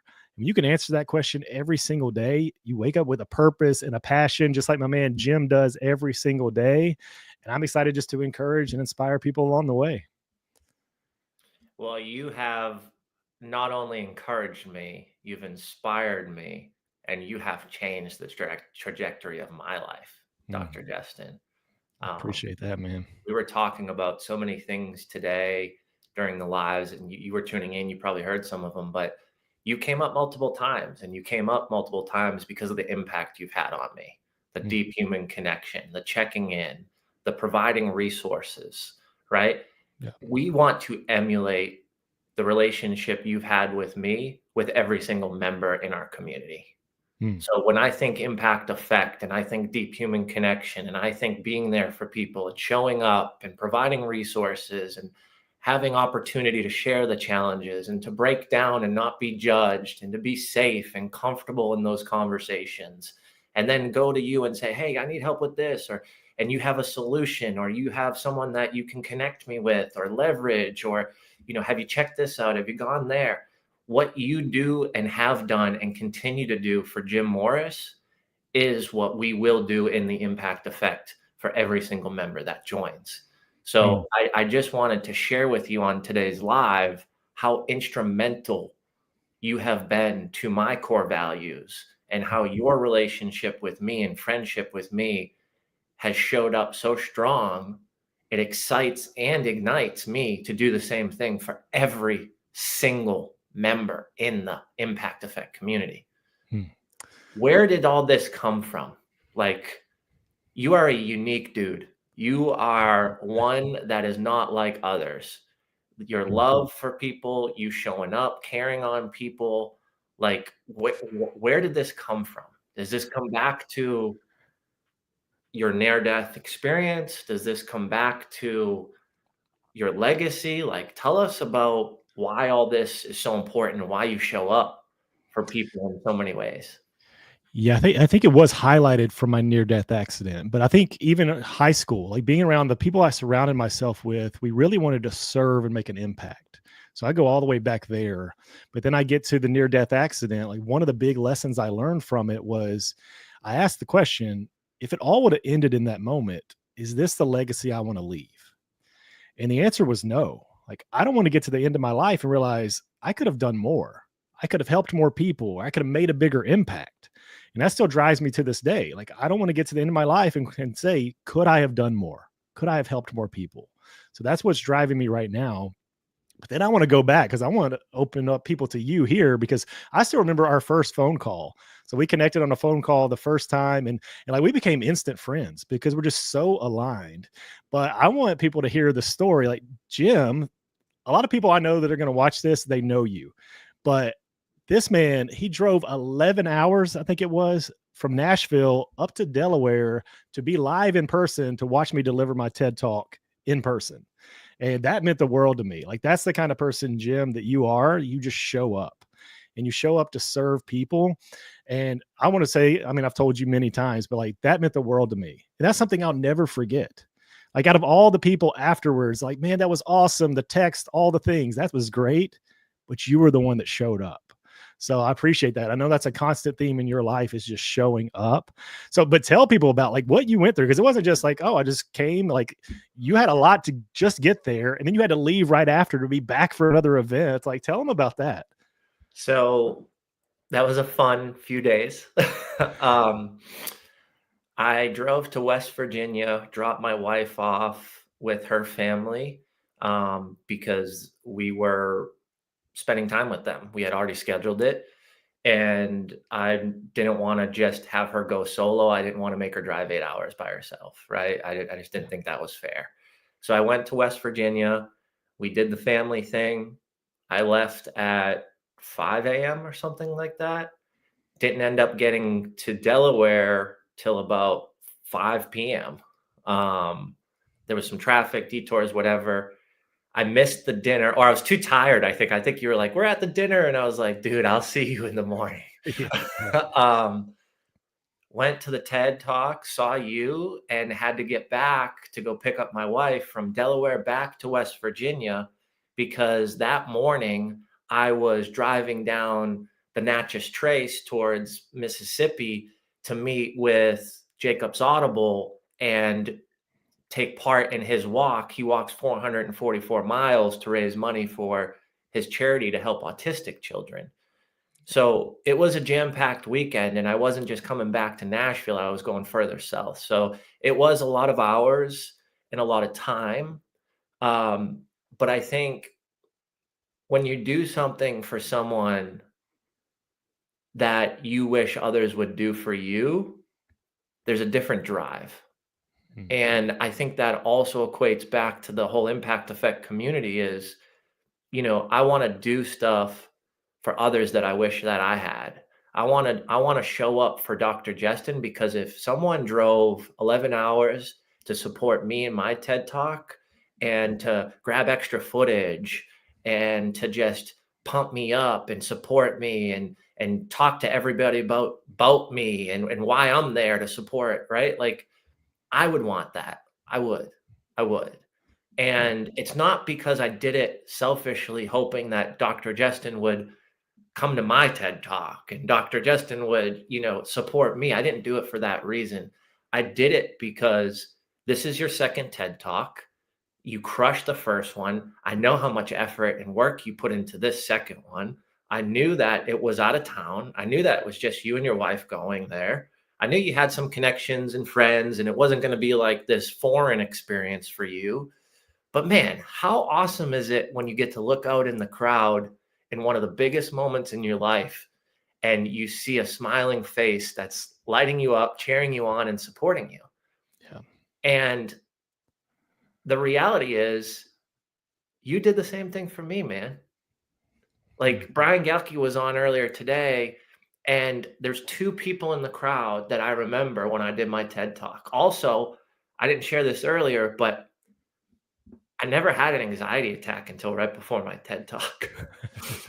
So this was probably the worst, like, mental, physical state that I was in. I was coming off of Impact Effect 24, my own conference. Yep. You had a lot Having going on. another child at any moment. Yep.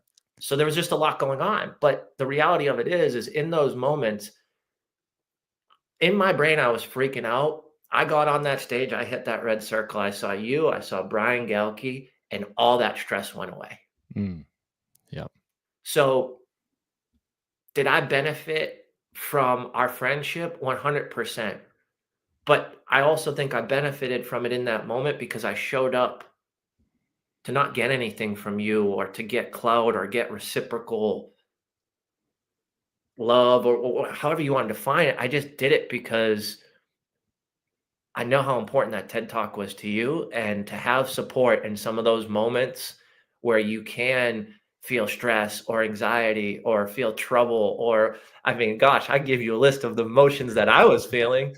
Yeah. Dr. Justin's a pro. He fucking crushed it on stage, but Well, I want to talk to Dr. Justin about that. I want to talk to you about facing your fear and finding your voice, because that's really what it was all about. How did you get from the one place of being afraid of public speaking to TED Talks? Yeah. So what this TED Talk was about, this was my second one. I just did it last year. The Jim came up to support me there. And it was all about how I overcame my fear of public speaking. Because, and I think Brian Galke talked about it earlier, like people just see the highlight reel. They see the things we're doing now and the speaking we're doing. So people were messaging me all the time, like, man, I love what you're doing. You're such a great speaker. It just comes naturally to you. I wish I could do that.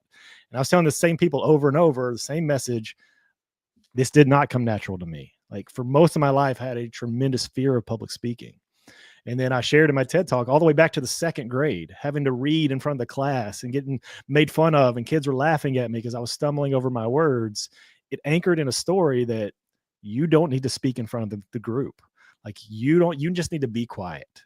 And I stayed like that. I became very shy, reserved, introverted, and even got to college, almost failed a speech class because I had a panic attack during a speech. And again, anchored in that story, you're not a speaker. This isn't for you. Leave that to the people that are the Jim Morrises that can just go up and lead an event. Like that's not for you. And again, continue to anchor that in. But I knew in my heart, like there was this calling, like you can make an impact. You have a story to share. So for me, it was more important for me to overcome my fear. I think the biggest question for other people too is, what impact are you missing out on making if you don't share your story? If you don't overcome your fear and you don't actually go for it, who's missing out on the impact that you could actually make? So for me, that became bigger than the fear. So I had to transition. And one of the big things I learned from that is I was studying fear. I was like, well, what happens when I get up and I get afraid? Like my hands start shaking, my muscles tighten up. Sometimes I feel like this wave of anxiety come over my body. And I anchored a story that whenever I feel like that, I'm afraid. And the thoughts would come into my mind. You're not a speaker. Remember when you spoke before and people laughed at you? It's going to happen again. You just need to be quiet. You're not a speaker. And I would do a terrible job because I would get in my own head. But then I studied fear and I looked at, okay, if that's what happens when I'm afraid, the fight or flight response kicks in. And those are the signs and symptoms, from the muscle tightening to the hands sweating, all the things. But then I was like, well, what happens when you're excited? And the study showed the exact same physiological response. When you're excited, what happens? Your muscles get tight. Your voice can actually get strained. Your muscles get tight. Your hands start sweating. Like all the same feelings when you're excited or when you're afraid. What the crucial thing though is, what are you deciding to believe in that moment? Are you choosing to believe, hey, I'm afraid when I feel this? Or am I choosing to believe I'm excited to go do this? And that was a huge mindset shift for me. Instead of feeling those feelings and saying, I'm afraid, I shouldn't do it, I felt those feelings and I said, you know what? I'm feeling this because I'm so excited because I'm about to go out there and transform someone's life today. And when I did that, all of a sudden I really did get excited. And I would go out there and yes, I would feel it. And here's one of the biggest things, the misconception about fear. They think successful people don't feel the fear. And the reality is they feel the fear and they do it anyways. And when you get out there and you actually are excited to do it, man, you crank through that fear and it just becomes, that's where the transformation happens. One, for yourself, because you show yourself what you're capable of, but then that's where you can actually impact others. And that's my whole point of doing that TED Talk, is I want to encourage and inspire people to share their story with the world. Because I truly believe everyone has a message to share. And there's someone right now waiting to hear your message. Absolutely. I love that. And you just said something that like hit the nail on the head for me a little bit. I lived in fight or flight for most of my life, right? Like I was either going to like run away from the problem or I was going to fight you about it. And I realized it was because I was so uncomfortable with being uncomfortable, right? Like I didn't listen to my emotions. I just assumed what they were trying to tell me. I created a story in my head. And it wasn't until I started to get comfortable with being uncomfortable that I could make changes. Can you talk about that a little bit? Just getting comfortable with being uncomfortable? Yeah, I think one of the biggest lessons I learned along the way is nothing has meaning until we give it meaning. So like for me, nothing, just feelings of fear didn't have any meaning. What I associated the meaning to be is what actually made the difference. When I associated, hey, I'm scared, hey, I'm afraid, that's what actually gave that situation meaning. But I could also give it the meaning of, hey, I'm excited. So the same thing happens whenever we're uncomfortable. That's where it is tapping in. Okay, why am I feeling this? Because we unconsciously just feel it enough. And we think, because our bodies, our nervous systems are designed to protect us. Fight or flight is to say, hey, it's dangerous. Don't do that. Stay safe. But in reality is if we can get out of our comfort zone, which is what my first TED Talk was about, stepping out of your comfort zone. When you step out of that comfort zone, that's where we can actually make an impact in the world. But we have to tap into our feelings and realize, you know what? These feelings don't mean what I've associated with for so long. It doesn't mean I'm not good enough. I'm not smart enough. I'm not strong enough. I can't do it the way they do it. I'm feeling those feelings and I'm giving them those meanings. I can change that. And I can say, you know what? I can let go of those feelings in this moment. And I can actually create new feelings and new meaning in this moment. And it can completely change the situation from going horribly wrong, which I did in the past, to going there and crushing it, in Jim's words, saying I crushed it, all because I chose a different meaning of what the feelings felt like. Because yes, I still felt the feelings that I had before when I got up and gave my TED Talk, but I channeled those feelings into excitement to go out there and make an impact. And something I want to tell people too, go watch my TED Talk, because one of my favorite things at the very end, go to YouTube, Justin Mosley TED Talk, and you'll hear the crowd go wild. You'll hear a scream. That's Jim Morris right there. So go listen to that. That's one of my favorite parts. Yes, it was amazing that Jim, that you came and supported me, but then hearing that at the end, man, that just meant the world to me. So we can do so many little things that we don't even know have impact. Like, I didn't even know you heard me screaming. I didn't even know that was even recorded at the end. Because usually after I listen to your TED Talk, I'm like, okay, I can apply it here, apply it here, apply it here. And Rachel has heard about your TED Talk probably 40 times since we met. So it's like, you have to listen to his TED Talk. You have to listen to his. Did you listen to his TED Talk? Yes, Jim, I listened to his TED Talk. I appreciate that. Yeah. And that's what having a good friend that supports you. I think that's a big thing too, is I've heard you talk about that earlier today, is who you surround yourself with and why you're creating a community like this, because you want people that will encourage you, inspire you, challenge you to become more than what you think you are right now. Because we all limit ourselves by what we believe we think is possible. But when you get around a group like you've created, you get to borrow belief from someone else. And that's one of my favorite things I love to do, is borrow others' belief. If they believe I can do it, hey, I can go out here and do it. I need to stop limiting myself with these limiting beliefs and borrow their belief. So that's one of the powerful things you've created here. And something that came up earlier when you were talking about the TED Talk, because yes, you did it to come support me. But I think this is an important lesson for people listening, is you also got something out of that too. And I think so many people miss the lessons they're supposed to get because they make the excuse, no, it's too far. I've got the event tomorrow. I could never make it work. But if all those things stop you from showing up, you would have missed what you were supposed to get. And whether it was like the divine downloads you got, or what were some of the things that you got just because you showed up, even when it wasn't convenient for you to show up at all. Well, I implemented a new dinner event recently, and I've never taught how to follow your dreams in my entire life. I've talked about it, but I've never workshopped it. I've never carried people through an experience.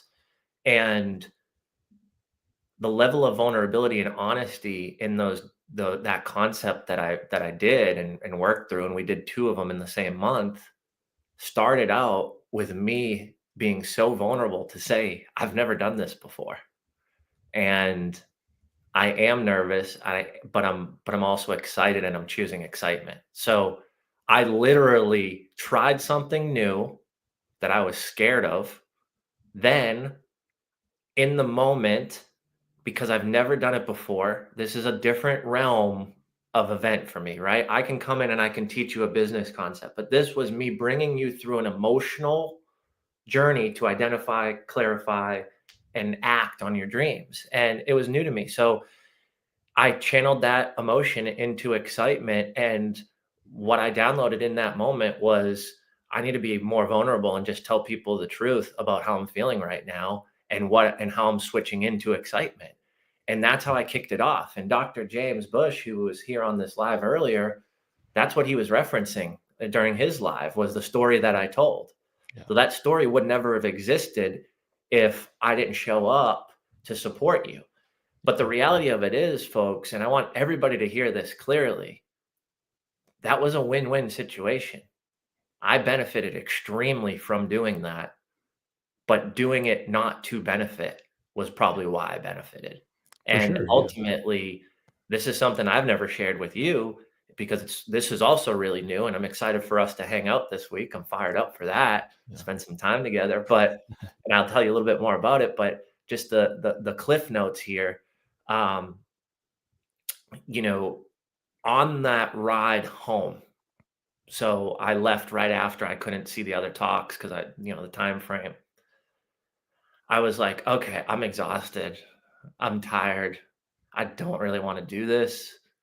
I have like literally 16 hours in the car. I'm just picking her up at 4 a.m. and just loading the bags and driving to Southern Tennessee.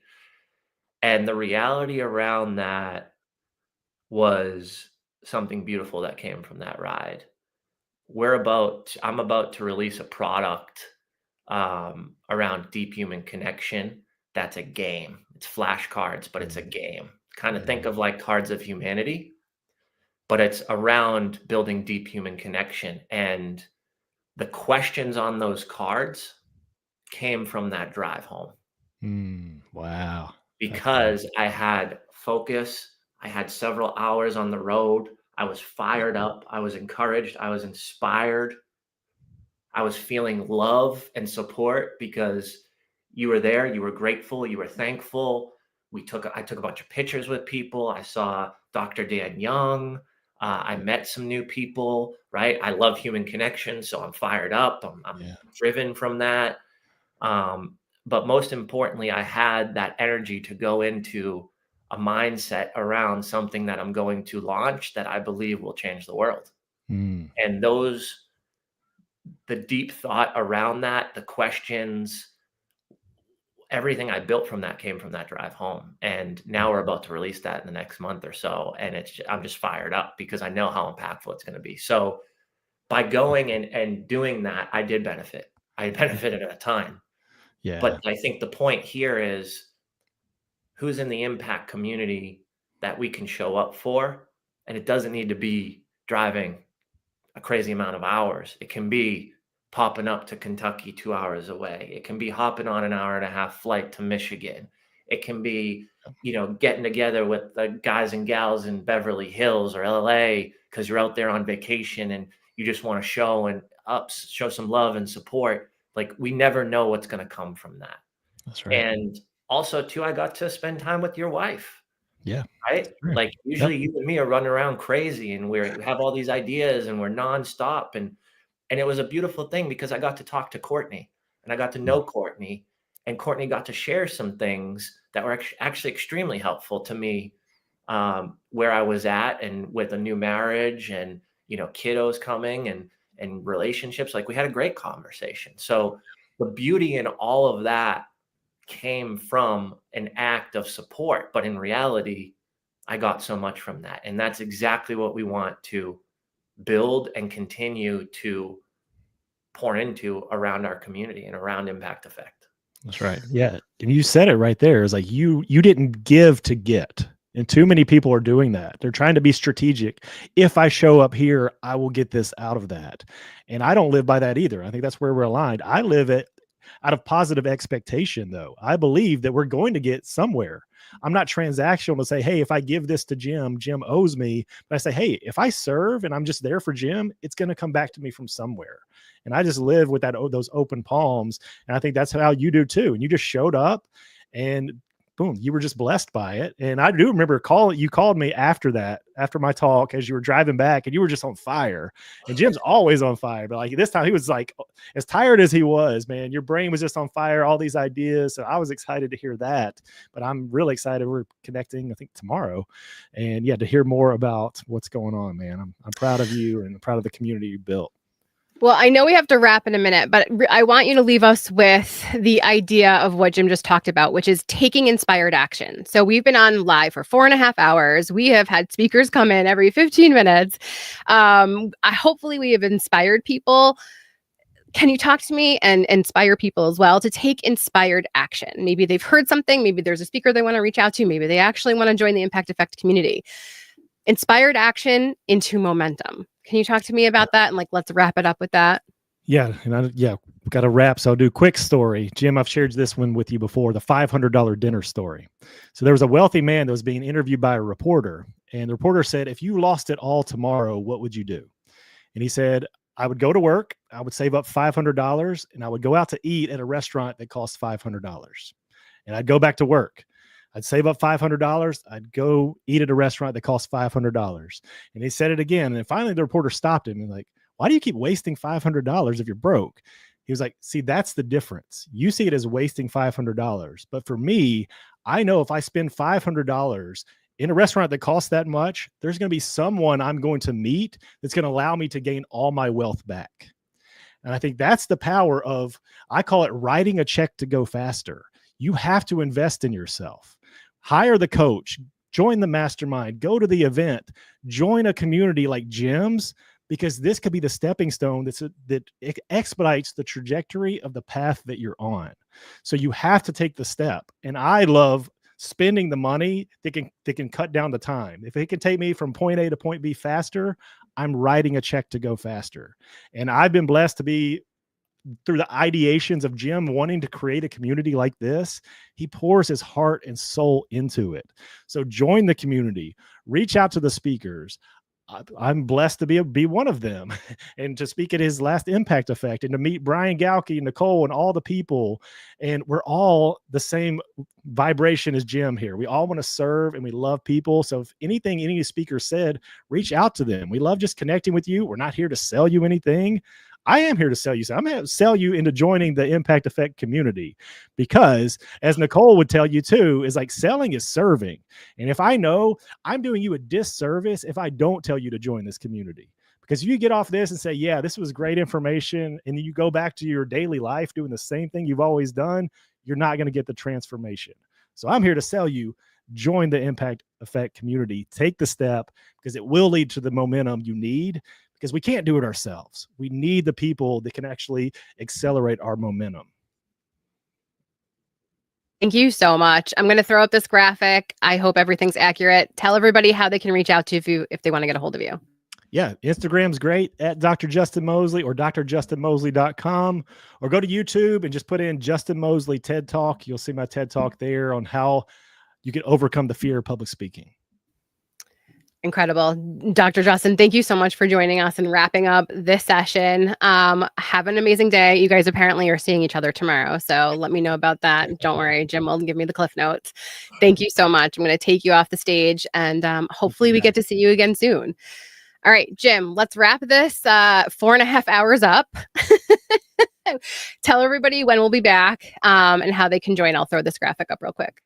We'll be back at 2 p.m. Central, 3 p.m. Eastern, and noon Pacific. We're going to kick it back on our live with Brock Zivan, who's been extremely impactful in my life, who pours into community and is just a great, amazing human being.